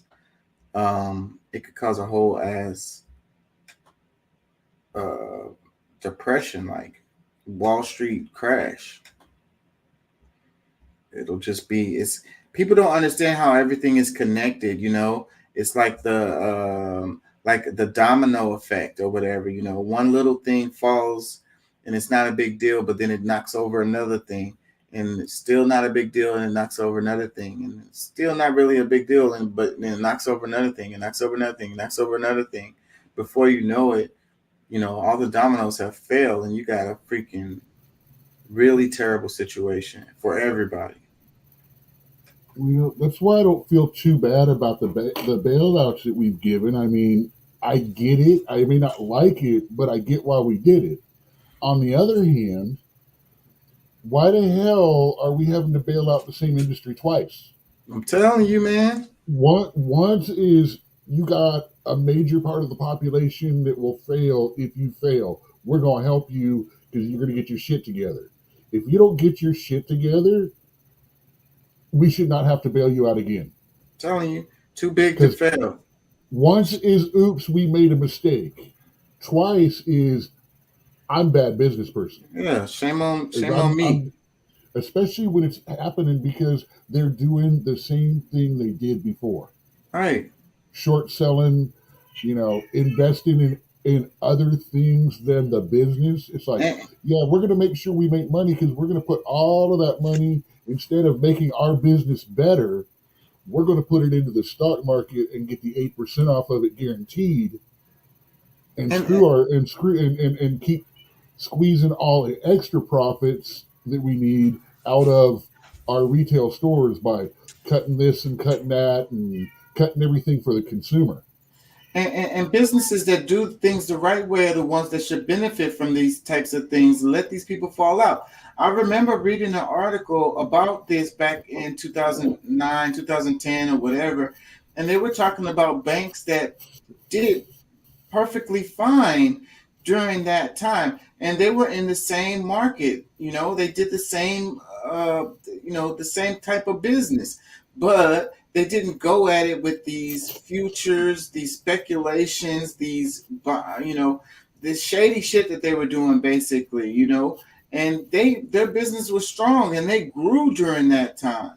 But but when the government comes in and bails out these big ass companies that are doing shady shit, it really kind of shits on the guy who's doing the right thing. So it's like, that's what sucks about this world that we live in. The guy that does the right thing gets punished, and the guy that does the wrong thing gets, bailed out. He gets, he gets to get the advantages. He gets to fuck up and gets to win out of fucking up. And the guy who does the right thing gets screwed over. I hate it. Because those businesses, like those banks who were doing things the right way, if we wouldn't have bailed out these big banks, then we would be talking about them now, and we'd also have a stronger business model because they will be still doing things the right way or whatever, but they will become the big dogs on the block. And that's what sucks about the way this capitalism shit works, because you see what happened. Chase has gotten bigger and bigger and fucking bigger. It gobbled up all of the other freaking banks. Dude, when I left home in Longview, I had a local bank that I was using, and it was fine and good. In 12 years, that bank had been bought by another bank that got bought by another bank that got bought by another bank that got bought by Chase. 6 steps up, and like I said, and I've got a friend of mine that was almost the same story, but their bank is now owned by Bank of America. And a funny note is, if you've got a $5,000 savings account at either one of those banks, you don't get 2 or 3% interest anymore. You get 0.5%. But if you put $5,000 into stock on either one of them, you'll make 4.5% interest. Yeah. It's actually better to buy stock in the bank than put your money in the bank. Yeah, and we've talked about this before multiple times, but I have to make my little personal part of this too. I've had the same bank for I don't know how many years. Originally, it was a Washington Mutual freaking bank, And I still have the same banking account number and routing number, and it's now Chase because Chase bought Washington Mutual a whole bunch of years ago. I bet you a lot of people out there listening don't even know what Washington Mutual is. It was a huge bank.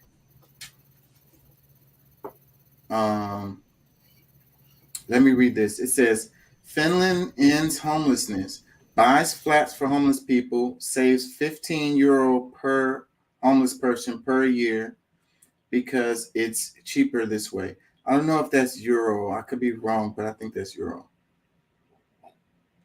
So it saves €15, 15,000 per homeless person per year because it's cheaper this way. So it's cheaper to house the homeless than it is to let them just be out there. And I know a lot of people would think that that's crazy, but the math works out. It's a lot of factors that people don't think about related to emergency room visits, relating to cleaning, related to policing, a lot of factors, a lot of, that it's hard to quantify unless you can put all of it together. When you just look at one part of it, then it won't make sense. But then you have to add it all up together. Social programs. It's cheaper to just house these people. Let me read some comments. It says Finland population 5.5 million, U.S. population 332 million. Out of that, the U.S. opiate crisis, one of the main causes of homelessness, weights about 15%, 2022. That is 50 million. What a ridiculous way to make a comparison. So I get that argument right here. Like Doc has made this argument too, but I don't see why you can't scale this up, and of course it's going to be complicated and different because we are a different country, but that doesn't mean that it can't be done. And it also doesn't mean that it wouldn't be cheaper still. See, once again, though, it also requires you to take more taxes away from me and give it to a government that fucking is sending more money to Ukraine than it does to help people who just got their entire freaking houses burned and homeless. That's the problem with this. Government doesn't treat the money right. You're saying, oh, well, how are they magically all overnight, just all of a sudden going to be like, hey, we've got all this money. Yeah, let's do it toward the homeless. Oh, wait a minute. Congress, wait a minute. We need that money here. Boom, there it all goes. And that's the way it works. I really can't really argue with that. So, like, the real problem is the corruption that we have in our government. The scale, like you said, you scale it up. All that means is more more money falling through the cracks. Well, it doesn't necessarily have to cost more money. It doesn't have to necessarily be more money. And then if it ends up costing less than what we're already paying now, then it just fiscally makes sense to do it. Like I said, it's a difference between, like I said, 500,000 people and 5 million people. I mean, that is staggering. Yeah, but I'm still, my point still stands that, if it ultimately costs less than what we're paying now, why wouldn't we want to spend less? Okay, go down to the next one and that'll explain a whole lot about that too. See, you think all of a sudden magically, oh, they have a roof over their head. They're going to change. They're going to be different. They're going to stop using drugs. They're going to stop ripping things out of the walls and selling them. They're going to stop trashing these places. But it doesn't work like that. The same problems, all you do is place the problems that you have now in a different box in a different neighborhood. I'm sorry, I just don't really believe that because I think a lot of people don't want to be homeless. You don't know about the homeless because you've not been amongst them. You've not talked to them. You've not spent time amongst them and experienced life on the street like that. And I was reading an article it's about an intellectual exercise for you. It was a reality for me for like 6 years, man. I was reading an article about how they were saying it's some people are too poor to get a job or whatever, to apply for a job. And it's like, wait, what are you talking about? But then there's things that you have to have, clothes, a phone, you know what I'm saying? It's kind of like that Pursuit of Happiness movie where the guy wanted that Okay, fancy job. And you know damn well at every step, at every place upon the way, I have done nothing but advocate for those people.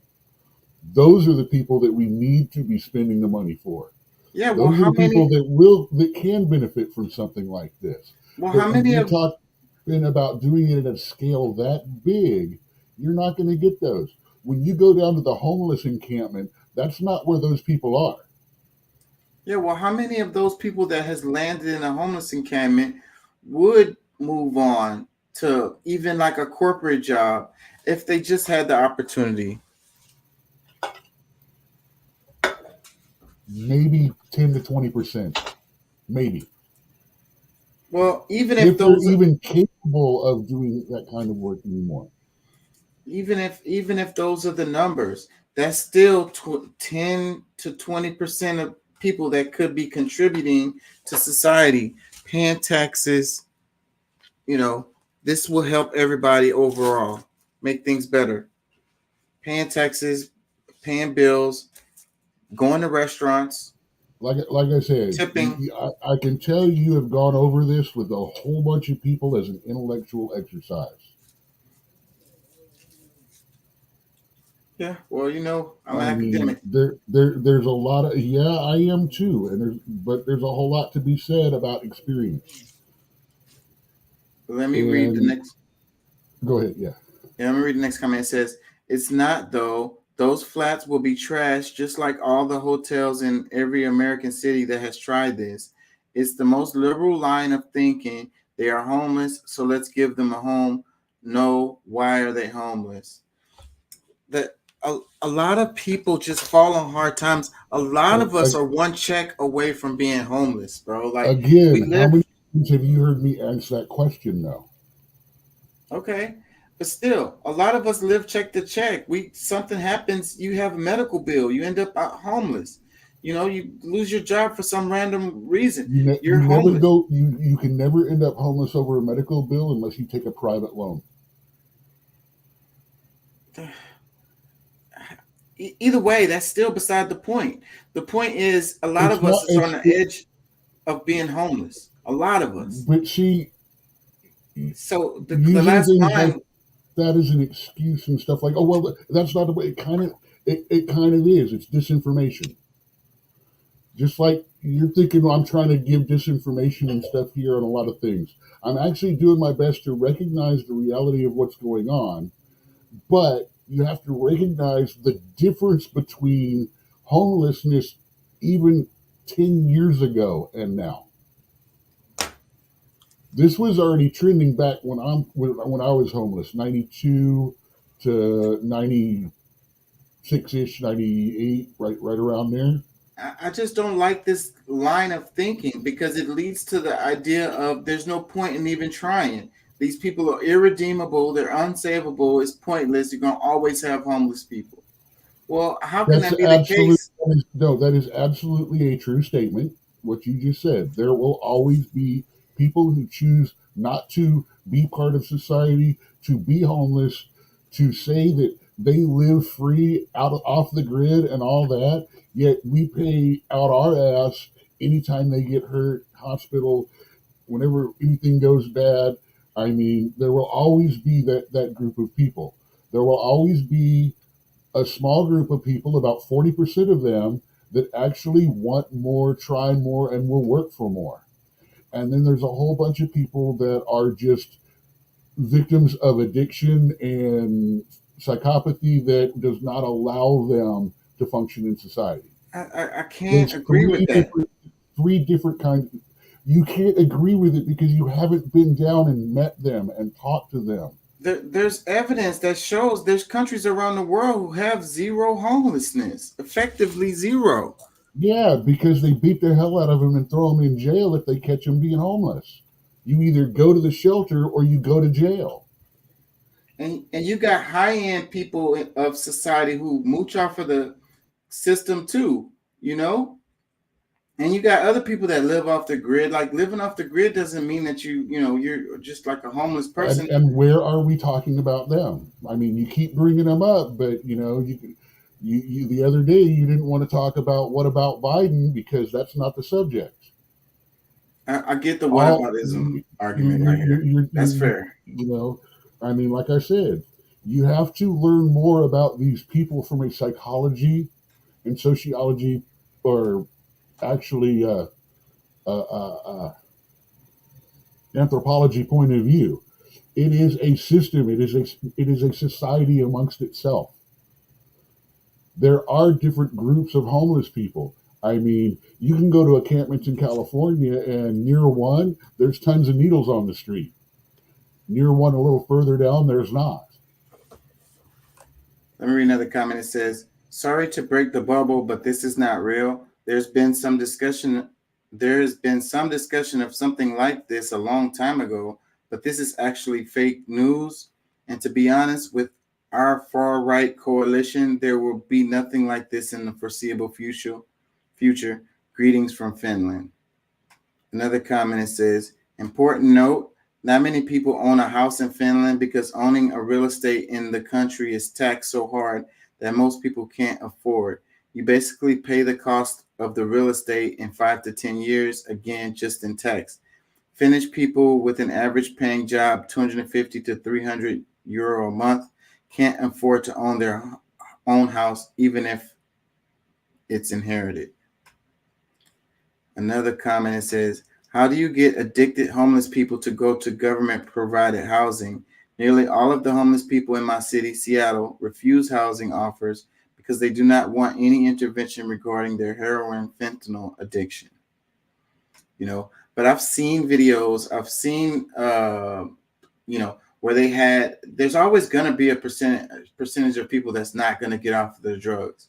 But I've seen it where they put people in a situation where it says they have this thing where they say housing first. Instead of forcing people to get off the drugs or whatever, because that's the way the programs work here in the States. They need to be clean and all of this or whatever. But they have this housing first initiative where they give the person the housing first, and then they work on helping them get, beat their addictions and so forth and so on, helping them get a job and so forth and so on. But they give them a house first, a stable place to live, somewhere to put their belongings, Another comment, it says, "A major problem with homelessness in America are drugs and serious mental illness. In Houston, they housed many of the chronically homeless and they left. California has become a hot spot for drug tourism among the homeless. Such a complicated problem." It is a complicated problem, I ain't gonna lie. But, instead of saying it's impossible or whatever, can we start trying to work on the mental illness issues? Can we start working on the drug addiction issues? Can we chip away at that instead of just throwing our hands up? Another comment. First, says, we need to work on getting the people that want out of that situation, that want out of those campers. We need to get them out first. We need to get them away from the environment that's going to drag them down into addiction. Because I'm going to tell you, the worst part about being homeless is not the shame. It's not the way that people look at you. It's not the having to beg strangers for money. It's the nothing to do. Nothing to do but think. No entertainment, no distractions, no joy, just being stuck there, unclean, in the heat, in the cold. It perpetuates itself. Your mind destroying itself. And that's why a lot of homeless people end up, even if they didn't get that way, end up falling into mental illness and addiction. Because your mind, your soul, they literally eat themselves out there. You just lose it. And that's why we need to focus on the real homelessness, the ones that are there because of bad circumstance, a bad few weeks, a bad couple of months. We need to get them out of there. We need to get the children out of there. If the parents want to stay there and be addicted, they can stay there and be addicted. We need to get the kids out of there.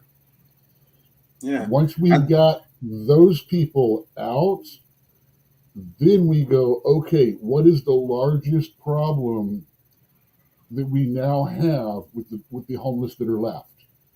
And let's address those root issues. Yeah. And let's start getting them out.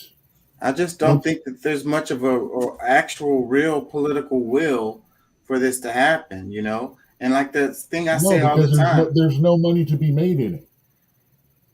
Well, there's money to be made in acting like you're fighting the housing crisis, because I was watching a story about that. Like, you have a whole industry of folks who are basically getting rich off of pretending to fight the homeless crisis. You know what I'm saying? Like I said, they're just making money. So if they actually fix the problem, then their check they no longer get their check. Yeah, as a politician though, there's no money in it. I mean, there really isn't. Right. So there's no political will on the politician side. Yeah, and I mean, you don't know how they're going to vote anyway, because them fuckers are crazy. So they don't see no. But at least they'll have addresses which they can use to get their voter registration card. Yeah, and that can affect the census, and that can affect redistricting and stuff like that. So I think if you really looked at it, it probably is a benefit to the politicians if you looked at it long enough. Let me read this. It says, meanwhile, in the United States, organizations and nonprofits are using the war on homeless as a means for personal gain. They know they can end homelessness without issue, but if they end it once and for all, then they'll actually have to focus on something other than using a crisis to line their own pockets. So that's what I was saying. And this is true. I was watching these videos about it, and it's really, really horrible. And so if these people make this a living, and this is how they, make their check, this is how they pay their bills, then why would they want homeless to actually end? You get what I'm saying? They have an incentive for it to continue, actually, this particular group of people. Really, really sad. Another comment is said, but what I was about to say a minute ago is that back to the political will part of it, it's like because of the way our system is set up, this kind of like capitalism, this predatory capitalism that we have, there's a reason why we have homeless people. And the reason is it's a threat to the rest of us, to force us to do what we do, have to go to work, have to pay bills or whatever, have to keep your head down, put up with the bullshit of your employer or whatever, because homelessness is a real threat. It's a real thing that can happen. And the rest of us who are living check to check, making ends meet every month, don't want that. We want to be able to take a shower. We want to have a place to put our stuff. We want to be clean. We want to, live some kind of a life, So, but having the homeless there is a threat, an active threat. It scared me enough. I don't want to fucking go back there. Shit. I would actually do better in jail than being homeless again. I'm telling you, I think a lot of people are. And that's why the homeless people go to jail sometimes, just to get something to eat and get off the streets for a while. That's why cops don't take homeless people to jail. I mean, they don't take them to jail trespassing. They do everything they can to not take them to jail.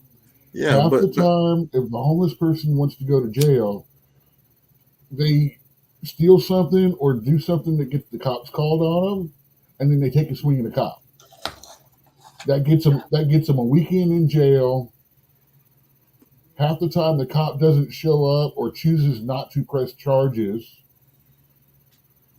or they get taken off to the mental for a night or evaluation for a weekend. I mean, whatever works at the time. I mean, need a break from the street, go out, get yourself really jacked up on some good stuff, get thrown into rehab for a week or two.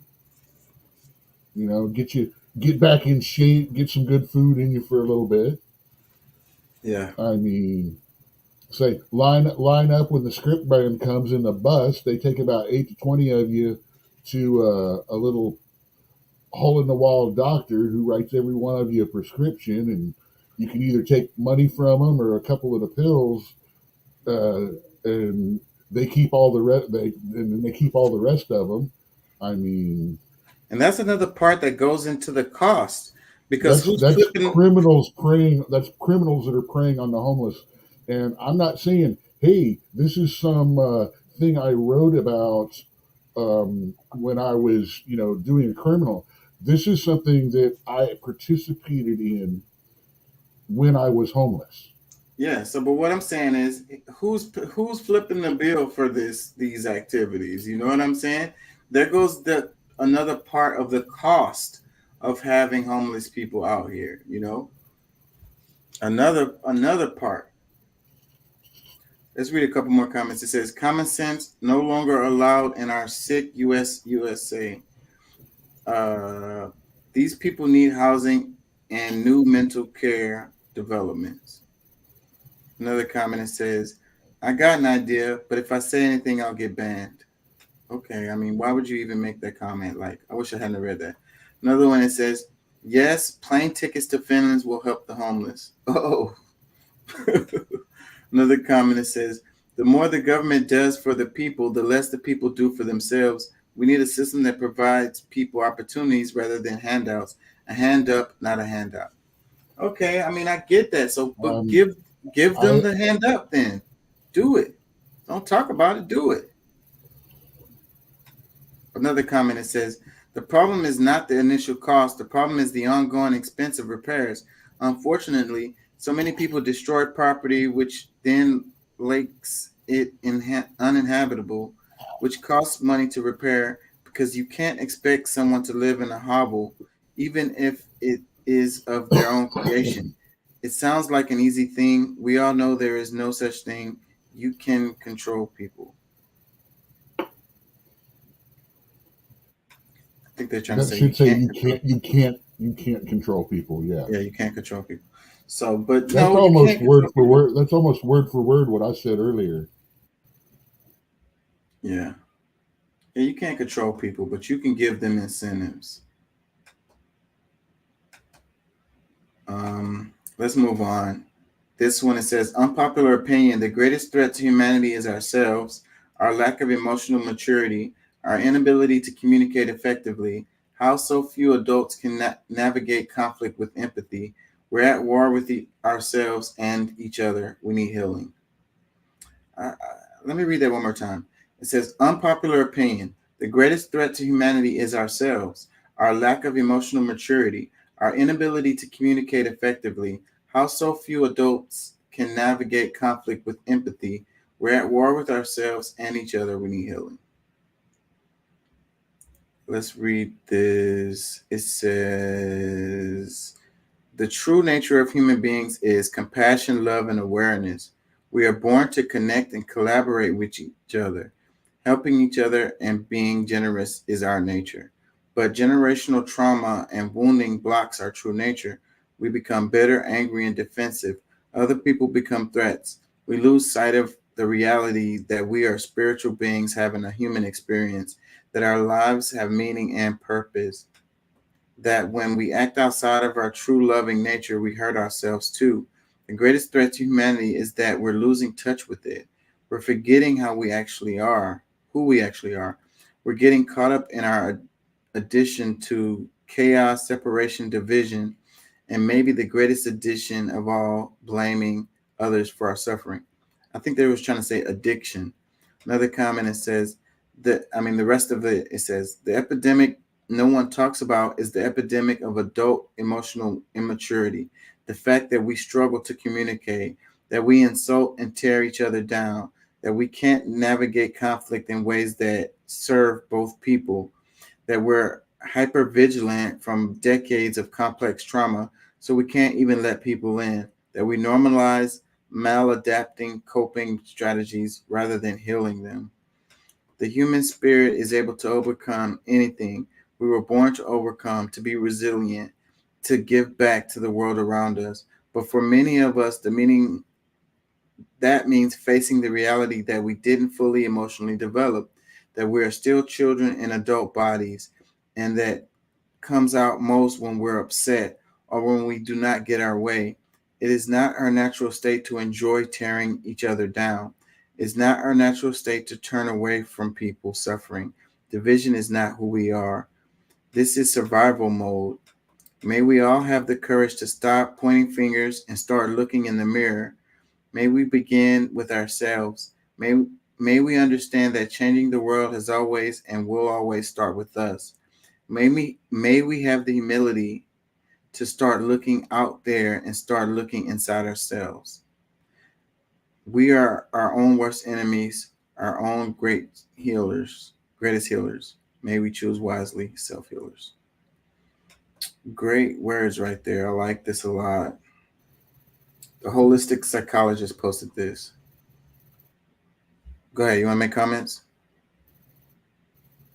I just heard the sound of the AI voice with the AI artwork and generic inspirational quotations written by ChatGPT going through that. Yeah, it was quite a few little typos in there. So maybe. Well, the fact that a lot of them were spelling made me feel like it was actually a person that wrote it and not AI, but it still had that same AI canter, blah blah blah blah verboseness to it. You know that you hear with the guy with the gravelly voice talking about the way make yourself feel better and things like that. With the little AI guy with Shang-Chi and philosophers just in that weird, creepy, unsettling when you watch it. But you can listen to it, but if you watch it, it kind of makes you a little unsettled because they don't move quite right. Right. Let me read a couple comments. It says, how to solve conflict with empathy.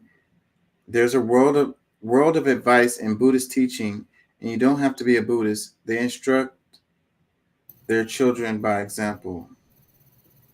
Well, you didn't say anything there. Read another one. It says, you know when a man learns how the first time that they learn how to try to start resolving problems, a difficulty without violence. Say the first time a mosquito lands on their nuts. like, wait, let me think about this for a second. It's like, yeah, nonviolent resolution might be a good idea here. Let me read another one. It says, truth, the most complex of all problems in the world. If we conquer this with love, we could save ourselves. It's like they're all not really saying anything. Let me read one more and move on. It says, so true, people want to be good people and live the language of love and belonging. Our sense of purpose is critical, but we lose sight of how to fulfill our deepest purpose and core needs when we are hurt. Hurt people, and I hope we can all agree it's time to heal. Who's in and ready for a widespread awakening? So, what this says, when it says few adults navigate conflict with empathy, well, hold on, what was it? Our lack of emotional maturity, our inability to communicate effectively. Dude, I'm sorry. Just label this social media sucks. Face to face, we do this. We're okay with each other. It's online. We did not develop the people dealing with skills are not being developed like we had them back when there was no social media or when there was only a little bit. Because it's easy to be a bully. It's easy to get the click to turn on somebody. I mean, it's like a Hughes Brothers high school, but the whole world is put into it, you know? If you understand that reference, it's like Mean Girls. You know, you got the Hughes Brothers high schools. You know, you got the jocks, you got the You got the brains, you got the smokers, you got the cheerleaders, you got the A students, you got, you know, all these little cliques and stuff like that. And that's what the internet is like right now. Yeah. But now, instead of your group being 3 or 4 people in high school, it's 3 or 4 million people. Yeah. So you never have to really leave your comfort group. You never have to deal with anyone on a realistic or emotional level. So we're not learning the social skills, the interaction skills like we used to. Mm-hmm. Now it's like, you don't like me? Well, fuck you too. I'm just going to block you. Bam, Yeah. you're one person out of millions out of my world now. Let me read this. It says, the Democratic Party is the graveyard of progressive policies and is the most significant impediment to socialist revolution in the United States. Yes, more so than the Republican Party.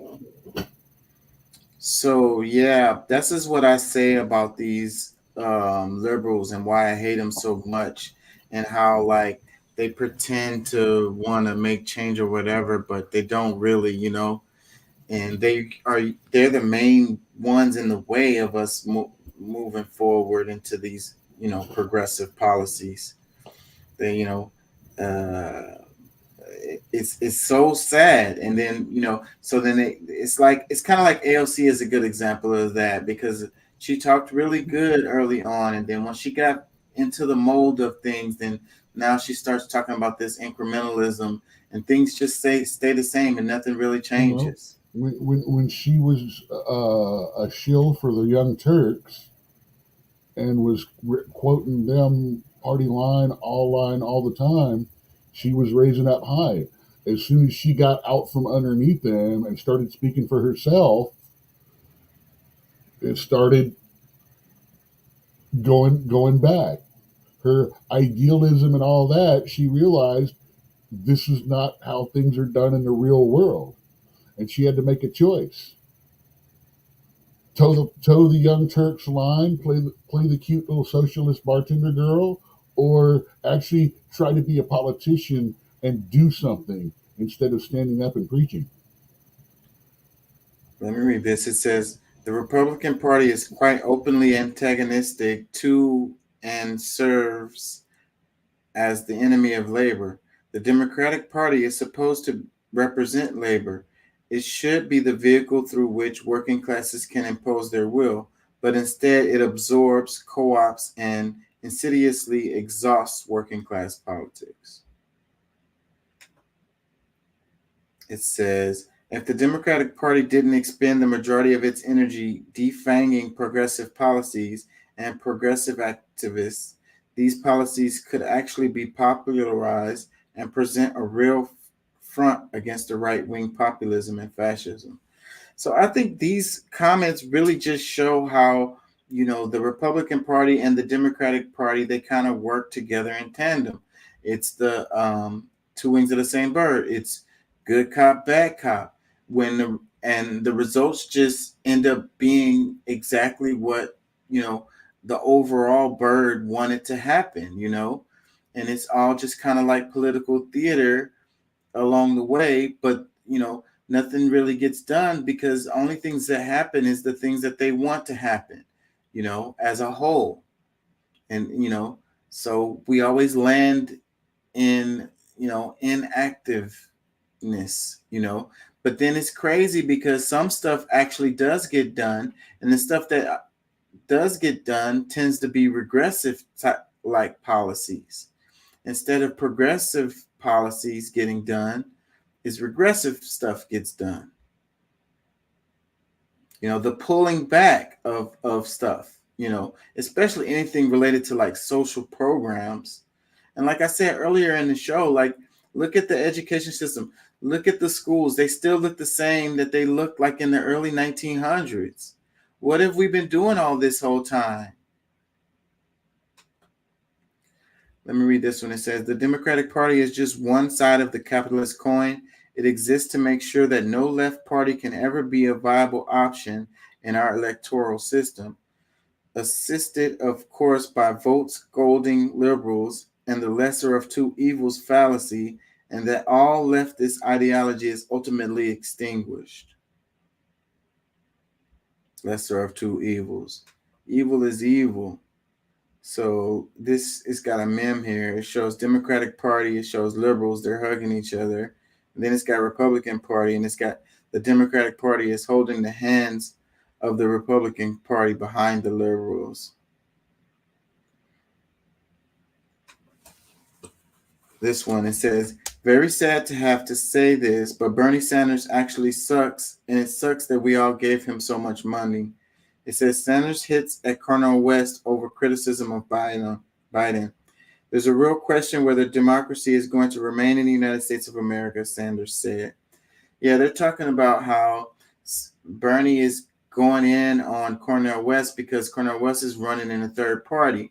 And they're saying that it's going to just pull away from the Democratic Party, ultimately leading to the Republican Party winning, which is an argument that they make every fucking time. Like, I'm so tired of it.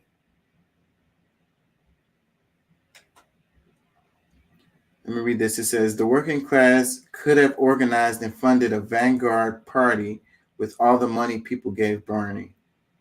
Yeah. Yeah, it's a reason why we only have two parties in the United States, and how things just tend to swing back and forth from one party to the next every couple of years, every 4 to 8 years or whatever. And it's just it's the perfect ass system, really.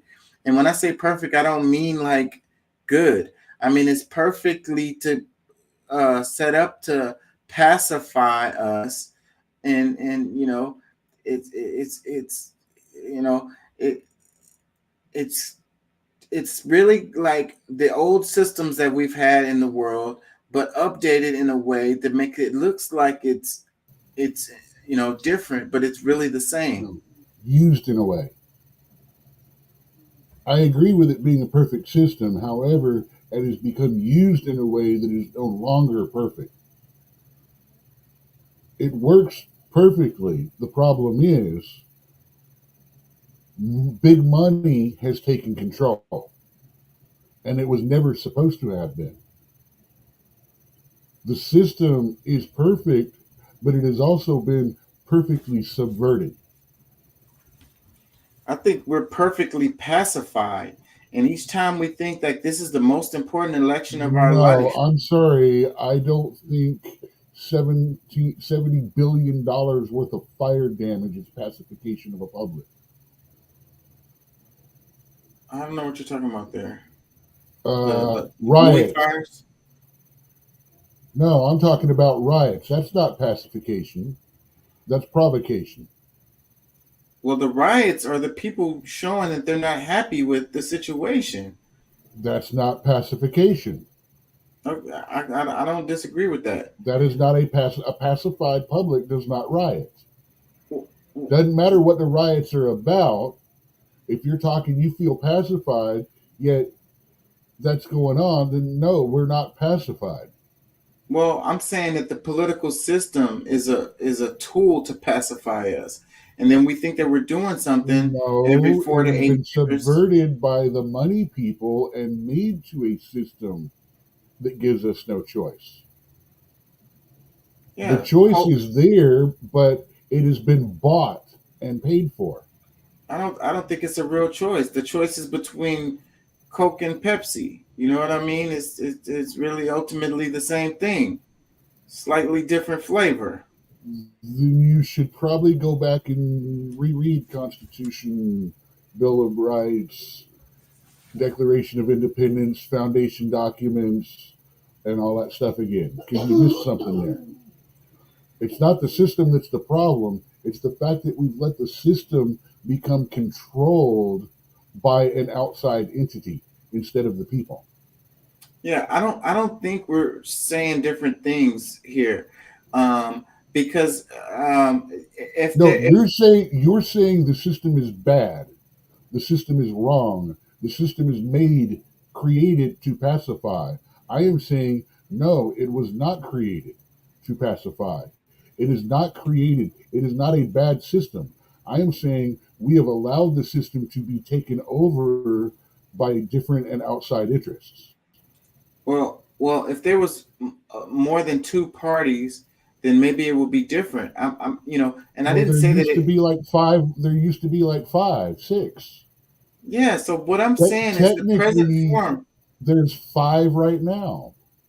I'm saying that the present form of the system works perfectly to pacify the people with this lesser of two evils, this illusion of choice, this illusion of change, That's and not the system. That is the just people that have bought the system, and you're presenting it to you that way. And it just bounced back and forth, from Republicans to Democrats. The Democrats thinks they're winning, and then they got power for a few years, and then it bounced back to the other side, and they feel like they're winning, and then it bounced back to the other side, and you got these presidential what do they call them? These temporary ass shit that they do that the next administration can just come in and undo, and let me read this. It says Bernie and the squad really ought to return $272 million in donation money they took from people they duped into thinking they were fighting the establishment. Yeah, I don't disagree with that at all. But I'd say you could probably say the same thing for Trump. So when that's the reason why I'm saying that this is what's happening. This is good cop, bad cop.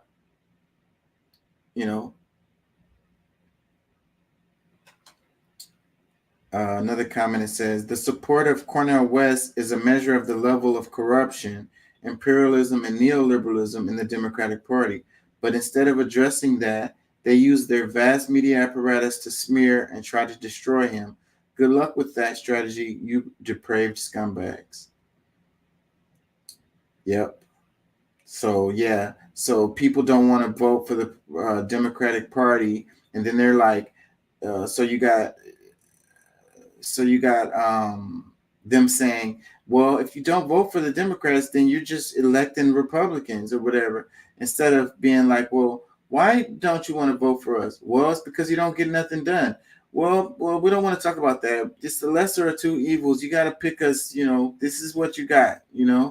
Or are you gonna get Trump again, or whatever? So then Cornel West is like, well, I'm not gonna run with the Democrats. I'm gonna run in third party. Oh, you can't do that. You're just sabotaging the Democratic Party.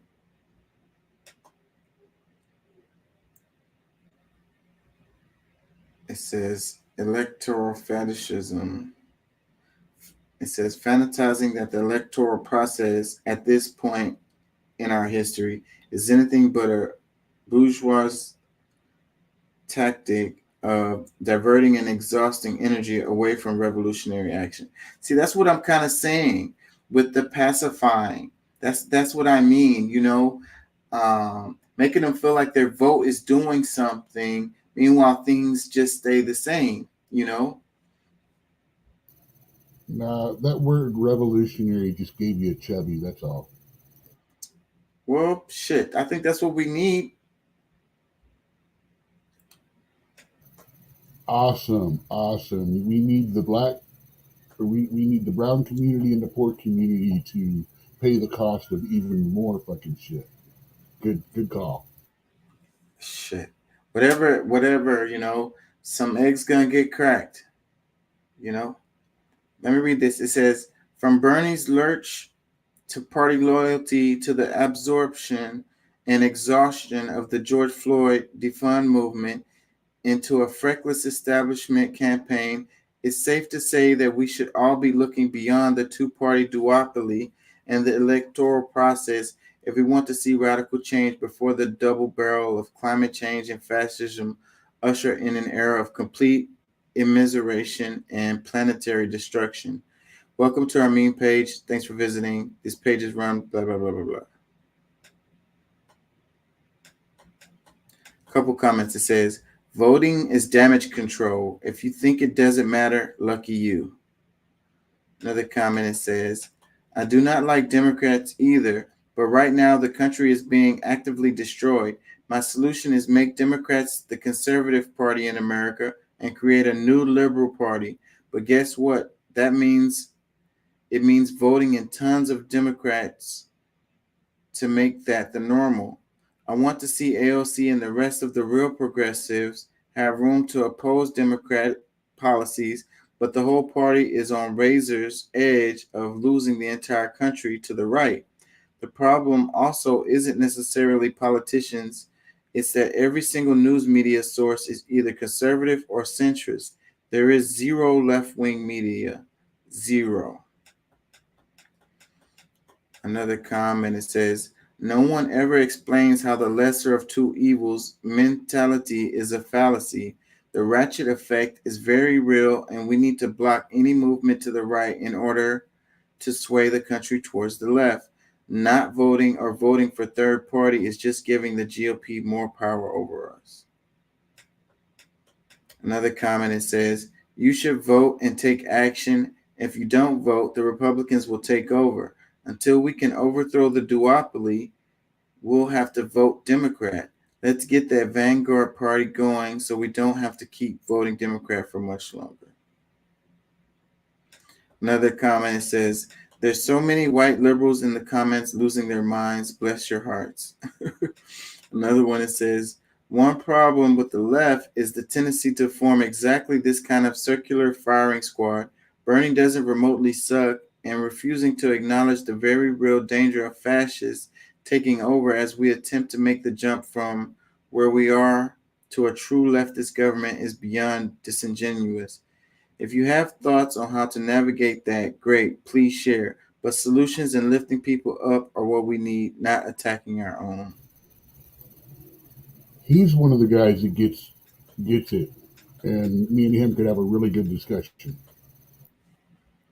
Another comment says, I mean, yeah, the Democratic Party sucks, but saying it's worse than the Republicans is wild.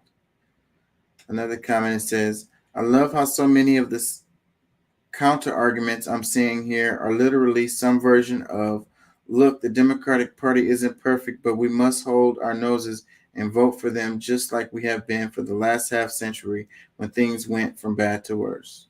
I'm telling you. Another one, it says, the thing that sucks is that for the entirety of most people's lives, the progressives, radical leftists, whatever side of the political spectrum has yielded basically no meaningful progress for the lives of the people they claim to represent. Even while in the absence of electoral power, the far right has won a lot of victories for the contingent, both culturally and politically. Leftist action is entirely comprised of podcasting and star fucking and thought pieces, and occasionally organizing that ultimately leads to very few victories. There have even been plenty of labor disputes that were won by people on the ground who don't see themselves as leftists. People need to be convinced that the left isn't even more useless than the Democratic Party if any of this is to come to fruition, because right now the most meaningful legitimate function that the left serves politically is to keep actual fascists in power, and most of us don't want that. A little bit more. I like these comments there. Another one, it says, it would be cool if you didn't dismiss the electoral process while simultaneously supporting Cornel West, considering how logically inconsistent this contradiction is. It would also be great if you didn't dismiss the reality that the electoral process as part of the path to a more equitable world as some kind of unrealistic psyop to placate the masses while simultaneously promoting revolution as a genuine path forward, as if the numbers of people who support that could really accomplish it. Even Hakeem acknowledges that radical revolution in the U.S. is a pipe dream, and the best we could hope for is a moderately progressive American regimes don't cool the global South when they establish more sincere leftist societies. So maybe we ought to echo that sentiment. Just a thought. Somebody understood the assignment. Couple more.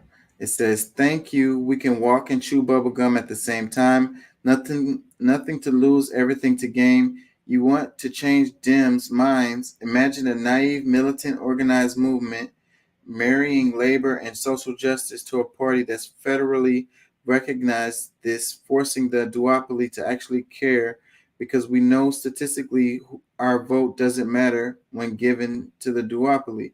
We literally cannot lose in our goals because we're not playing the game anymore. Move as if you're free, people. It can't wait. That comment right there is the one that I probably agree with the most. I can't lose. I don't care. I don't have a dog in the race. If the Republicans completely like just take over and do all the things that are successful at all of the things that they want to accomplish, then cool. That's fine, because the results are going to show what they are. You know what I mean? The things that are going to happen as a result are going to show what it is. That's how I feel. So, I don't care. The Dems are just like gonna freaking play like they want to do something and not do anything. So it's whatever. And I don't feel like my vote really matters, especially now on the national. Like locally, yes. Nationally, no.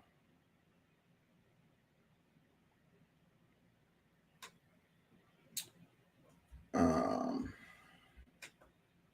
feel like I've been talking a lot.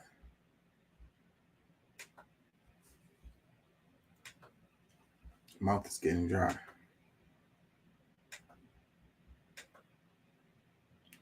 So y'all know the 60th anniversary of the March on Washington is, if it hasn't happened already, it's about to happen. So that's why we've been seeing more MLK quotes. 1863, through the Emancipation Proclamation of Abraham Lincoln, but gave the slaves no land, nothing in reality, and nothing fact, to get started on. At the same time, America was giving away millions of acres of land in the West and the Midwest, which meant that there was a willingness to give the white peasants from Europe an economic base. And yet it refused to give its black peasants from Africa, who came here involuntarily in chains and had worked free for 244 years, any kind of economic base. And so emancipation for the Negro was really freedom to hunger. It was freedom to the winds and rains of heaven. It was freedom without food to eat or land to cultivate, and therefore it was freedom and famine at the same time. And when white Americans tell the Negro to lift himself by his own bootstraps, they don't look over the legacy of slavery and segregation. I believe we ought to do all we can and seek to lift ourselves by our own bootstraps. But it's a cruel jest to say to a bootless man that he ought to lift himself by his own bootstraps. And many Negroes, by the thousands and millions, have been left bootless as a result of all of these years of oppression and as a result of a society that deliberately made his color a stigma and something worthless and degrading. Yes. When you stood on the Lincoln Memorial that day in August '63, you said, "I had a dream." But I must confess that that dream that I had that day has at many points turned into a nightmare. That America freed the slaves in 1863 through the Emancipation Proclamation of Abraham. Comment, it says, no lies told, 60th anniversary of the March on Washington is coming. Another comment, it says, once he woke up is when he was killed. Another comment, it says, they buried this speech because they don't want us to hear the wake-up call in this message. They play the I have a dream to keep us docile and begging for equality, which they never intended on giving us from the very beginning. Another comment, it says, he started talking like this, and they said he got to go. A couple more comments, it says, what bootstraps did Euro people use to pull themselves up? Another comment, it says, check what it did to us Native Americans. We were stripped of our land, forced to cut our hair, forced into cruel boarding schools, put us on land we can't even own, the last to be able to vote until the late 70s, and was not even declared human beings. We are the highest race with genocide and are still facing it because we lost our language. 95% of our men are incarcerated who become felons, who can't do a GD thing when they leave prison. We still are in genocide as the only race in the world who has to register federally to be even considered American Indian. We have the highest death rates by suicide, homicide, death by police, and poverty. If we are considered less than 1/4 blood, we aren't our race. Our people faced police brutality for decades. I've lived on the res. It's a sad, dismantled, and culturally stripped race. My tribe will be extinct in 200 years or less. We get no money. Res land is poor land and not even considered ours. Let's talk about it. It says oppression, Native American spirit. My eyes are burning.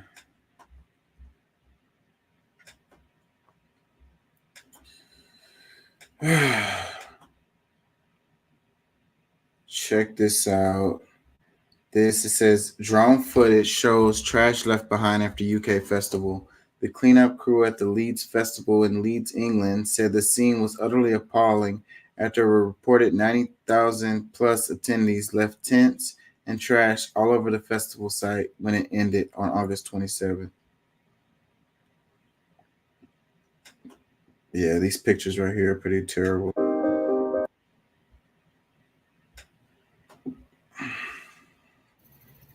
Pretty terrible. Say, imagine what it would be like in an American one. Yeah. Yeah. Hey, I'll tell you something though. I would be happy to be on the cleanup crew. To find maybe find depending some upon cool what stuff. kind of music. Depending upon what kind of music festival it was. Yeah. If it was a Christian music festival, I'll pass.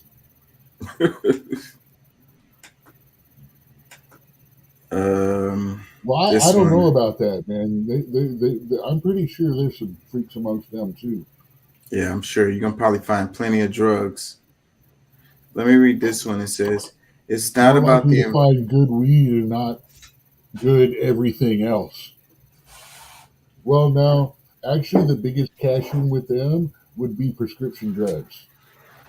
Yeah. Because if it's prescribed, it's not against God, right? It's not against the law. So I'm not violating, the tenets of Christianity. Yeah, you're gonna find because some it's legal, right? Some kind of logical way to explain it away. Let me read this. It says, "It's not about the environment. Stop using this phrase. It's about whether life on Earth collapses into a shadow of its former magnificence. It's about whether humankind thrives and evolves or descends into a long and brutal dark age on a less habitable planet." Did they misspell that? Is that why I'm not reading it right? Let me try to read this again. It says, "It's not about the environment. Stop using this phrase. It's about whether life on Earth collapses into a shadow of its former magnificence. It's about whether humankind thrives and evolves or descends into a long and brutal dark age on a less habitable planet."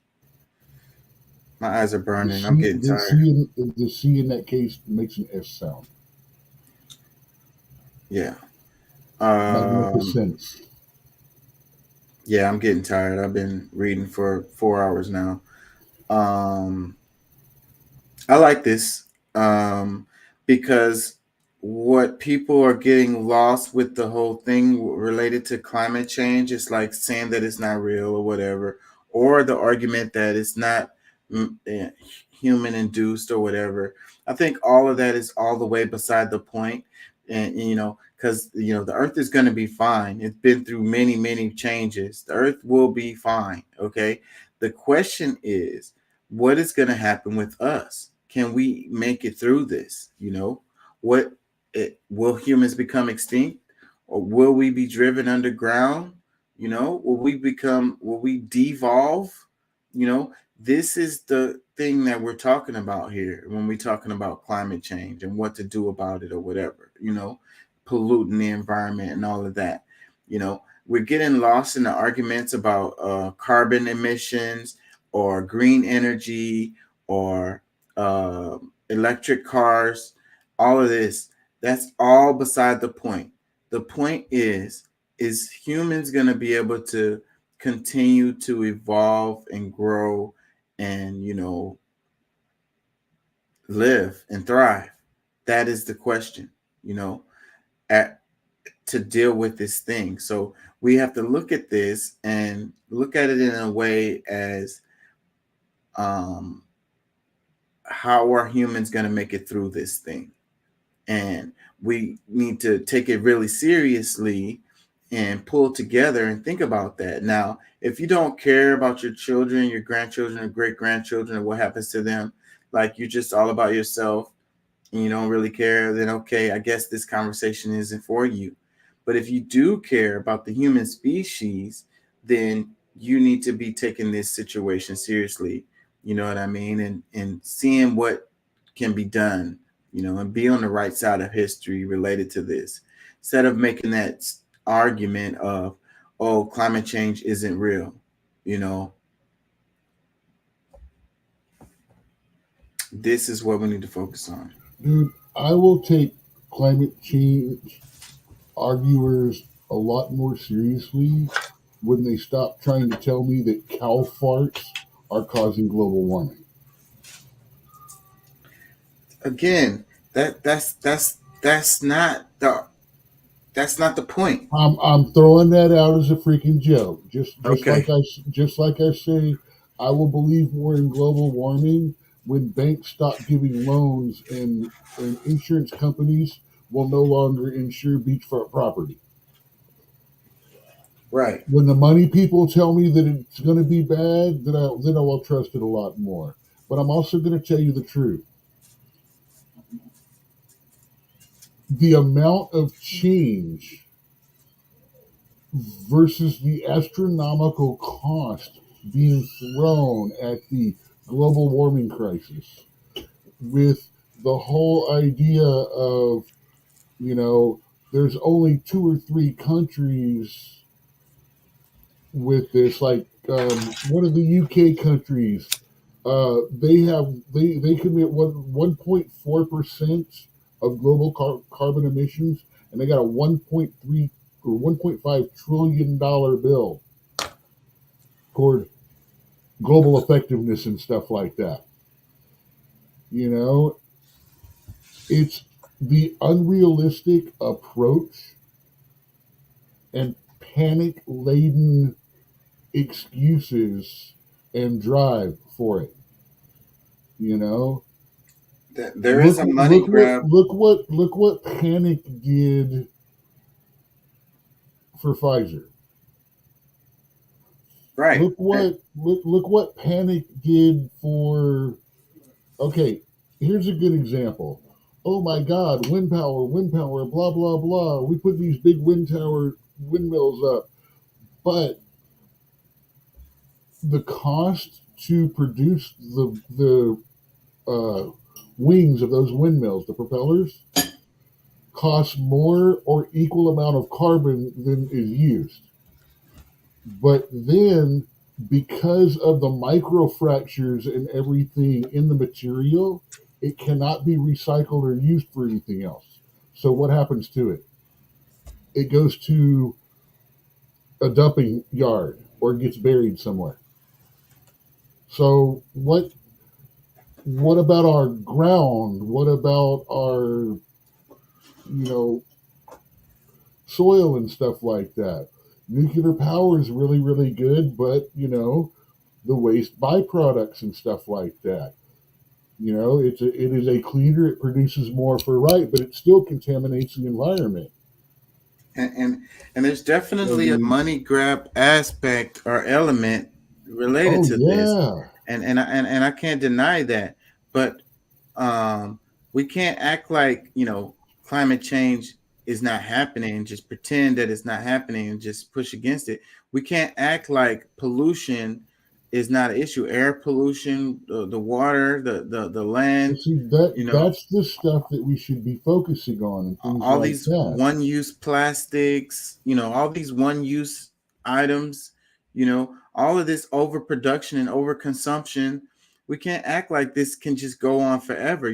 This idea of exponential growth.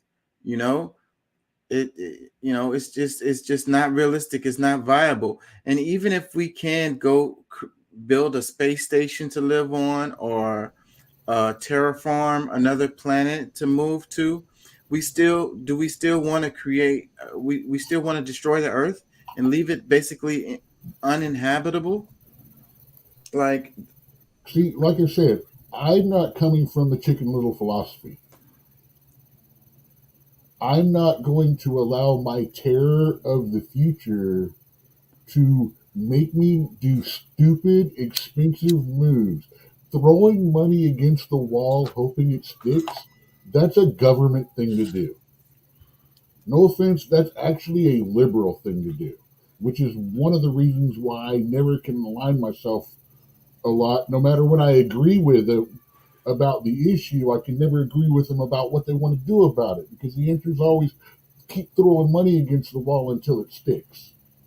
Well, the point is making people aware enough to care more about the environment, to change the way we do things. But to it's being done by fear, not reason. And when it's done by fear, there's going to be a kickback. And I hear you on that, but that still doesn't deny the fact that, you know, what needs to be done is putting pressure. The main thing that needs to be done is putting pressure on these corporations, because what they do is they push it back on the people and say, if you just use paper straws, then you could save the world. Or if you just ride bicycles. All of this is coming back to us. This is going to come back to us with this global empire going on, with this fake digital money that we all have to start using now. Cash will go out, and then they're going to link a CO2 cost to everything. If you take a look, places are already getting it. You can already see it that, you know, a steak has a certain CO2 number as well. And you're going to get a CO2 allowance every year. And if you go over that, you start paying fines and paying double, triple for things and stuff like that. I get it. But we are allowing this to happen. That's what your fear is leading us to. But you're not hearing what I'm saying. I'm saying that they're trying to put it back on us. Is what you're saying with the overcompensation, because people are fucking afraid. They're terrified. Yes, and so I hear they you. They allow this overreach of rights, and it's not a pushback against environment. It's not a denial. It's a no. What the fuck? Who are you? What the hell? Okay, but yes, I get you on that. But still, we want to defend these damn corporations. We don't want to hold them accountable. You know what I'm saying? Like I say, they put it back on the people. Okay, you got a carbon footprint or whatever. The corporations are the one that's doing it to us. That's by exactly what I'm saying. And all these climate control or climate champions of the government flying back and forth across the friggin' country from one meeting or speech to the next. Yeah. And I agree with you. Greta used the train with her 20 or 30 people, even though they caught her using a whole bunch of single-use plastic and all that kind of stuff. Yeah, at least she made the appearance of trying to do better. But still, the whole thing with the carbon footprint is the thing about them putting it back on us. Like I say, riding a bicycle is going to save the world. Using a paper straw is going to save the world. Using your grocery reused grocery bag is going to save the world. That's called act locally. Yeah, but that's Think not globally, act locally. But for that's the not, globe, we as individual people act like this. That is not the answer. The answer is force the corporations, put pressure on the corporations to not keep creating these one-use products, to stop creating so much fucking plastic waste. Stop buying them. Yeah, but stop buying them. That's not Sorry, how we're going to be able to. They're too convenient, though. So because the people won't stop buying them, consumerism is making them. So is it not the end user who should be paying the cost because they don't choose to stop using it? the consumerism is definitely an issue, or definitely a factor in this. But what I'm saying is the focus needs to be on. Dude, you lost your argument with me completely when you said force and control. Why do we always keep making excuses for these damn corporations? Like I'm not talking about corporations. Losing money. I'm talking slippery slope. I'm talking about taking control. I'm talking about using force. Force has to be used. They're not going to stop what they're doing just on willy-nilly. They're making freaking a killing. They keep on making money. That's what they care about. So that's it. Yes, they're going to have to be forced. And see, this is where we have a problem. This is where we have a basic disconnect.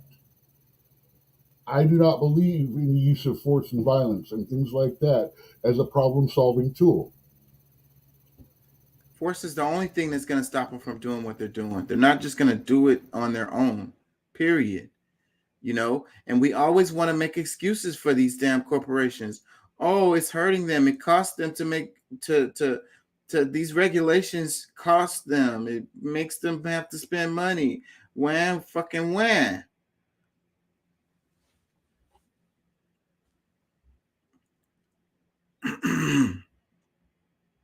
They're going to keep on doing what they're doing until there's someone puts a stop to it. Let me read some comments. It says, people imagine the apocalypse as some quick, brutal event that leaves behind a few plucky survivors. In actuality, it will be long, painful, heartbreaking, and tragic. It will come on slowly, and it will become normalized. It has already begun, and it's just going to get worse. Another comment, it says, I honestly don't think that this thing should be about humans too. We are poisoning waters, killing species, and hurting other living creatures on the planet. It has been about humankind and their comfort. Now it's time to stop being selfish and make changes happen for something else, the environment. And it's kind of like the argument I've been making this whole time. Even we were talking about the office buildings, you know. What else? What other topic we talked about?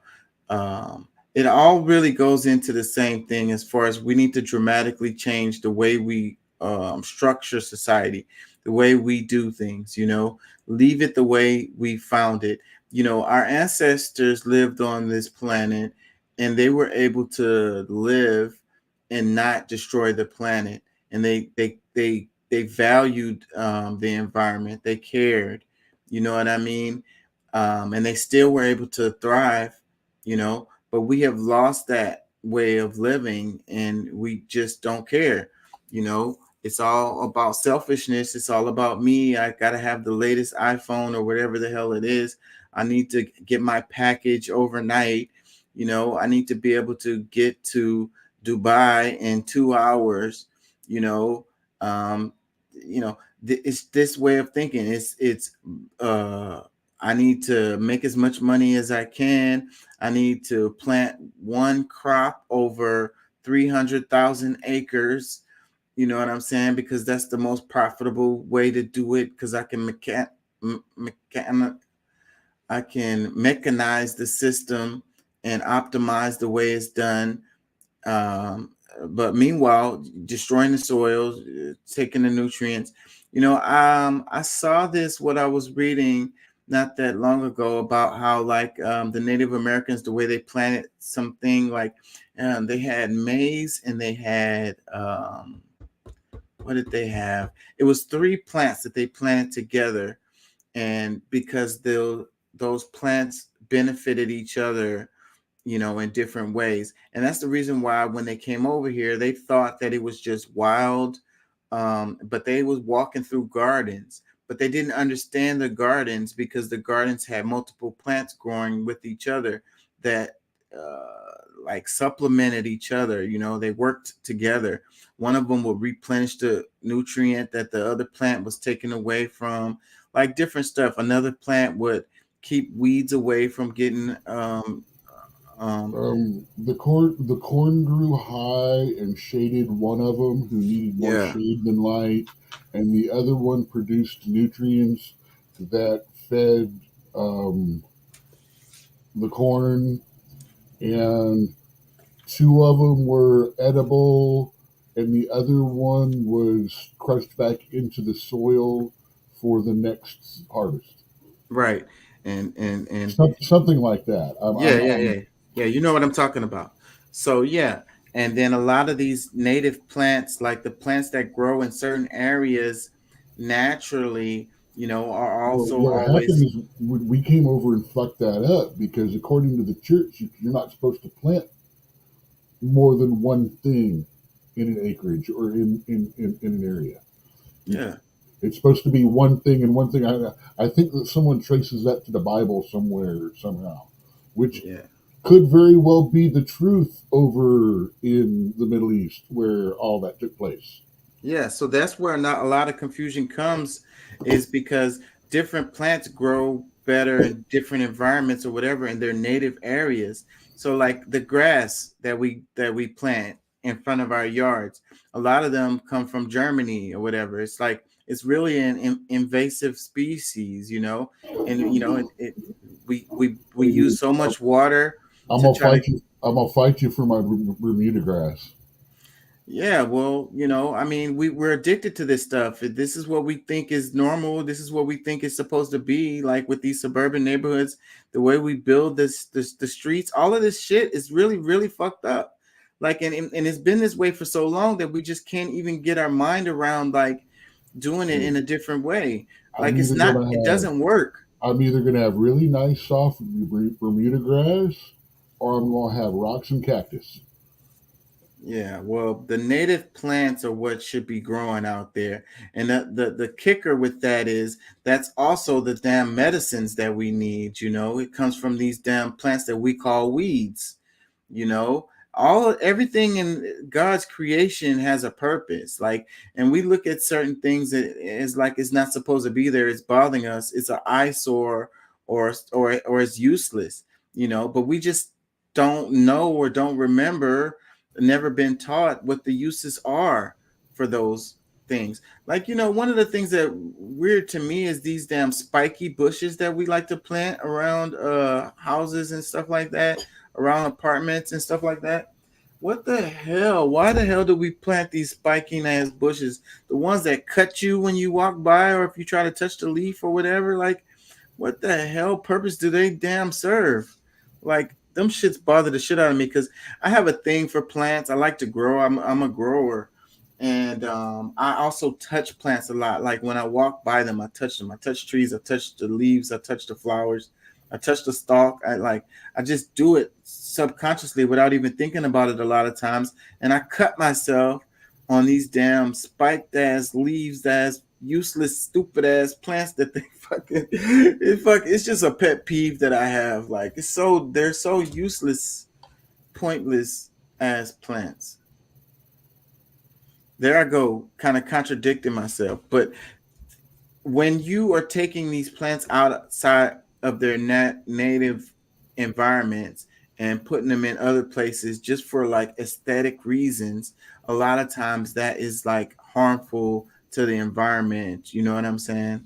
And like, I'm sure those spike leaves have a purpose somewhere in the world, wherever they're native at or whatever. But I don't know. But the way we use them is effed up. Let me read another comment. It says, I honestly don't think that this is a thing should be oh, I read that.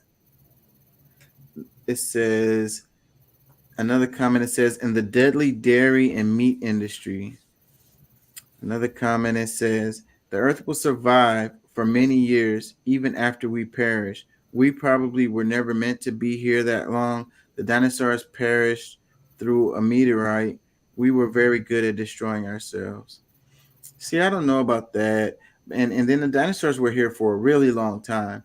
And human history actually doesn't go back that far. If you look at it over the span of the history of the earth, we really haven't been here that mammals themselves hasn't been here on the planet that long. And humans much less. Another comment, it says, the fact that Christians think this future is unstoppable because it's God's plan doesn't help either. Another one that says, it's too late. We've already crossed the tipping point. Yeah, and that very well may be true, but I can't never feel hopeless. I can never Not feel like even, there's not nothing. even, not even close. I can't never accept that, even if it's true. I just can't accept that. I have Okay, to hold on to hope. going by mathematics, technological multiplication of industrial since the industrial age, we are going to have a serious environmental crisis in about 100 years that will be finally fixable. The technology will come in about 150 years before it's all gone. Before, I mean, it's going to get rough, but it's going to be fixable. The problem is we're about 20 to 30 doublings of technology before we get to there. Yeah, but what direction is the technology going to go in if it's all about profit and making money and not Dude, about like that makes absolutely no difference to what's being said. You're trying to throw a twist on it. There is no twist to that. I'm talking about how technology multiplies and things like that. Eventually, it will get to a point where it is a fiscally profitable situation to clean things up. And it will happen. But the technology to do what needs to be done on a massive scale. Do you realize with all the trillions and stuff, everything that we have set up and all of the initiatives, if they were taken at that full swing on a global level, do you know how much change that would cause to the Earth's temperature? no. I believe it was 0.3 degrees is what they did the math to. A third of a degree. Celsius, mind you. So that's like a half a degree, 0.7 of a degree Fahrenheit.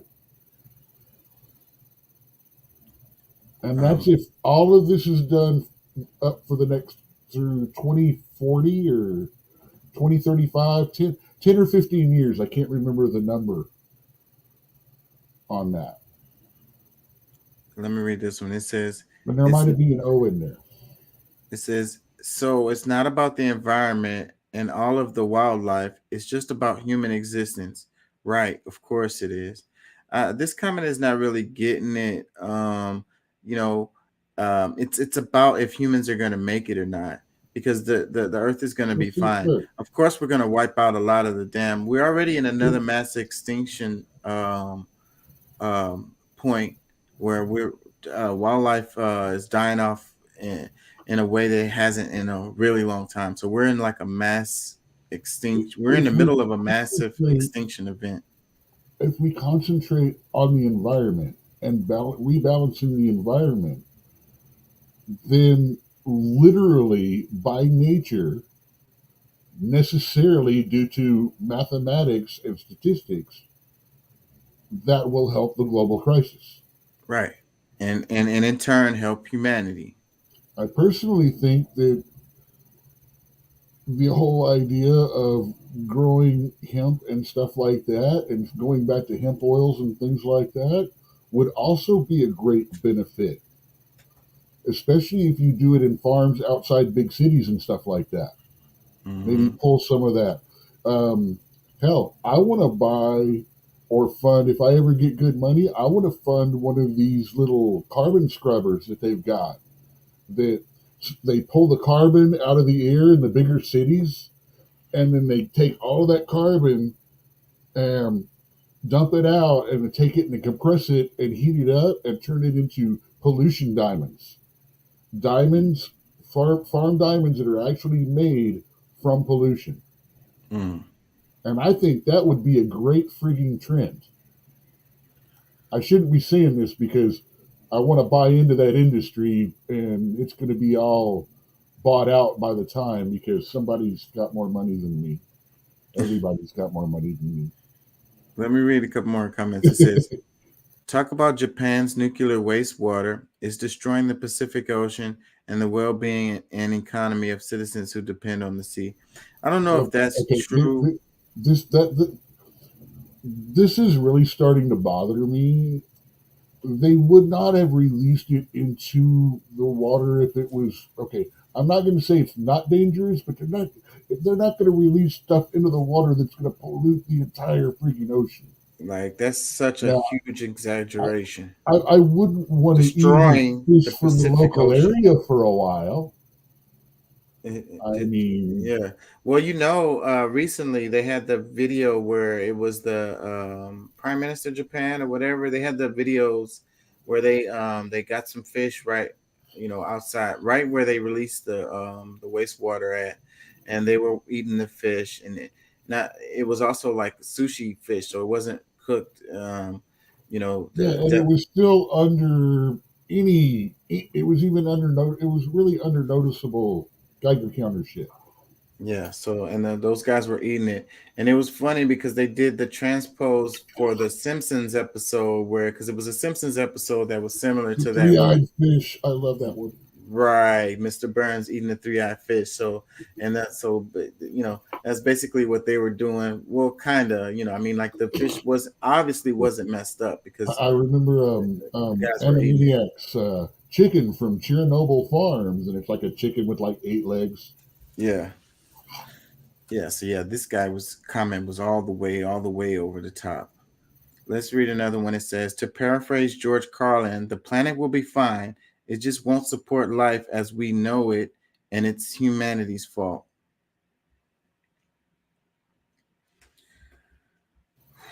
Fair enough.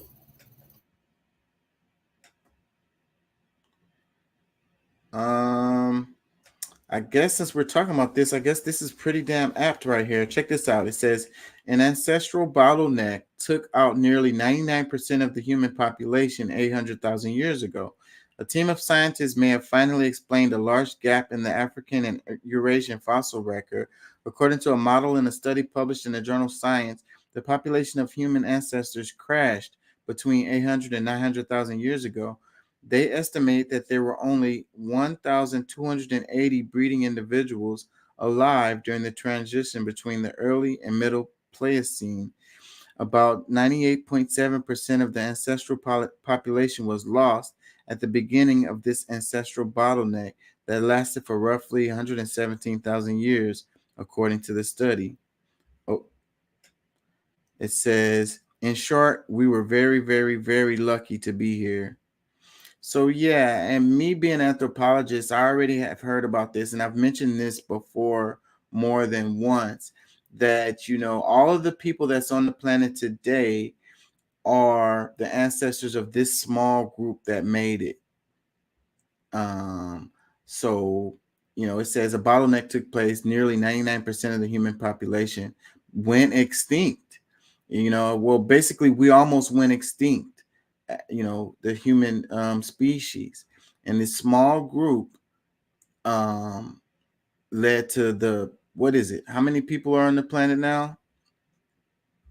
What's the number now? It doesn't matter. Like 8 billion. I think it's like 8 billion. A large amount of people, and all of the people that are on the planet right now are descendants of this 1,280 people right here, which is some really interesting stuff. And they can prove this. So we're talking about climate change and if humans are going to make it and so forth and so on. And then this story is kind of relates in a way because maybe we're going to head to this again. We go through a situation where the number of humans dwindles down to a number like this, 1,280. And that's on the brink of extinction right there. See, 8.1 billion as of a couple of weeks ago. Yeah. So we could go through another bottleneck. It could happen. It has happened in the past. And will we make it out of that bottle? Will it actually be a bottleneck, or will it just be extinction? And what people don't seem to understand, I don't think, is that, species go extinct all the time. Why do humans feel like we're exempt from that? Why do we feel like that can't happen to us?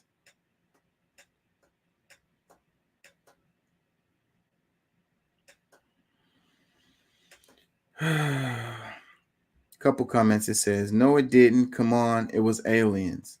Okay. I'm sure that was a joke. Another comment, it says, so we're all essentially related. Yes, we are. Another comment, it says, coming from... Remember the Anunnaki came and supposedly did experiments and stuff like that advanced human genealogy. Blah, blah, blah. Yeah, like genetically modifying humans or whatever, like something like... That's not the only particular area of the world that those same kind of legends are existent in. Yeah, something like that could have happened, but that's not related to this. This was an environmental. That's the reason why this is related to what we're talking about, because it was environmental issues that led to... It wasn't environmental. It's about the changing of the population and the genetics as the population changes. You get half-breeds and half-breeds because at that time species were intermixing, but only certain combinations made viable reproducing people. Yeah, but that's... So they're saying, they didn't say we went down to 1,280 people. They're saying we went down to 1,280 breeding people that could actually reproduce. Yeah, breed. And that doesn't necessarily mean men. There could be a lot more men that couldn't reproduce. That's how many women could reproduce. Because that is how we trace our ancestry back, is through mitochondrial DNA, the mother's side. Which is the women. But no, they wasn't just talking about women. And yes, it could have been more people, but not read the actual study that they're talking about. I'm familiar with it. The point is, it wasn't very many people, and it's about, there's only, basically it goes down to all family lines go through one of these 1,300, can go back to actually they go back to, this is before Eve and the other 2 or 3 that they found so far. But yeah, it's about crossbreeding and stuff like that. It's about how we have 5 X or XY combinations, but only like 3 of them actually are able to reproduce. There were less combinations back then. There's only like 1,300 females that could reproduce. Now, other men of the species could impregnate them. The sperm worked, but there's only so many eggs, so many ovum, so many females that could give birth to something. But the that's reason why everything's jacked up. It was a reason why all of the people died off, and it was environmental reasons. They were living on the coast because that was the only place that they could live, eating shellfish and shit like that. It was the environment was fucked up. That's what killed off everybody. Let me read another one. It says, coming from only 1,200 people is amazing that so many populations look so different from one another.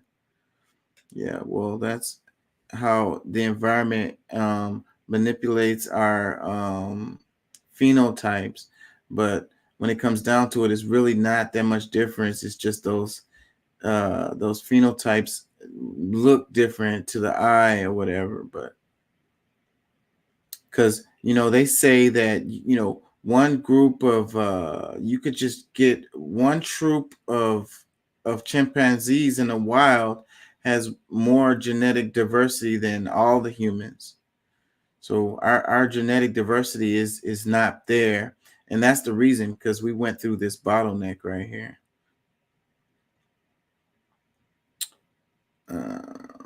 Another comment, it says, this is old news and one of the reasons why we have so little genetic variation. Boom, that's just what I just said. I'm freaking getting tired.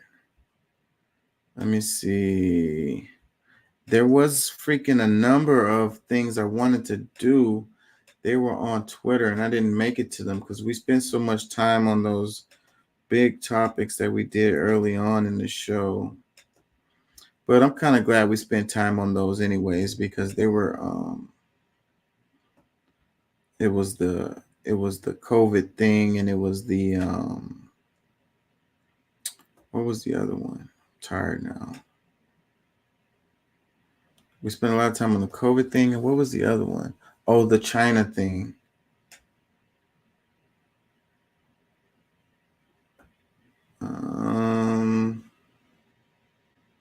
Did I play this in the other show? I think I did. The Biden stuff.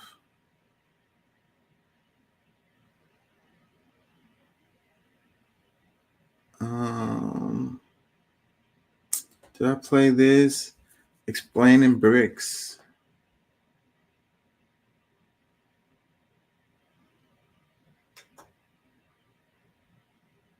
Africa in 90 Seconds, host Ahmed Goni. I haven't. I don't know if you put that in the group, but I have not seen that one right there. That looks interesting. Okay, well then let's play it, because I'm trying to remember. I was reading it to try to remember if I played it in yesterday's show. Well, it doesn't hurt once every couple of months to go by and go, well, this is what BRICS is, or let's do a boil down. Just like, I know I repeat stuff from other shows or things we've talked about, but not everyone has seen every show. Right. So we cover a lot of shit. Yeah. We cover a lot of shit. And then it's 5 hours. Ain't nobody watching the whole ass thing. Shout out to anybody who does watch this whole show. So kudos. Dear people of America, you've been friendly to me, so I'm gonna give it to you. We should give you some kind of gift if you made it watch the whole ass show. I don't have anything to give you, but I can give you a thank you. Hey. I don't even expect anybody to watch this whole show. Dear people of America, you've been friendly to me, so I'm gonna definitely beam you some positive energy. I will say a prayer. I will concentrate, give you some good love, some good energy. Tell us, we'll say your name in the show in the next show.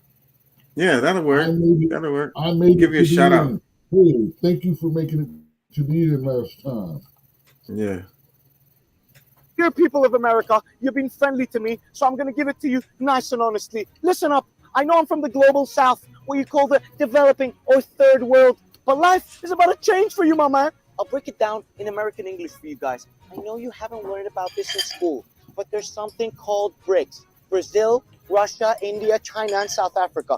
They just surpassed you and your friends, the G7, in economic clout. They also just let Argentina, Egypt, Ethiopia, Iran, Saudi Arabia, and the UAE into their club. Now take out a calculator because it's about to get serious, man.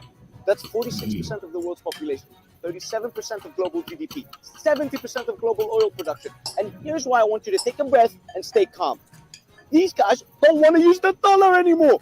What does that mean for you guys? It's like, you know how bad inflation is? Well, now Whole Foods is out of the question. Forget about that organic food your girl told you about, man. It's coupons at Walgreens, long lines at Trader Joe's, and it's about to get worse, much worse. But I ain't trying to rub it in.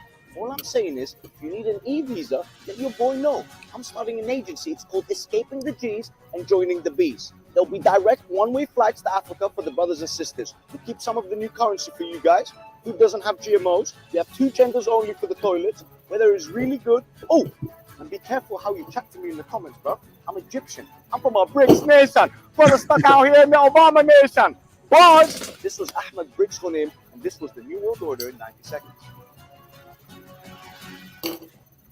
That was really good. It's like Dear people of America, the way you have to disseminate information now is like this, it's like the millennial way of doing it, with jokes and I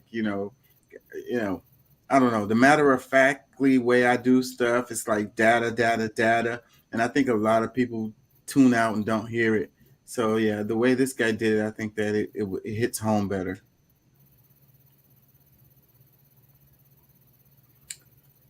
A couple tweet replies. It says, BRICS is the bright future with dignity for humans.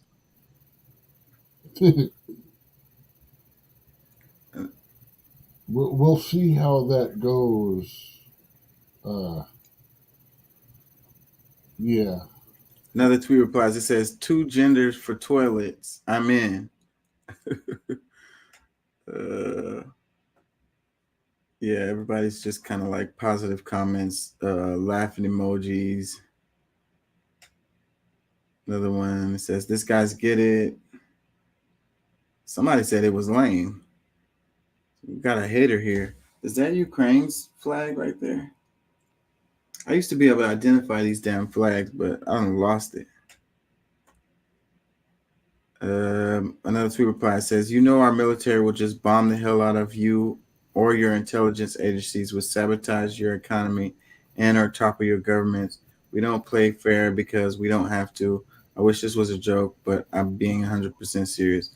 Whatever, bro. You wasn't listening to this guy talking in the damn video. Like, the BRICS thing is a big deal. You can't bomb your way. You can't bomb, BRICS apart or whatever.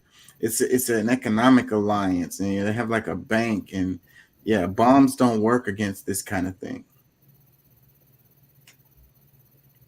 Nope, nope, nope, nope.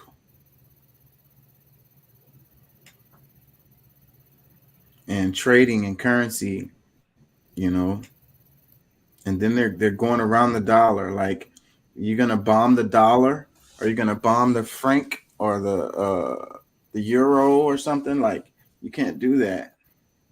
I think a lot of people really just don't understand this stuff. That dude's comment shows he doesn't understand.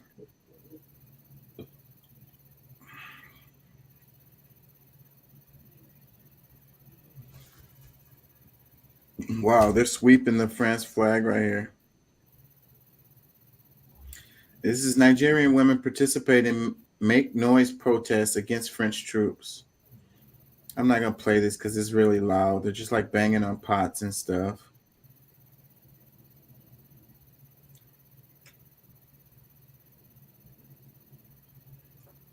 Let me see. Did I cover this one? It says the Western media often condescendingly treats corruption as a unique global South problem. But here's a blatant example in the UK. Neoliberal Labour Party leader got 10,000 euro in gifts from Google days before abandoning a plan to tax corporate giants. Yeah, this is a thing. I'm not gonna go deep into this. It seems like UK politics gets people bored or whatever. But the reason why I like to cover UK politics is because they're so much like the United States, and like you get a reflection of the United States, and like it helps you understand the United States politics too when you look at their stuff. At this time of night, if you notice our listeners, our watchers, we're not telling them anything new. That's where they're from. They know all about that. They're watching us because they're wanting to see our reaction to American politics and what's going on here, and an alternate view other than what the media is giving them about what's going on here. Yeah.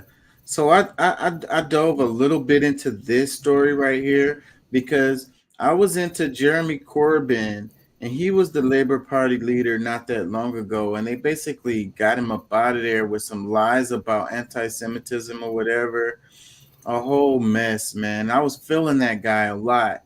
So, but then now you got this guy in there, and now you got this stuff about corruption coming out. So it says he got 10,000 in gifts from Google days before abandoning a plan to tax corporate tech giants. So, like, if that doesn't make sense in just one line, like in getting like that's corruption in one line.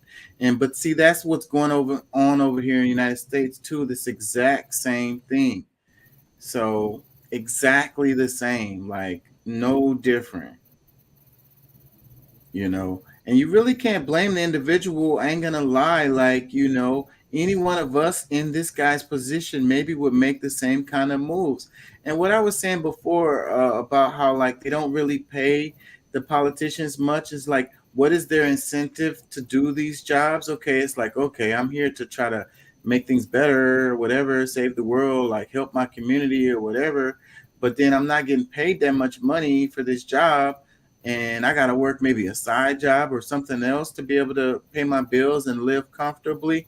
And then because of my position, I got people that's chunking me money, but they want me to make certain decisions.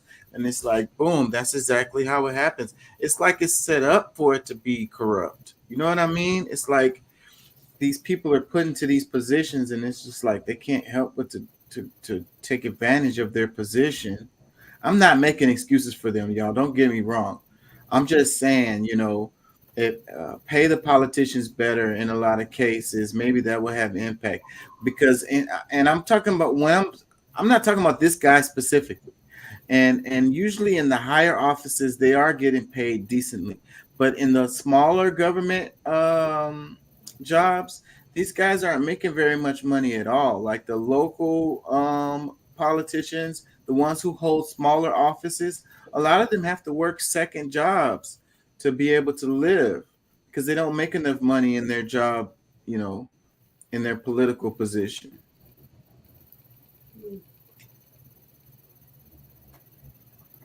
Yeah, anyways, I don't want to go further into that. Let's see, did I cover this one? It says French development aid in all of 2022, Niger was 131.6 billion. That's $5.26 per person.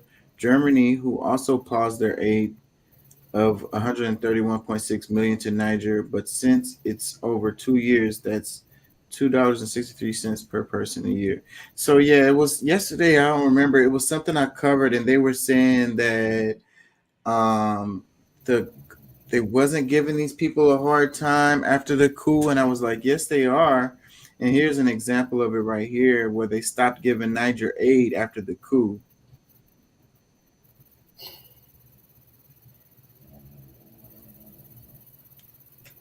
I don't know if I want to cover this.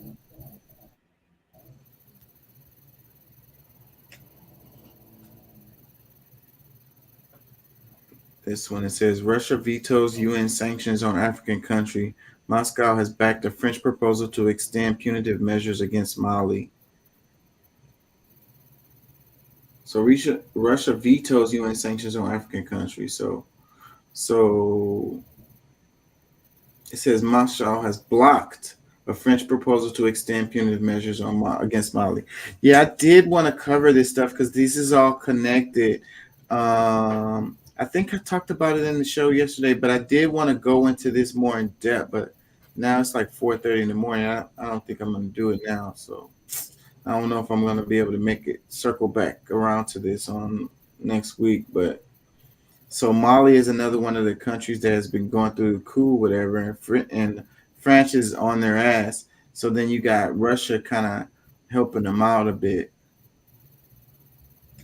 So because up here they're talking about Niger, which is another country who just recently did a coup and is trying to oust France. So France is the common denominator with this.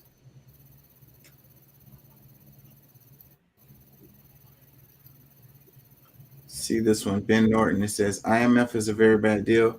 Argentina is trapped in odious debt owed to the IMF, which charges 8.7% interest and surcharges fee 2.5 billion per year.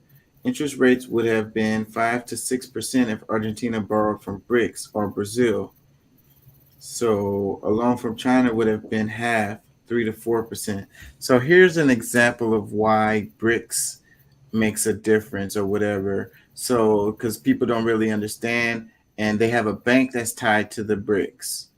Okay, so Argentina owes money to the IMF, which is raping them with the 8% interest plus 2.5 billion surcharge fees. Oh no, they're adding the surcharge fees with interest. Okay. Total up, yeah. Yeah. So yeah, so they have to pay 2.5 billion basically on their debt every year. because they borrowed from the IMF, which is how they do everybody. And more than that, they dictate how the country can spend the money. So if the country wants to spend money on infrastructure or schools or something like that, the IMF's going to be like, no, that's not in the thing. You got to spend the money on this, that, or the other. And it's usually not things that's going to actually bring the country out of their situation, you know, for the future, and just basically keeps them in debt. It's kind of like how they did sharecropping back in the days, you know. So, but this is on a much bigger scale, you know, basically put them in a position where they can never get out of debt. Once they get a loan from them, then you paying them forever.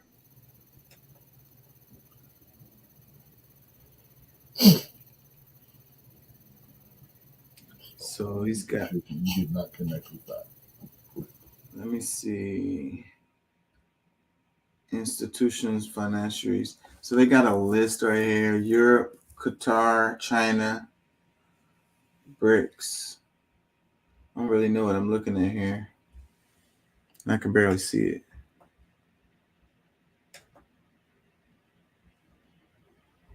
I really wanted to cover the France thing. Let's do this. It says Tucker Carlson vows to never be employed by someone ever again after his firing from Fox News, and says his former employer once was run by fearful women. Good. America needs the uncensored version of Tucker Carlson. Obviously, I said too much, and I'm not exactly sure what I said that was bad. No one ever told me, he said on his firing. It's a company run by fearful women. You know what I mean? They were second-tier people who were hassling my producers, but no one ever called me. What I just read is probably what's in this video, but oh, it's a whole fucking 5 minutes. Definitely not playing this whole thing. Let's play a little bit. Did you think were you ardent, like, go Fox, go guy, or do? My view on Fox hasn't really changed. They let me say whatever I want, whatever I wanted, really, for 14 years. And I'll never stop being grateful for that. And then, obviously, I said too much. And I'm not exactly sure what I said that was bad. No one ever told me. But one day they're like, nope, you can't have this anymore. And they fired me. And I even told them as they were firing me, like, it's your business. I made a mental note, never work for anyone else again. And I never will. But I can't be mad about it. I mean, they were great to me. The Murdochs were always nice to me, and one day, for whatever reason, they'd had enough. So my feelings weren't hurt. I was not expecting it. So were you, like, for me, when I was with Penn, I knew there were things. It's like, oh, I can't go there. They made that clear. Did you feel like at Fox you could say whatever you want? Well, there was always internal. I mean, the Murdochs were always nice. They never got in my way at all. They were always super nice to me. But there were, it's a company run by fearful women. Yeah. You know what I mean? And there were always like second tier people who were hassling my producers, but no one ever called me. I got along with everybody, but I mean, I think they knew like the censorship it's not like don't welcome that, you know? So, but they never actually got in the way of anything. Our view on the war in Ukraine was really, really hated. I could feel it. And my view was not pro-Russia, never has been pro-Russia. Just like, this is not our fight. It's not good for us. We should just put an end to the war because people die in war. I've seen it. It's bad. And just saying that was considered like crazy pro-Kremlin propaganda. And they were very mad about that. But to their credit, they never said anything to me about it directly. I could just smell it. And so I really just don't have any complaints. And I will say, and I know that you've experienced this, it's true, being humiliated in public, being fired, I have been a couple of times, is totally good for you in the end, because it keeps you from thinking you're Jesus or like getting like super crazy hubris guy, I would think with you, it would have increased. So we spoke, I don't know, last time I was there, and you may correct me if I'm wrong. I never really struck you as a huge technology guy. You were like, even today, you're like, I Googled for the first time. So now you go to Twitter. I hate technology. Right. Which is now. I hate electricity. Actually, that's how I feel about it. So you Tucker on X and all that stuff. Have you been surprised? It seems as if your microphone has gotten quite a bit larger. Yes. So have you been surprised by that? No, I've been grateful for it. I mean, we, like, within hours of getting the boot. Thankfully, they fired my executive producer, Justin Wells, like within 4 minutes of firing me. Yeah. And he really didn't do anything wrong. He was the best producer in all of television, and everyone knew it. And Fox has a lot of nice people, a lot of very incompetent people, obviously running it. And he was one of the only competent people in the whole business, but they fired him too. And within, I don't know, an hour of that happening, Elon called him and said, you should come to Twitter. So I'll never stop being grateful for that. We don't work for Elon or anything, but we're using the site like everyone else uses it, which is as a platform that's not censored. And I'm super grateful for that. I do think the downside to social media is you can get involved in like people's responses too much. Yes. No, that's soul death. It's so. So you just ignore it all? Oh, I really try to because underneath they were talking about you just as much when you're on Fox. Oh, I never looked at anything. I never read. I mean, I know who I am for all of my many faults. I know who I am. And I don't need other people to tell me who I am. Right. And I don't, like, my wife has views or my children have views or my college roommates, have a view. I'll listen and pay attention. But someone I've never met, I don't give a shit. Do you care about the numbers? Like with the Trump thing that you just did. Like Austin, my guy, he's like, it's 100 million, it's 200 million. It's like numbers that are beyond compare that you really couldn't see in Fox. Do you care at all about? Do you look like, holy shit? I mean, we're starting out. So, like, you want to show a force and like, we're still here and whatever. Paul Ryan didn't like me, but you can't make me shut up. So I think it does send a message that I think is good, not just for me, but for the country. But no, I'm not a numbers person at all. And like, I never was on our Fox email ratings list ever. Not one time. Ask anybody who worked with me. And I didn't know how to read a ratings chart. I never looked at our ratings. I would say to my producer once a month, how are we doing? Still number one. Great. That was it. Like, I don't look at that stuff because I don't want to be self-aware, because self-awareness leads to self-obsession, which leads to narcissism and misery. So just stay away from yourself. We think about ourselves enough, don't you think? I'm a numbers guy. Oh, but you run a business, so I don't. Yeah. You know what I mean? Like, I couldn't. Go ahead. What did you say? I missed it. I said he didn't do it. He wasn't worried about it. He had an assistant that did it for him. Yeah. The assistant came in, told him what the ratings were. He didn't look for him. He didn't go hunting. He wasn't on the list. He just had one of his guys say, "Hey, we doing good? We doing bad? Yep, up, down." I can believe he's not interested in the exact number, but he's gonna want to know if we're up or down. Yeah. And I said I wasn't gonna play this whole thing. Tied to his contract, and I'm sure it is. I'm sure it was, because you got incentives, you got bonuses. I'm sure, without a doubt. If I ran a business, we'd be broke the first day. It'd be tough to go broke with those numbers on Twitter. No, but I'm just saying, like, I would manage to blow it all or just not. I don't. That's not my gift. I talk. I don't do business. So that Trump. Yeah. So yeah, man, Tucker is killing it with the numbers. The major medias, they're dying, man. They're basically dead. They're like they're dead. They're zombies now, The big networks, they're dead and don't know it. This format that Tucker is doing is the future. Love him or hate him, but he's pioneering this shit. Let me read some comments. It says, independent journalism is the future. Tucker will lead the way. Eon is here to help. Cable news is dying. That's basically exactly what I just said. I swear I haven't read these tweet replies. It's my first time seeing these. Another comment says, you love to see it. Tucker was the most influential nightly host, and now X is his home. Another comment says, felt like Dave Portnoy was interviewing Tucker half the time. It was such an easy listen to. Like I said, that's what I was about to say. Did you think were you? My bad. What I was about to say a minute ago, because I said I wasn't going to play the whole 5 minutes, but they went by so smoothly that I didn't even notice the time, Yeah, I have literally purposefully stayed away from Tucker since his move. Not because I don't like him or anything, but actually because I like him. And I'm waiting to see what everyone says, and then I'm going to go back. I'm giving him about a month or two, and then I'm going to go back and watch him from the beginning and and compare that with what people are saying, so I can make my own opinion. It's kind of like the equivalent of waiting for like one of those streaming shows to finish and then binge watching the whole thing. Exactly. Well, I've been dipping in and out. Some of the stuff he says is pretty over the top, and he does pander to his audience and like gives them what they want with some of the crazy talk. Like, you could tell when the way he delivers it.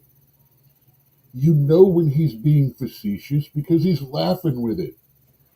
He literally, if you pay attention to it, he has a I'm serious tone. This is what I believe. He's got a I'm just talking some shit now. Okay, blah blah blah, and he's got a this is what I'm required to say because this is what I'm doing.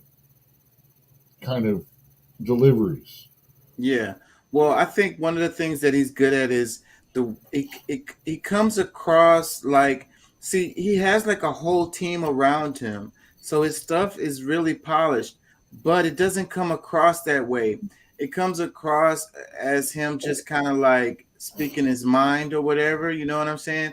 Sharing his thoughts and giving his opinions on stuff, or even if he was doing like a journalism piece, it sounds like it's just kind of like, like he just wrote something and he just like, putting it out there like a college student would do if he was writing like a journalism paper, and even though he's going to be wrong about some things or whatever, or over the top on some things, but this is just like, that's how it comes across. But it's well like thought out and put together. He has a full team I also behind him. like especially how he lays out the facts and all the information before he starts putting opinion into it. Yeah. I mean, sometimes he spins it a little and you can tell, but for the most part, he's got like, look, this is what's going on, blah, blah, blah, blah, blah, blah, blah, blah. Here's what I think about it. Yeah. Yeah. I would actually I wish I had a team. probably pay to see him do his show live on stage. Yeah, then that would make him like Jimmy Dore. But I wish I had a team around me like him to polish my stuff and have it come across as well as his stuff comes across. I don't agree with everything Tucker says. I've said that many a times, like, but you gotta admire what he's doing to the mainstream media. Screw those guys. Let their they have been riding the old ass way of doing things for a long time, and they haven't adjusted for the change in times. So they deserve to freaking go extinct. And he's putting the nail in the coffin for those guys. So I love that he's the one that's, I mean, somebody had to do it. I mean, I'm happy to see it happening. He's a good Gen X, don't give a fuck kind of guy. I mean, he's got that. I'm here to say what I've got to say. We can discuss. I'm not going to argue. Let's have a good time. Let's communicate, or fuck off.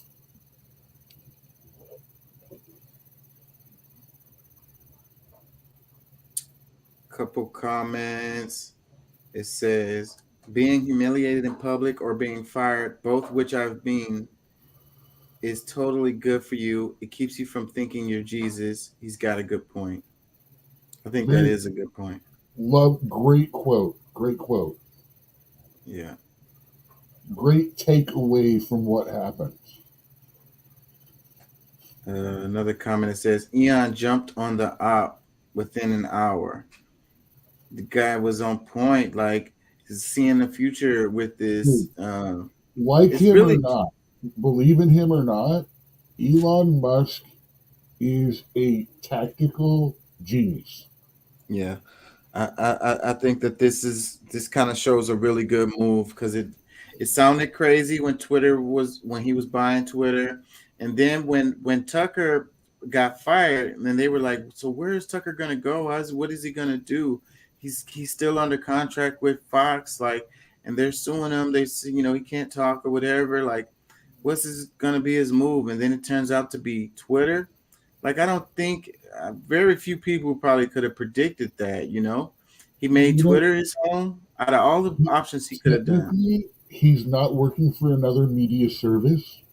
He is working for himself. And he is publishing his original personal content through Twitter. And that it's just crazy. So the NDA can't stop him. So the non-compete, the non-compete can't stop him because he didn't go to another network. He didn't go to another publisher, producer, or anything like that.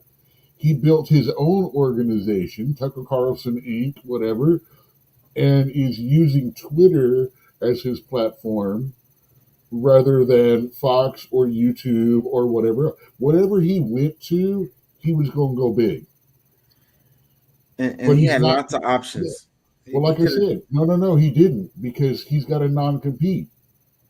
Okay. He would have been working for someone else in the industry.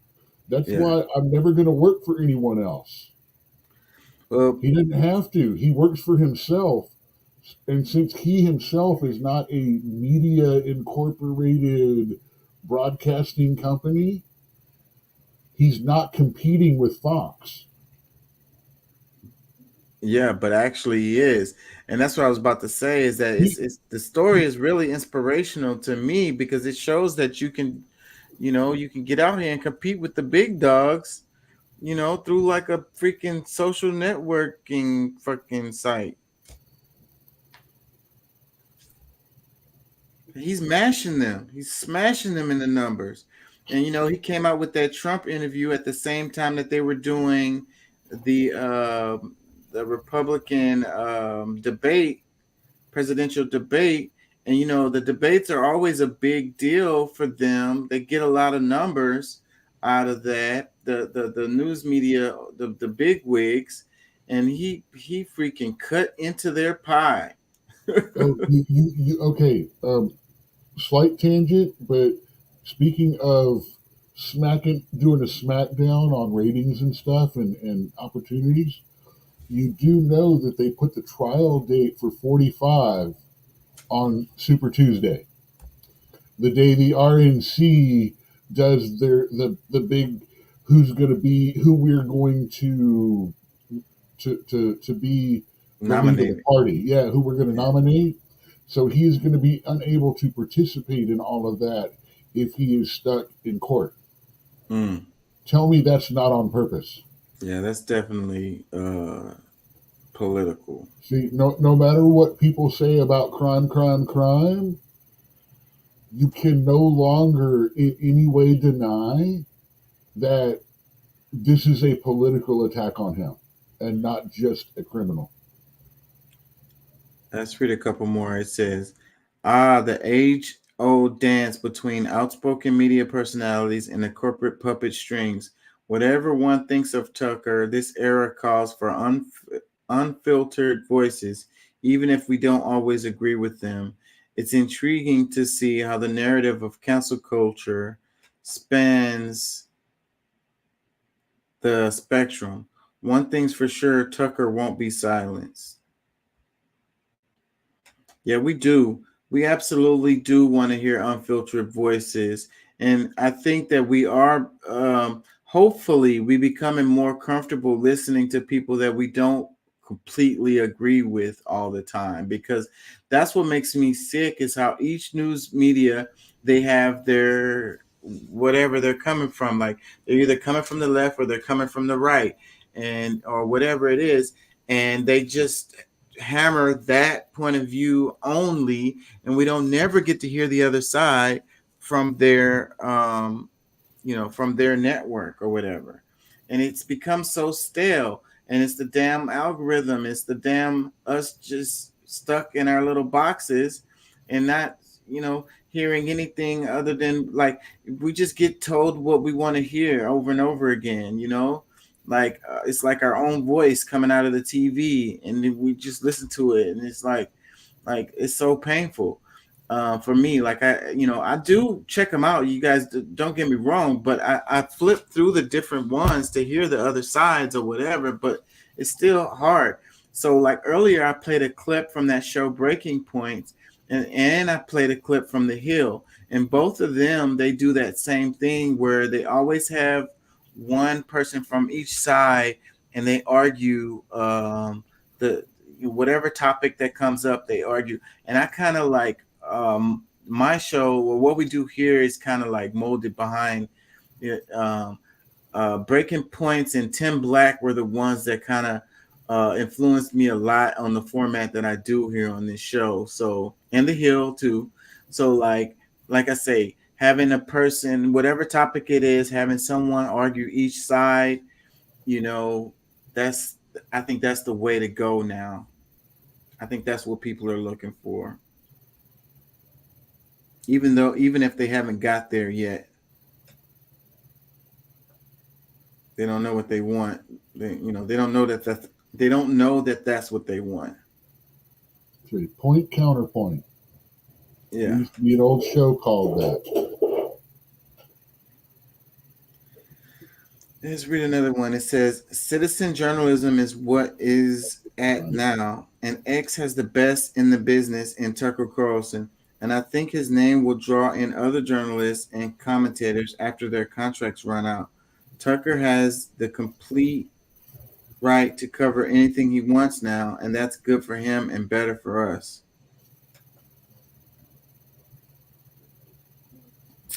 One more. Are we going to see DCTV? DCTV, what do you mean? TCTV. Tucker Carlson Television. Oh. Do we have the beginning of a new news empire here? Maybe. Let me read. Him. I would like to see him and Tim Pool together with a show too. See, I've been watching Tim Pool since back when he was involved and covering the Occupy Wall Street stuff going on. I watched him go from a hardcore leftist to, I would say he's less of a JFK Democrat and more of a Republican light right now.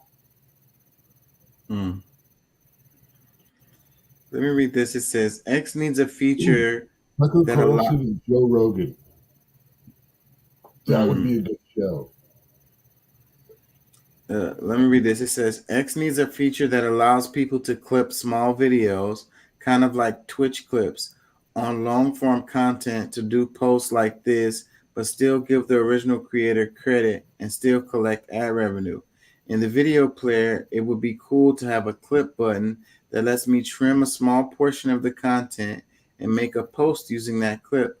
If someone clips something out of context, you can go right to the clip part of the full video and get the context. Eventually, live streaming will be more common on this platform, so being able to clip from a live stream will be extremely beneficial for breaking news during a live stream, but will be sweet if you could also do it with uploaded videos too, not just live streams.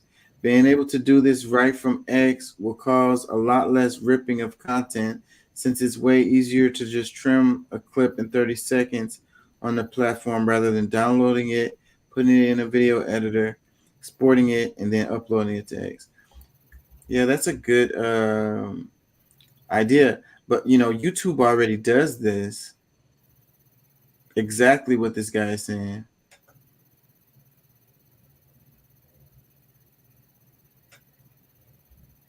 So, I don't know. Originally, Twitter or X wasn't meant for like videos and stuff like that. So that's probably why, it doesn't support that.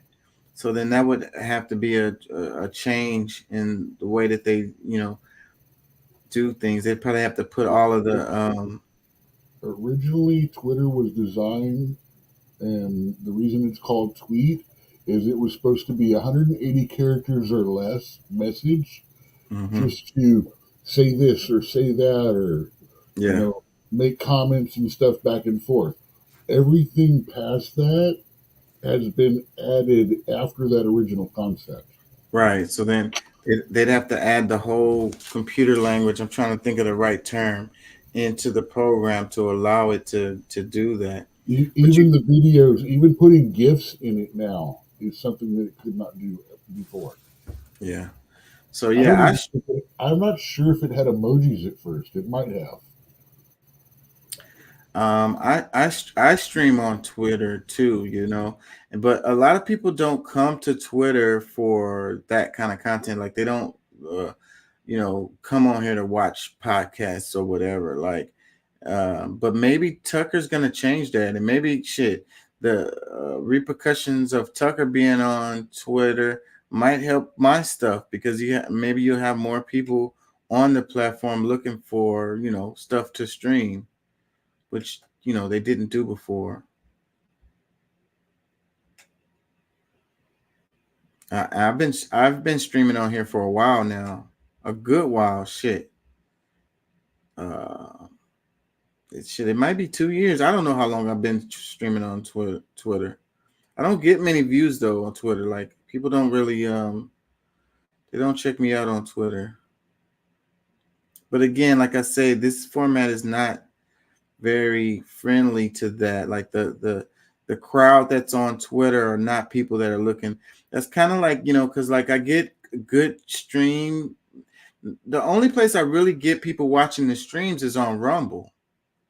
Because even on YouTube, it's not really people on there looking to watch podcasts. You know what I'm saying? That's why the shorts is where I get my views on YouTube. It's just the little shorts that they're watching. They're scrolling their shorts feed and they click on the video, whatever, they watch the video on there. But I don't get much views from the streams on YouTube either. I get views from the edited videos on YouTube because that is what people go to YouTube for. So, but I haven't done that in a while because I get so much from the shorts, and they're so easy to make. I make them on my phone, so I don't even have to go through all the work of editing. I'm just, you know, I mean, it is a little bit of editing with the shorts, but it's so much easier than actually editing.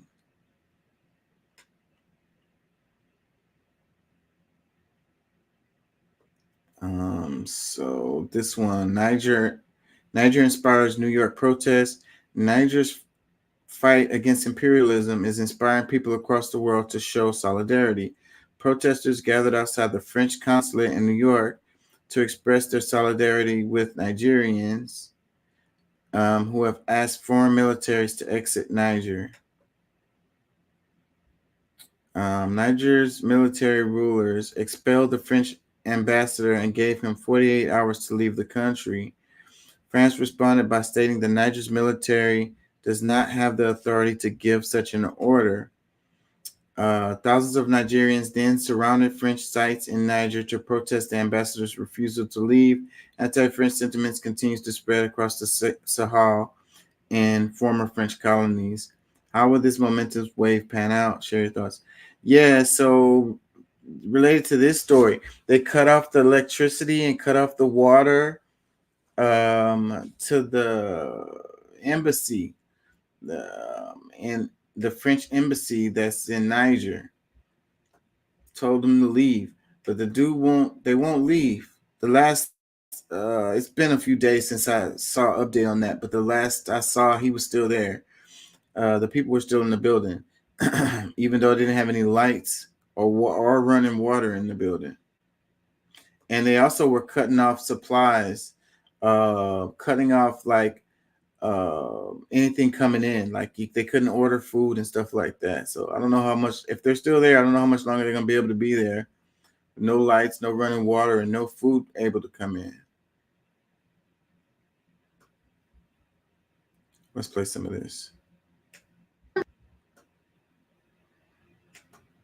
The Nigerian people people have stood up and they have said no more to colonialism, and no more to colonialism that's wearing a disguise of multinational corporation. That's right. France doesn't care about democracy. France doesn't care about security. They care about their military bases. They care about uranium.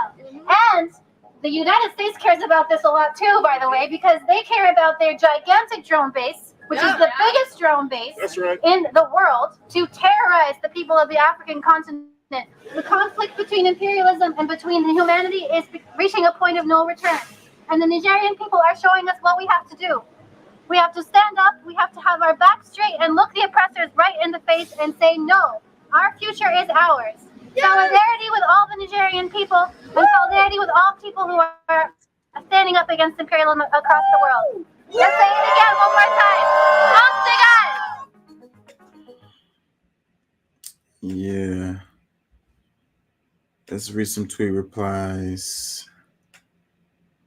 Let's see. It says, it's an idea whose time has come. Far too long, the G7 countries have deliberately kept Africa down via undemocratic international institutions, international law, international trade, international finance, and international banking systems. They have used war, sanctions, regime change, and assassinations to make sure no nationalists rise who want to do right by the people, but instead have abled and enabled dictators and thieves willing to collude with them to steal African resources, all the while making sure the narrative of an incompetent, inferior, and corrupt is broadcast all over the world. Yep. And this is what I'm be saying all the time about the idea that they're just so corrupt. They're just so inferior. They're just so incompetent. They just can't get their shit together. And people really believe this. People really, really, really believe it. It's been repeated over and over and over again so many times that, you know, it's just like a given. But the truth is coming out now. Yep. That's why I keep covering this particular story. It matters a lot. And the geopolitics, like the world politics, how much these coups that are happening affects the world stage is huge. And, you know, especially France, they're getting embarrassed, you know. It definitely makes them look bad, like they don't have control.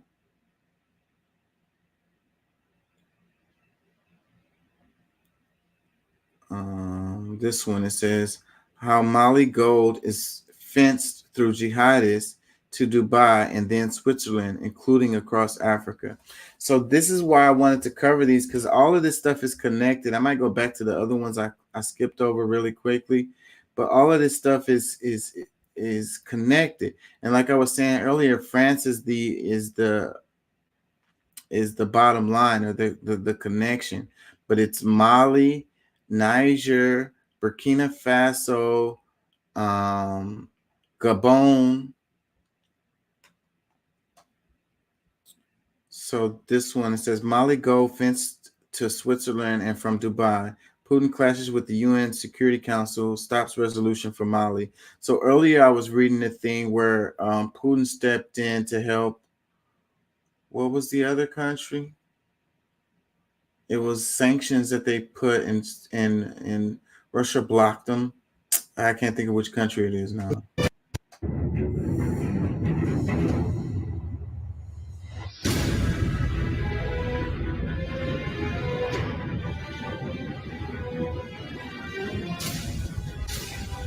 Okay, I'm gonna have to read this.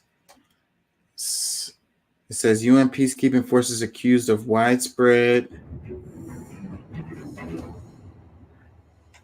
exploitation of women and children. Putin vetoes UN monitoring of Mali. Russia vetoes a UN resolution. Hold on. Going too fast for me. Russia vetoes UN resolution to extend sanctions monitoring in Mali. Oh, this is the country I was thinking of earlier. It says West alleges retaliation to report on Wagner, Mali forces abusers. There's no sound. It says Moscow says UN sanctions used as means of foreign influence.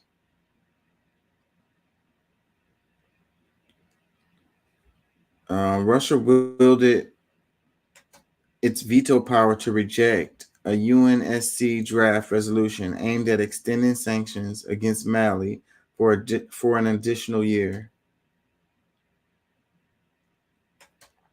Member states voted on the resolution regarding Mali sanctions and the extension of the authority of the panel of experts during the UNSC session. However, Russia exercised its veto power at the UN meeting to block the extension while China abstained from the vote.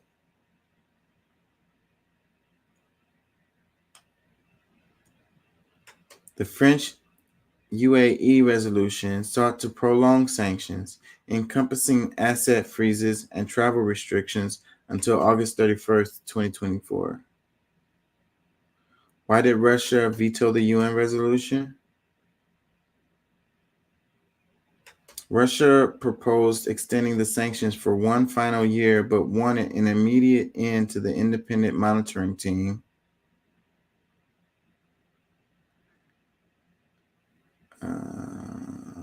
They already said that. It says, unfortunately, despite the fact that we repeatedly urged for a constructive approach and a sensible compromise to be reached. Who was that? Putin was speaking. No, who is this speaking? Vasily Nebenzhe, Russian ambassador to the United States. So basically, Putin speaking. Unfortunately, despite the fact that we reportedly urged for a constructive approach and a sensible compromise to be reached, the text did not in any way take into consideration the concerns of the Mali side or the Russian Federation's position. Nor was any substantive effort to accommodate the official request of Mali, because they don't give a fuck. Western powers accused Russia of retaliating against UN experts for criticizing actions by Malian forces and their foreign security partners. Mali's gold mines are dominated by foreign companies. Former French intelligence agent Marc Eichinger states the region suffers from France's sphere of influence. No shit. It says, we're a system totally senseless and enormous in terms of commissions and embezzlement.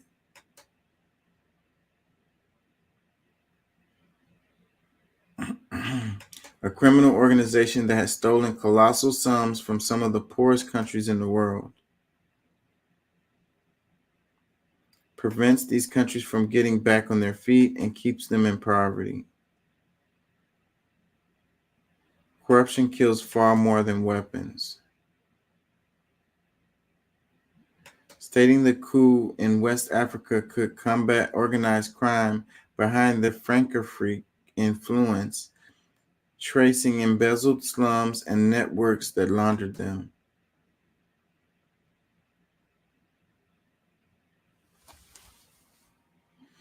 The United Kingdom deeply regrets Russia's reckless use of the veto. So this is James Carrickou, ambassador to the UN. This will reduce the Council's oversight and engagement on Mali's peace process as a critical juncture. Okay.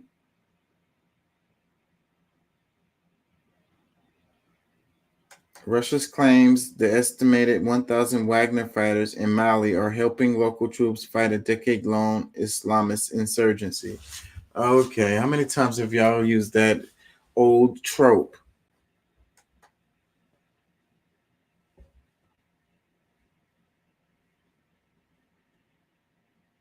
Well, I mean, it depends on who's saying it. Maybe it's actually true.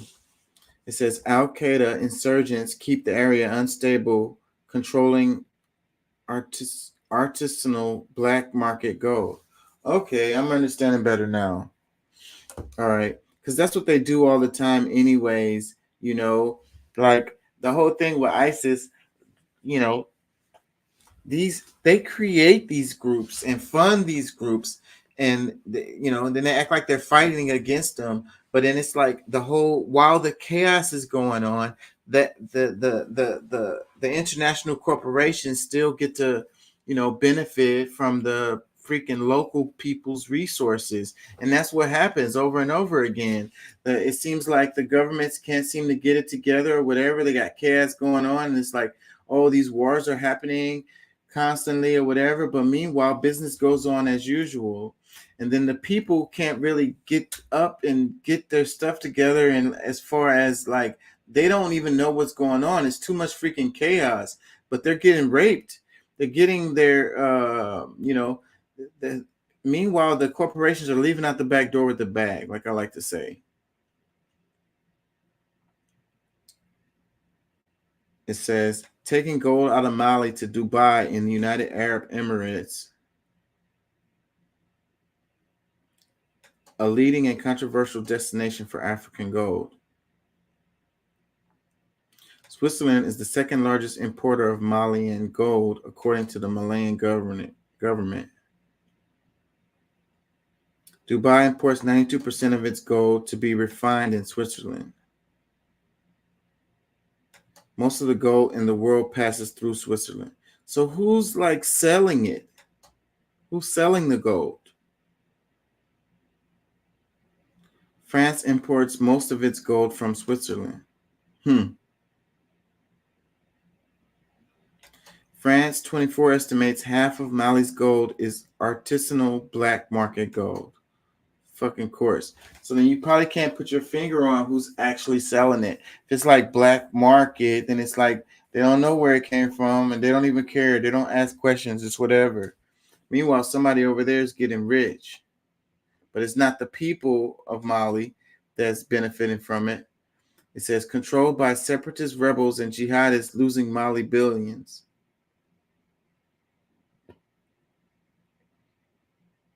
It says Mali's Verificateur General has also uncovered financial irregularities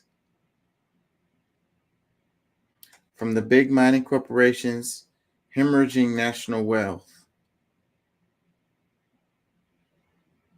It says Mali has no gold reserves. It simply leaves Mali. Wow. The West accuses Mali junta, who seized power in 2021 and kicked out the French military, of selling the country's resources to Wagner.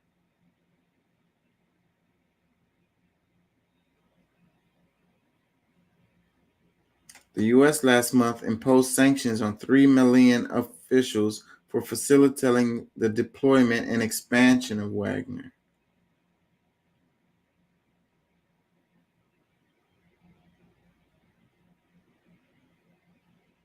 In June, Washington accused Wagner boss Yevgeny Prigozhin, can never say his name right, of helping to engineer the departure of the UN peacekeepers from Mali.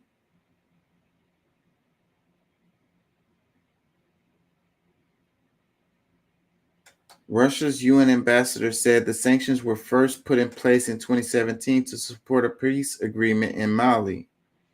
It is fundamentally important that the UN Security Council sanctions deal purely with that issue and not be used as a means of foreign influence on Mali, and that is something that the panel of experts of the Security Council has been involved in.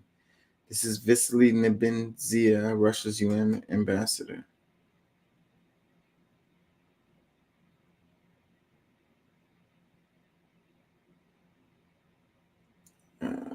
Come on. It says Russia-Mali ties keep West up at night. This is a little interesting to me because thinking about how the Wagner guy's plane got shot down, and we know it had to be with Russia, and then the attempted coup that they did. Like, I wonder how much of that was connected to this thing going on in Mali, because you know they don't know where the gold is coming from. I mean, like, who's benefiting from the gold? They said the jihadists and so forth and so on.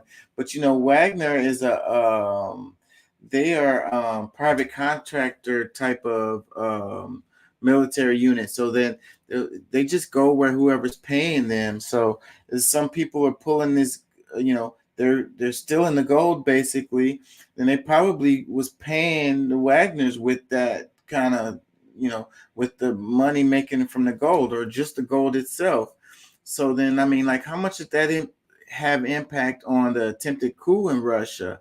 Did the Wagner group get so much like money out of this Mali situation that it helped finance the coup, the attempted coup in Russia? It says, Russia this week pledged to keep providing comprehensive assistance to Mali even after Progazin's death in a plane crash.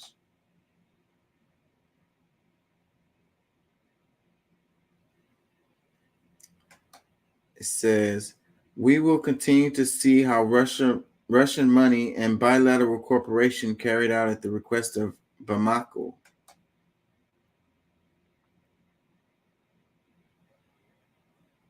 And in strict accordance with applicable norms of international law,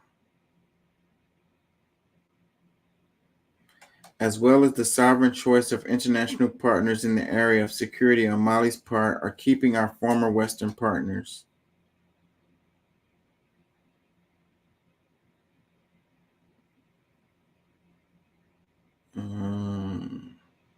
Speculation has been rife on Wagner operations in Africa since the death of Prigozhin and his top aides in the mysterious plane crash.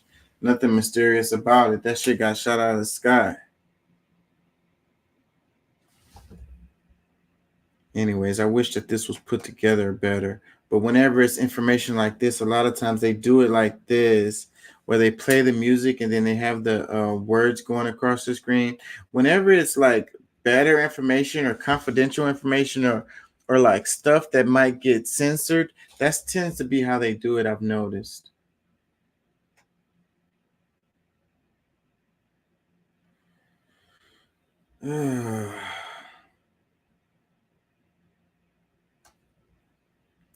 Anyways, I'm running out of steam, y'all. Let's see if we can find another one we want to do before we get out of here. This one, it says, Tucker Carlson calls out Washington elites and the media for lying to the American people about the war in Ukraine. Ever wonder why the ruling party despises Tucker and roots for his failure? Because he is the only member of the media, quotation marks, willing to call them out. It says, everybody believes that Ukraine is one F-16 away from beating Russia on the battlefield. In the United States, virtually everyone I've ever met believes that Ukraine is winning. America needs more Tucker Carlson. Yeah, that's because the media is just lying to us and we just take it in and think it's true. Like, they're not winning. I've got clips. It's not even, and in the United States right now, it's not even hard to find this stuff. I have clips all down my timeline, straight clips, battlefield clips that come down my timeline on Twitter of shit happening in Ukraine.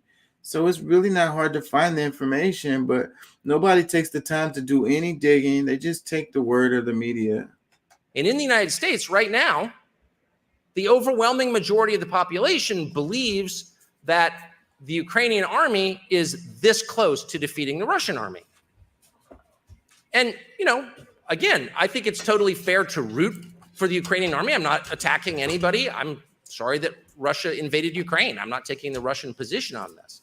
I'm merely saying that the fact of what is actually happening, not what we wish would happen, but what is happening, is essential if we want to make up our minds about what to do next. And in the United States, virtually everyone I've ever met believes that Ukraine is winning. Now, if you think about this for a moment, here you have one country which has 100 million more people than the other country and has much deeper military industrial capacity, can make more missiles, make more bullets, make more tanks than the other country. So over time, the bigger country is almost certain to win, correct? This is a physics principle. Right. It's not a statement of allegiance. You're not a shill for somebody for acknowledging that. If we're wrestling and you outweigh me by 100 pounds, you're probably going to win because you're bigger. That's a fact. And yet, my country, a nation of 350 million people, has been told exactly the opposite for a year and a half for ideological reasons, as a function of propaganda. It is lying. And the scary thing is that otherwise very smart people believe it, even though you can still, and this may change, go on Wikipedia in the United States and look up population numbers. How many people live in Russia? How many people live in Ukraine? Oh, one outweighs the other by 100 million people. That's probably going to win. Maybe we should force a peace or whatever, or adjust our expectations accordingly. But no. And it's funny, I showed up here in Budapest a couple of days ago, and I've talked to a bunch of different people and eaten like maybe 27 different meals. Gain a lot of weight in your country, I got to be honest. That's not a criticism, just a fact. And I've asked every person, back where I come from, the most informed, the most technologically superior nation in the history of man, the only country to put a human being on the surface of the moon. In that country, everybody believes that Ukraine is one F-16 away from beating Russia on the field of battle. And every single Hungarian, most of them are anti-Russian, by the way. I haven't met anyone in Hungary who likes the Russians, just being honest. They don't like the Russians. But everyone has looked at me like I'm insane. What? No. And it's embarrassing. It's embarrassing to be from a place that has been lied to at scale and believe the lies so thoroughly. But the truth is, that's kind of the state of man. And in the United States, it is embarrassing. It's mad embarrassing. But what it does, it shows the power of the media, man. The media is so powerful. They filter out all of everything else, and it's all unapproved sources. Like earlier in the show, when I was showing that they wouldn't let me share RT Instagram posts. They wouldn't let me share them to my stories or whatever.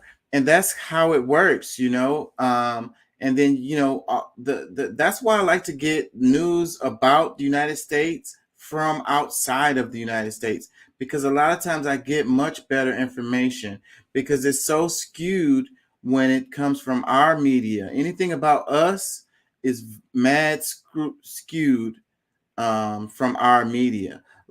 Even though, the United States, when our media talks about other countries, a lot of times that information tends to be pretty accurate, but when we talk about ourselves, it's really, really, really censored, super skewed, so if you want to get information that's worth a crap about the United States, you tend to have to get it from outside of the United States. So, and that's where this Ukraine thing is an example, because they want the American people to think a certain way about Ukraine, because they want to feel like the American people are supporting what's going on in Ukraine and us steadily sending money to Ukraine or whatever, and bad Russia or whatever. They just want greater Russia, and they want to take Ukraine and make them a part of Russia, whatever the narrative is. And any information that goes against that, then, they filter that out, or they say they try to, shame you and say you're a Russian sympathizer by saying anything other than that,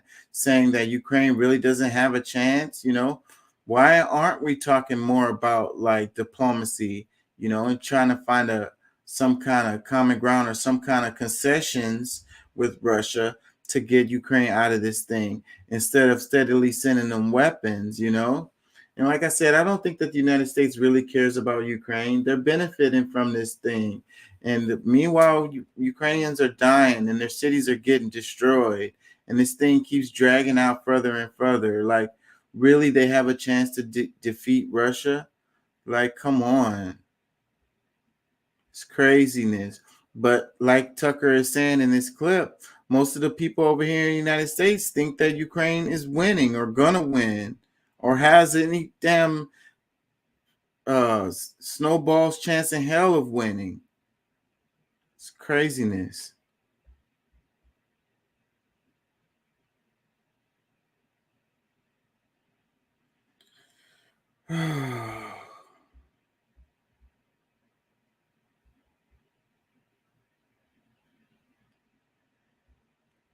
Yep, that was a good clip right there. Yep. He wouldn't be able to say that. He could probably say it on Fox, but this one, it says, the new Nigerian leadership has reportedly given France until September 3rd to withdraw all troops, nullifying all security agreements with Paris. Meanwhile, locals appear to be showing increasing hostility to the presence of French troops in the country. We turn to another African nation, Niger, which also experienced a coup last month.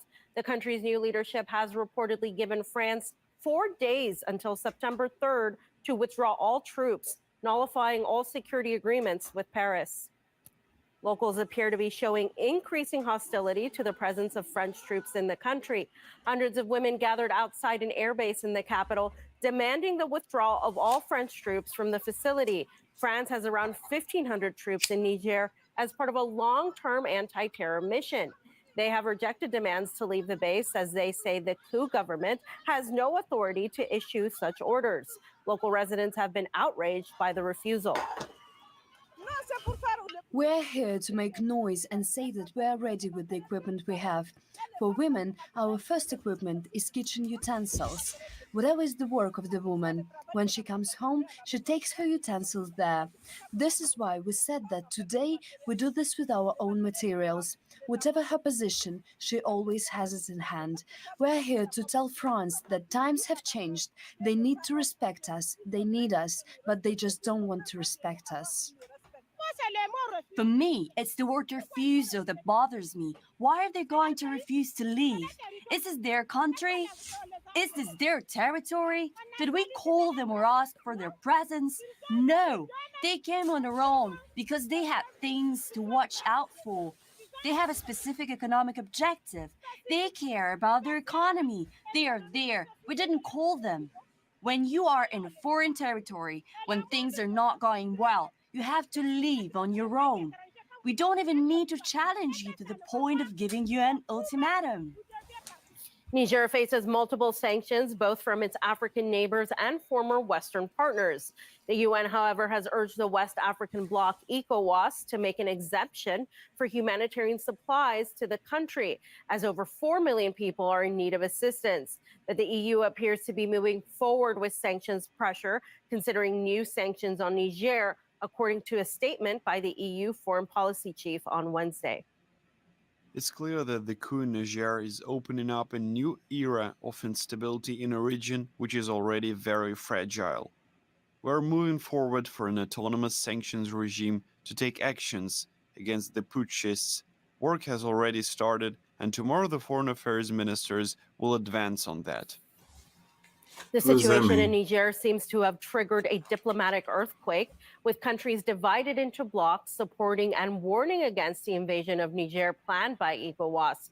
One supporter of the new powers, Burkina Faso, has approved sending a military contingent to Niger to help fight terrorism, while another of Niger's neighbors, Algeria, has proposed a 6-month transition plan for the country, despite the new leaders requesting 3 years. Meanwhile, the French ambassador has ignored Niamey's demands to leave the country, as both France and the EU don't recognize Niger's new authorities. We heard from civil society activist Dan Bashsan Allah, who says the people of Niger support the coup and will continue to push for the French to leave their country. We have lived more than a month under the sanctions. Do they affect our lives? We have become immune for the honor, dignity, and sovereignty of Niger. Where are those who are imposing these sanctions? Now it is they who are shouting for these sanctions to be lifted. Niger is with its people, and its people are not going to suffer because of the sanctions. Today we have the platforms through which we can lead our lives through such a situation. People don't regret that they have become engaged in this fight and are ready to bear the consequences for achieving our goals. As for the destabilization of Niger, we know very well that in almost all cases, it's just blackmail. We don't want destabilization in Niger. Even among the enemies of Niger, there are those who don't want the destabilization of Niger. Macron had to say that. Some of his allies, especially the US, are not in the same line as France. Anyway, it must be clear there will be no destabilization of our country. Please God, our country will remain and will develop further despite the people who wish to see Niger destabilized for their own interests. Niger will grow and succeed, God willing. Yeah, man. France is up against it. Niger, Gabon, Burkina Faso, Mali, all pushing back, want to control their own resources, and want France up out of there. Yep. Hopefully you guys learned something about this. That's why I've been covering this. To get people to understand the big picture of this stuff. Let's see. Yeah, let's do 3 more and we're going to get out of here. Financing deal is usually reserved for independent. So the Biden administration approved of the first ever foreign military financing arms deal with Taiwan. This is extremely significant because a foreign military financing deal is usually reserved for independent sovereign states. Now, this is a massive escalation on behalf of the United States against China because this is the United States once again violating the one China policy, which is crucial to maintaining diplomatic ties with China. Red line that China had drawn, and they warned U.S. repeatedly about this, is military cooperation between Washington and Taipei. Despite that, the United States continues to poke the bear, and then they pretend that China is being the aggressive ones. President Biden in July sent $345 million worth of weapons to Taiwan using the same authority he uses to send weapons to Ukraine. The United States is clearly trying to turn Taiwan to the next Ukraine, and I hope the Taiwanese people are smart enough to see through it. So you have the Biden administration poking the bear with China. The opposition party, led by maniacs like Vivek Ramaswamy, want us to go to war with China over Taiwan. Listen to me. Taiwan is not our business. China is not our enemy. Imperialist neocons like Vivek Ramaswamy and Joe Biden are our true enemies. No war except class war. I love it. I love how he said Joe Biden and Vivek Ramaswamy. So basically, he's saying both sides, and that's what I'm saying. The good cop, bad cop, 2 wings of the same bird. Because he mentioned a Democrat and a guy that's running for president on the Republican side. And I mentioned we talked a lot earlier at the beginning of the show about the thing with China and the war with China, whatever. And then this is talking about the aggressions because the United States is saying that it's China who's being aggressive, with the United States.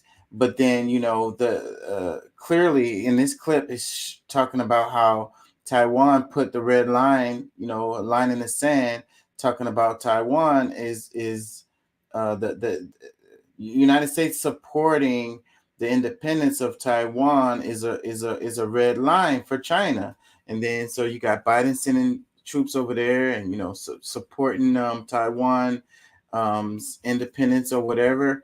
And so that's clearly aggression coming from the United States side. And what I was saying earlier, making Taiwan into the new Ukraine. How many wars proxy wars are we going to fight at the same time? Do we really think we're going to be able to defeat Russia, China, freaking whoever else we throw in there all at the same time? How powerful do we really think we are? At some point, I think our arrogance is going to get the best of us.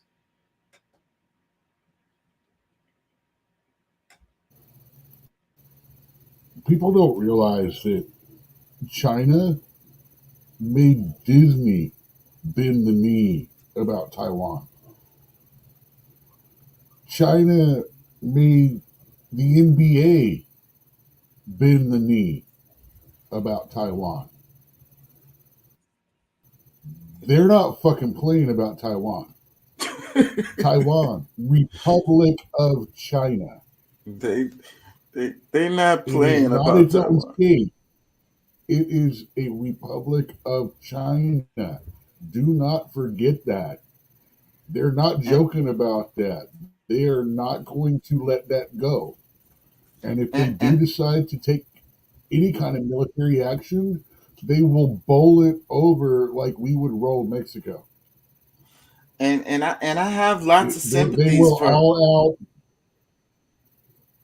out. The actual Taiwanese people.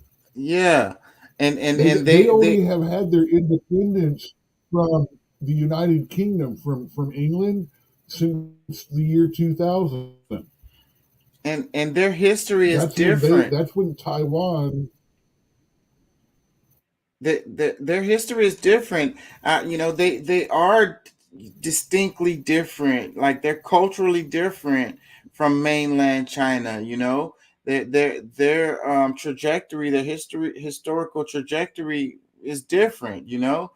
Um, so and I have a lot of sympathies for them. And they also can carry their own weight because they produce things. They have their own economy. They can exist on their own. They don't need China.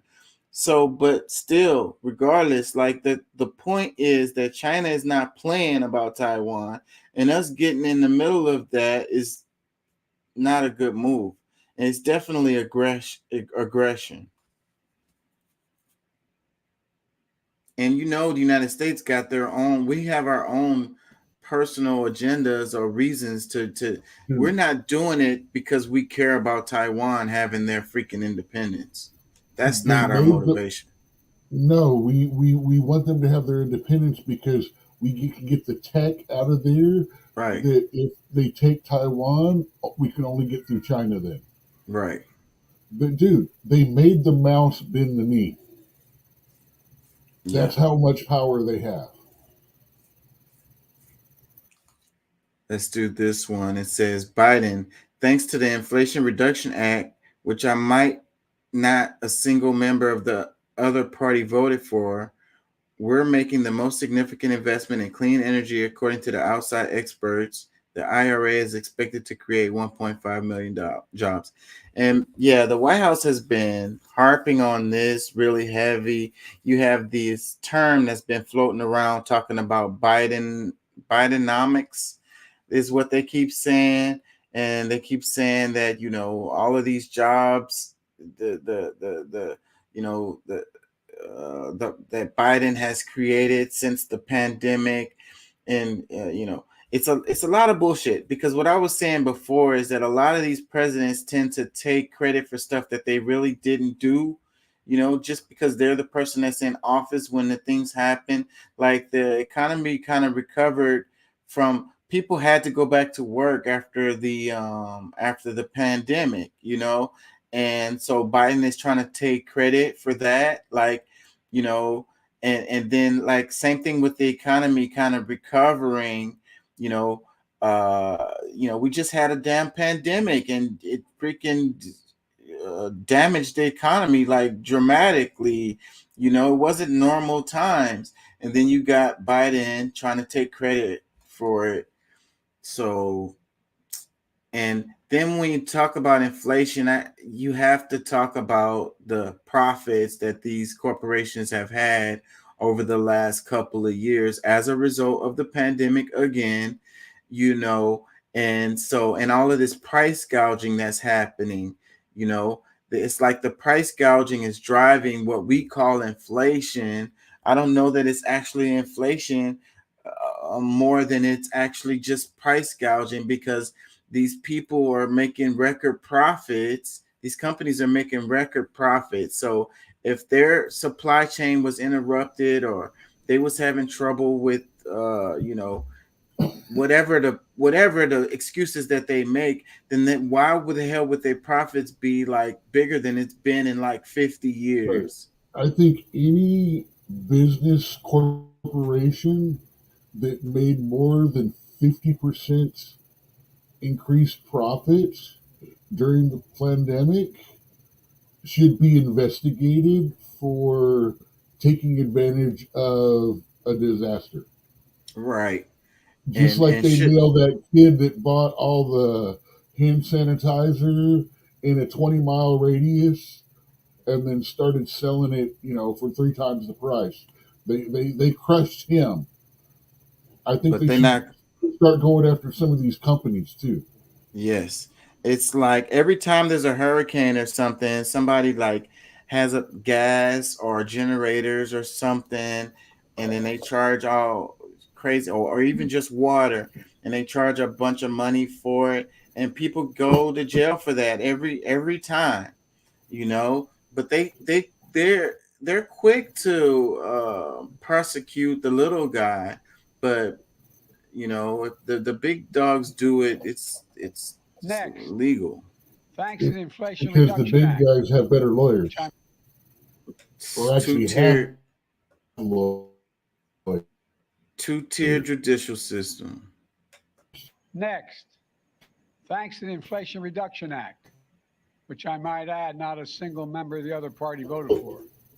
We're making the most significant investment in clean energy and combating the existential threat of climate change that's ever been made anywhere in the world.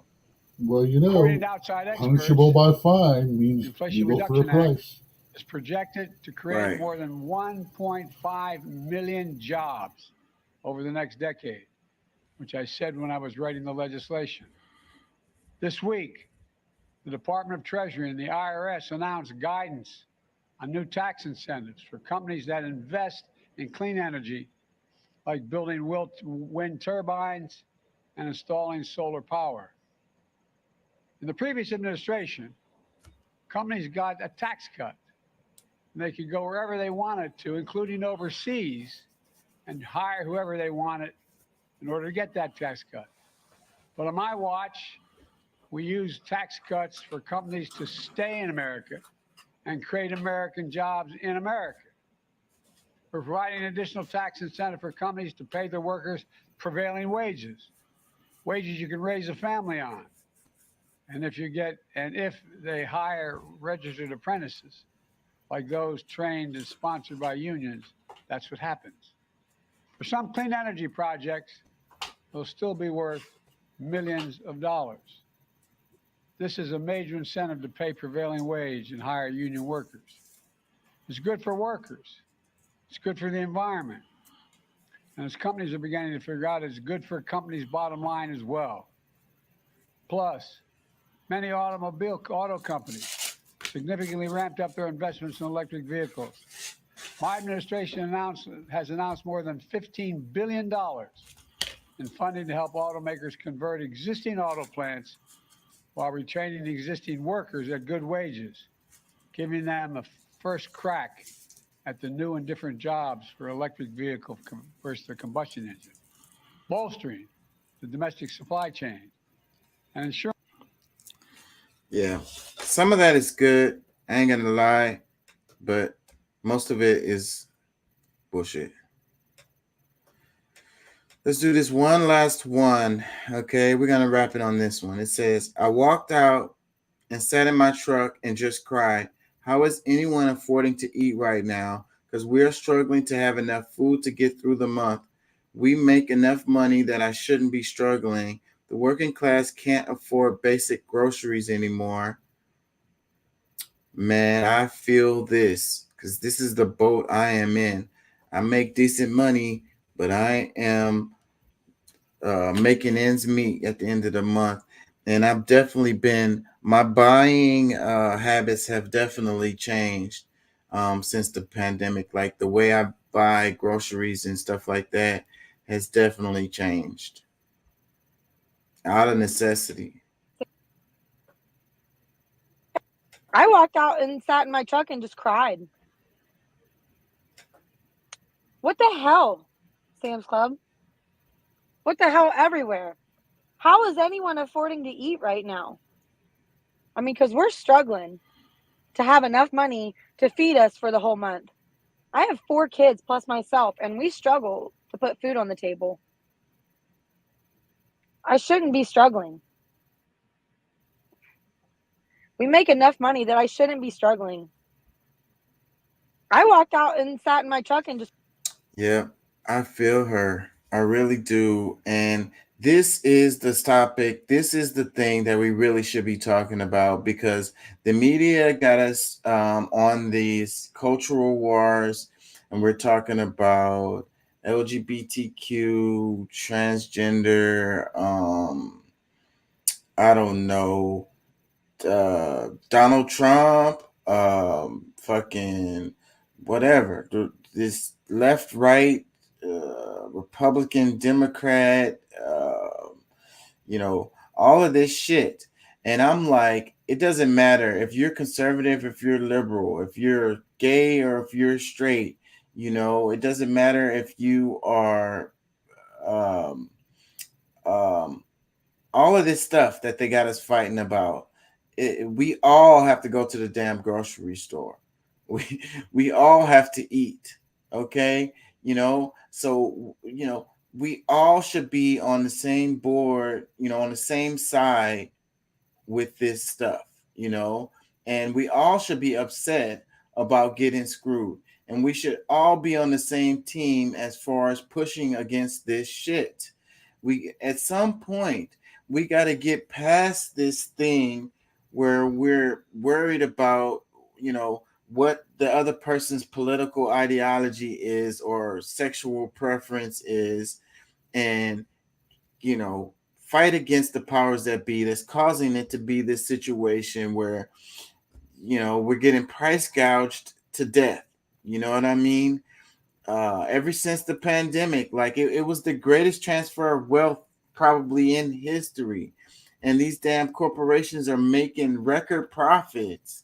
Meanwhile, we all are fucking suffering, and then they got us fighting about, we're talking about stupid ass shit like Bud Light and who is their spokesperson. They got us talking about, like, I don't know. I can't even think of them right now. I'm fucking tired. I've been on the show for 6 hours now, but I can't even think of the examples. But literally everything that's in the news, literally everything that goes down my timeline, literally everything like that's in the media, literally everything that people are arguing or talking about. You know what I'm saying? It's all bullshit to have us fighting against each other so that we don't come together and fucking recognize what actually is happening and fucking push against that shit. When?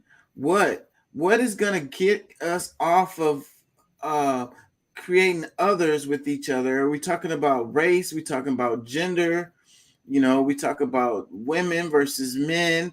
We talk about blacks versus whites. It doesn't matter. All of those categories are in the same boat, bro. We got to pay rent. We got to pay lights. We got to pay fucking mortgage, whatever it is you're paying, car note. Fucking, we all got to buy fucking food, man.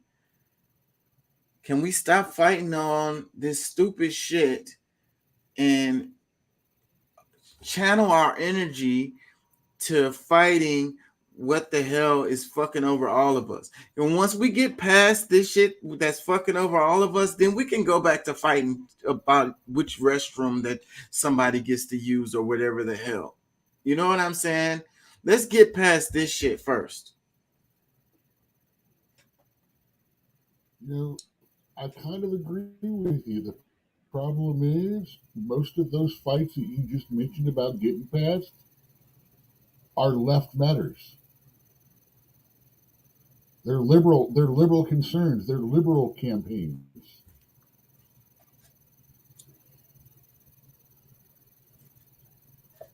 I mean, not trying to just be a shit talker in general about the left, but all 90% of the irrelevant shit that's in the middle of the media and is important to everyone is coming from the left. And then you've got the idiots on the right with the whole abortion issue and stuff right now, which is a whole nother thing. I mean, yet all of these issues that are so important to them ultimately affect the lives of less than a single percent of everybody. So meanwhile, we're getting starved out, yet, you know, the empathy, the let's help people party spends more money on bathroom designations and who can play in what sports events and things like that than they actually want to do about the homeless. They talk about it, they yell about it, they scream about it, but they throw their money at social issues that don't need to be addressed right now, that are ignorant. You know, that are the should boys be in girls sports. I mean, I think the label defines that pretty much. You know, is a trans woman a woman? No, they are a trans woman. Problem settled. Oh, well, the cis women, no, they're not cis women. They're women. They don't need a prefix. They don't need an abbreviation or a descriptor. They're women. A chick with a dick is a chick with a dick. And I'm not knocking them. I don't have a problem with trans people. I don't have a problem with transgender. I don't have problems with transvestite. I love me a good drag show. And I don't have problems with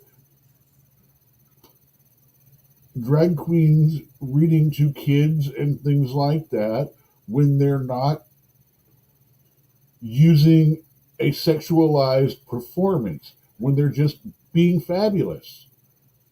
That's all okay. But that's all middle ground shit. It's stuff that it's like, if you say that, you are Satan to both sides. Because transgender people, they were, I am a woman. Well, no, you're not. Why do you say that? Well, the first clue was the penis. You know, it's okay for you to be a trans woman. It's okay for you to be a gay man who identifies femininely as a power bottom. Whatever. And at the end of the day, all of that stuff has like very, very little impact on our lives. I went to HEB after I got off of work tonight, and I spent almost $60, and I was able to go through the 15 less than 15 items line or whatever.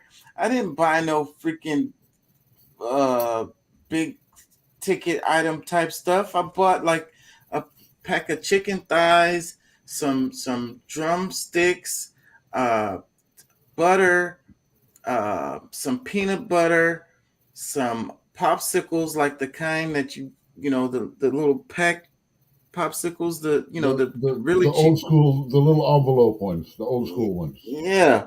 What else did I get? I got I'm trying to remember. I got some tea, like the tea that you make in the family big tea bags that you make. Some sugar. Dude, buy the 100-pack of the tea. The 100-pack Lipton tea is about $3 to $5. If you got to use 4 or 5, use 4 or 5. I mean, it actually really does save money. Well, my point is, I didn't get that much stuff, and it was like $60. And HEB prices are Well, see, I go to HEB when I go to buy their meats. Okay, I go to normally Kroger to buy meats and stuff. HEB, when I get off of work, I run by HEB, and what I do is I go back and I look for the 25% off. And if you notice those stickers, you get some good deals on, especially some of the prepackaged seasoned, like chicken things, stuff like that. Really good to make tacos or just cook up, things like that. You don't eat pork, but a lot of the pork loin, pork ribeyes, and stuff like that. At Kroger, there's normally 99 cents for thighs or legs. And they also have the big bag, it's like $6, and it's a 10-pound bag of leg quarters. Yeah. Yeah, so I got some corn tortillas, some cheese, some cereal and milk. I bought some eggs, you know, staple type stuff, and HEB prices are okay, I guess, or whatever. Like but it's like the price of everything is going up, and the portions of the stuff is going down, And like I say, man, this is the issue that we're all having, and we wanna fight about this stuff that has very little impact on our lives. Can we come together and freaking try to do something about this stuff? I guess people feel like it's too impossible, it's too big of a issue, and they're just gonna deal with it.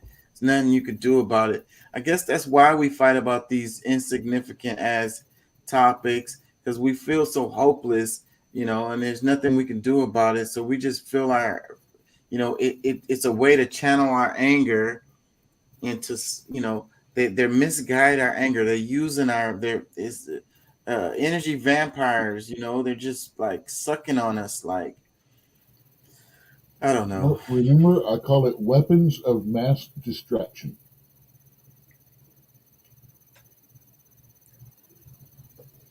I read a couple of comments. It says, inflation wipes out the middle class. Wait until hyperinflation, then things get very real very quickly. Another comment says, wait till the next recession. The Fed printing will be epic. Another one, it says, it's wiping out the retired people also who thought they were going to be at least middle class in their retirement and found out that now they are slipping quickly. Another comment, it says, fixed income seniors have even more trouble adjusting. It says, this is why credit card debt is at record highs. My credit cards are maxed the hell out.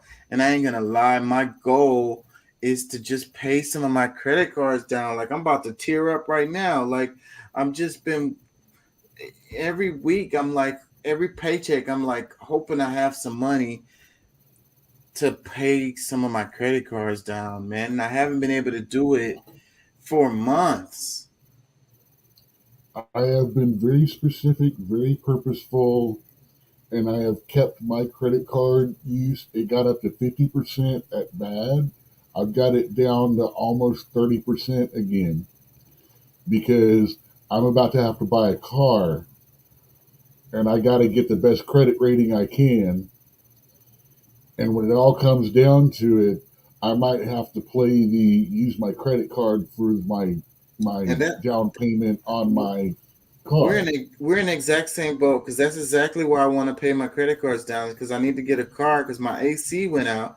We were having the hottest fucking summer like ever, and a lot of people's ACs and shits are going out. Like my battery and my AC compressor went out, and it's because it's been so damn hot. And anyways, $2,000 is what the mechanic said to get my shit fixed, and I'm like, I'm not trying to pay that. Even though they were going to give me credit and I could have paid it off monthly, but I'm like, this car is paid for, and I'm worried. Part cost on it. I'd have to look at the paperwork. I don't remember. But labor is big on that, because they said it's like metal shavings all through my system, and they got to blow that shit out of there. Anyways, the point is, get a couple of different quotes. Yeah, well, like I say, the point is that I'm worried that I fix this air conditioner on this car, and then something else goes wrong on it, and I'm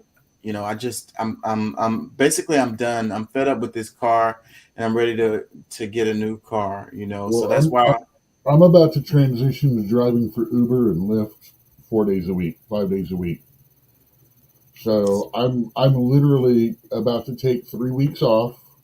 Actually, the place I work, they can't even let me have two weeks off completely.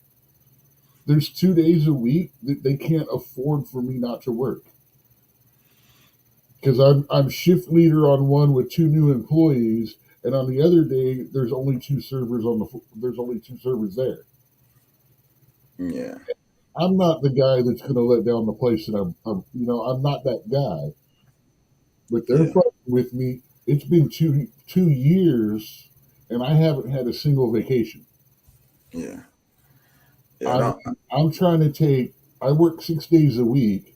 I'm trying to take 11 days off over 3 weeks, and they want me to work 3 more days during that time. Yeah. Yeah. So it's like my engine light is on, and it's been on for the longest. So there's something else going on with the car.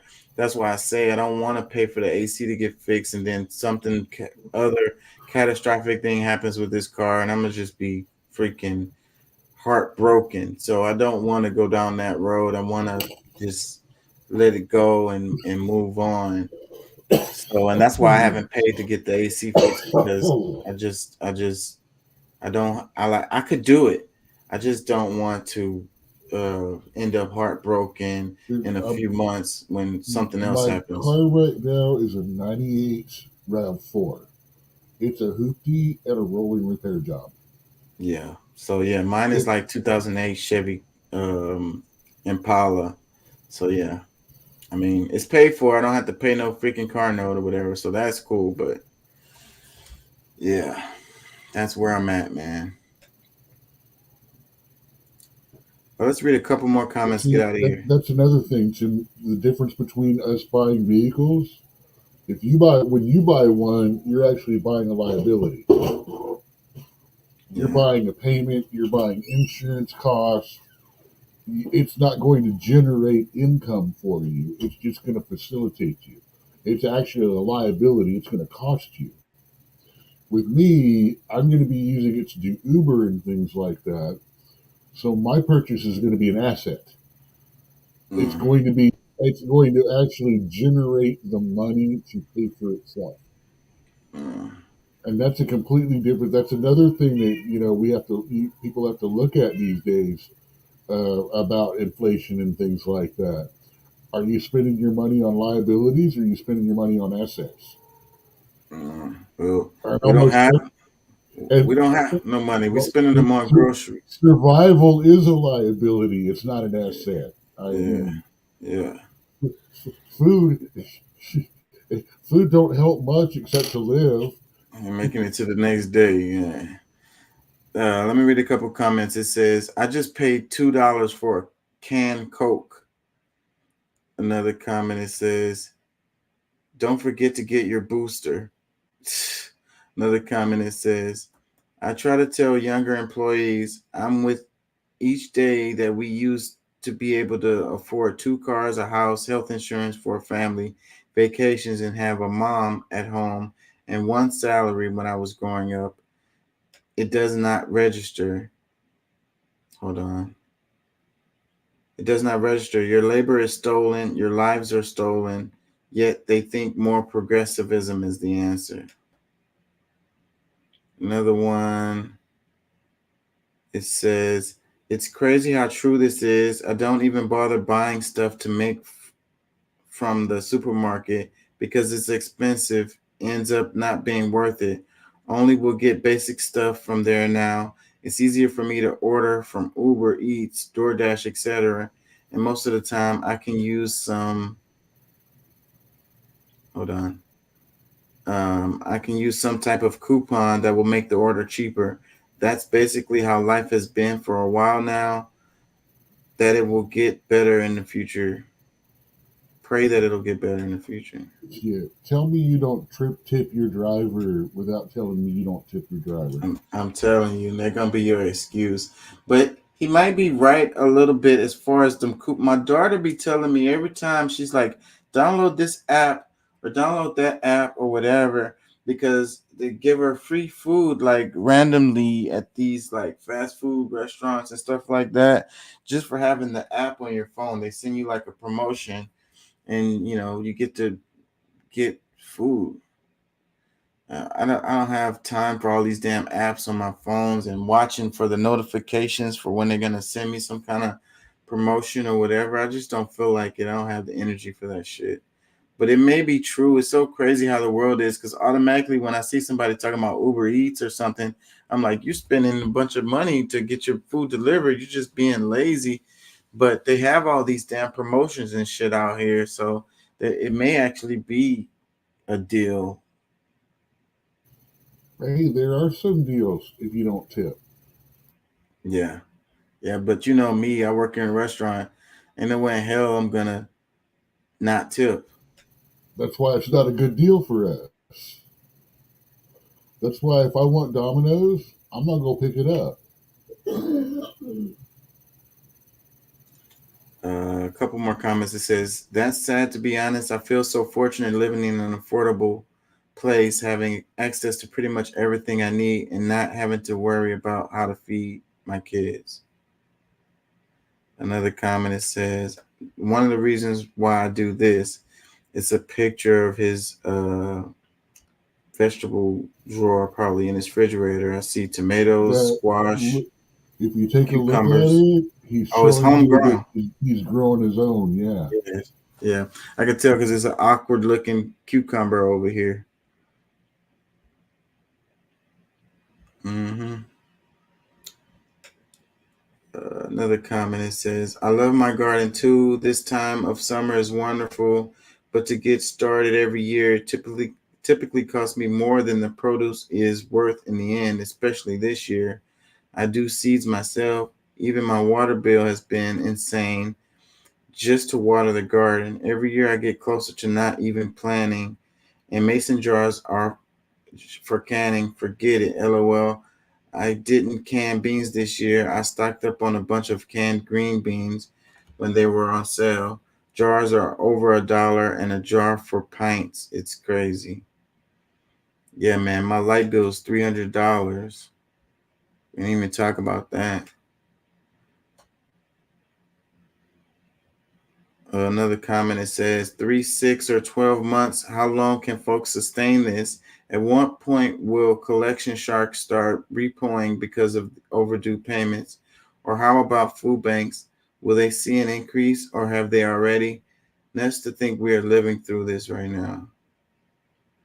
Another comment, it says, what I have left after paying the monthly bills does not include food. A couple of dollars.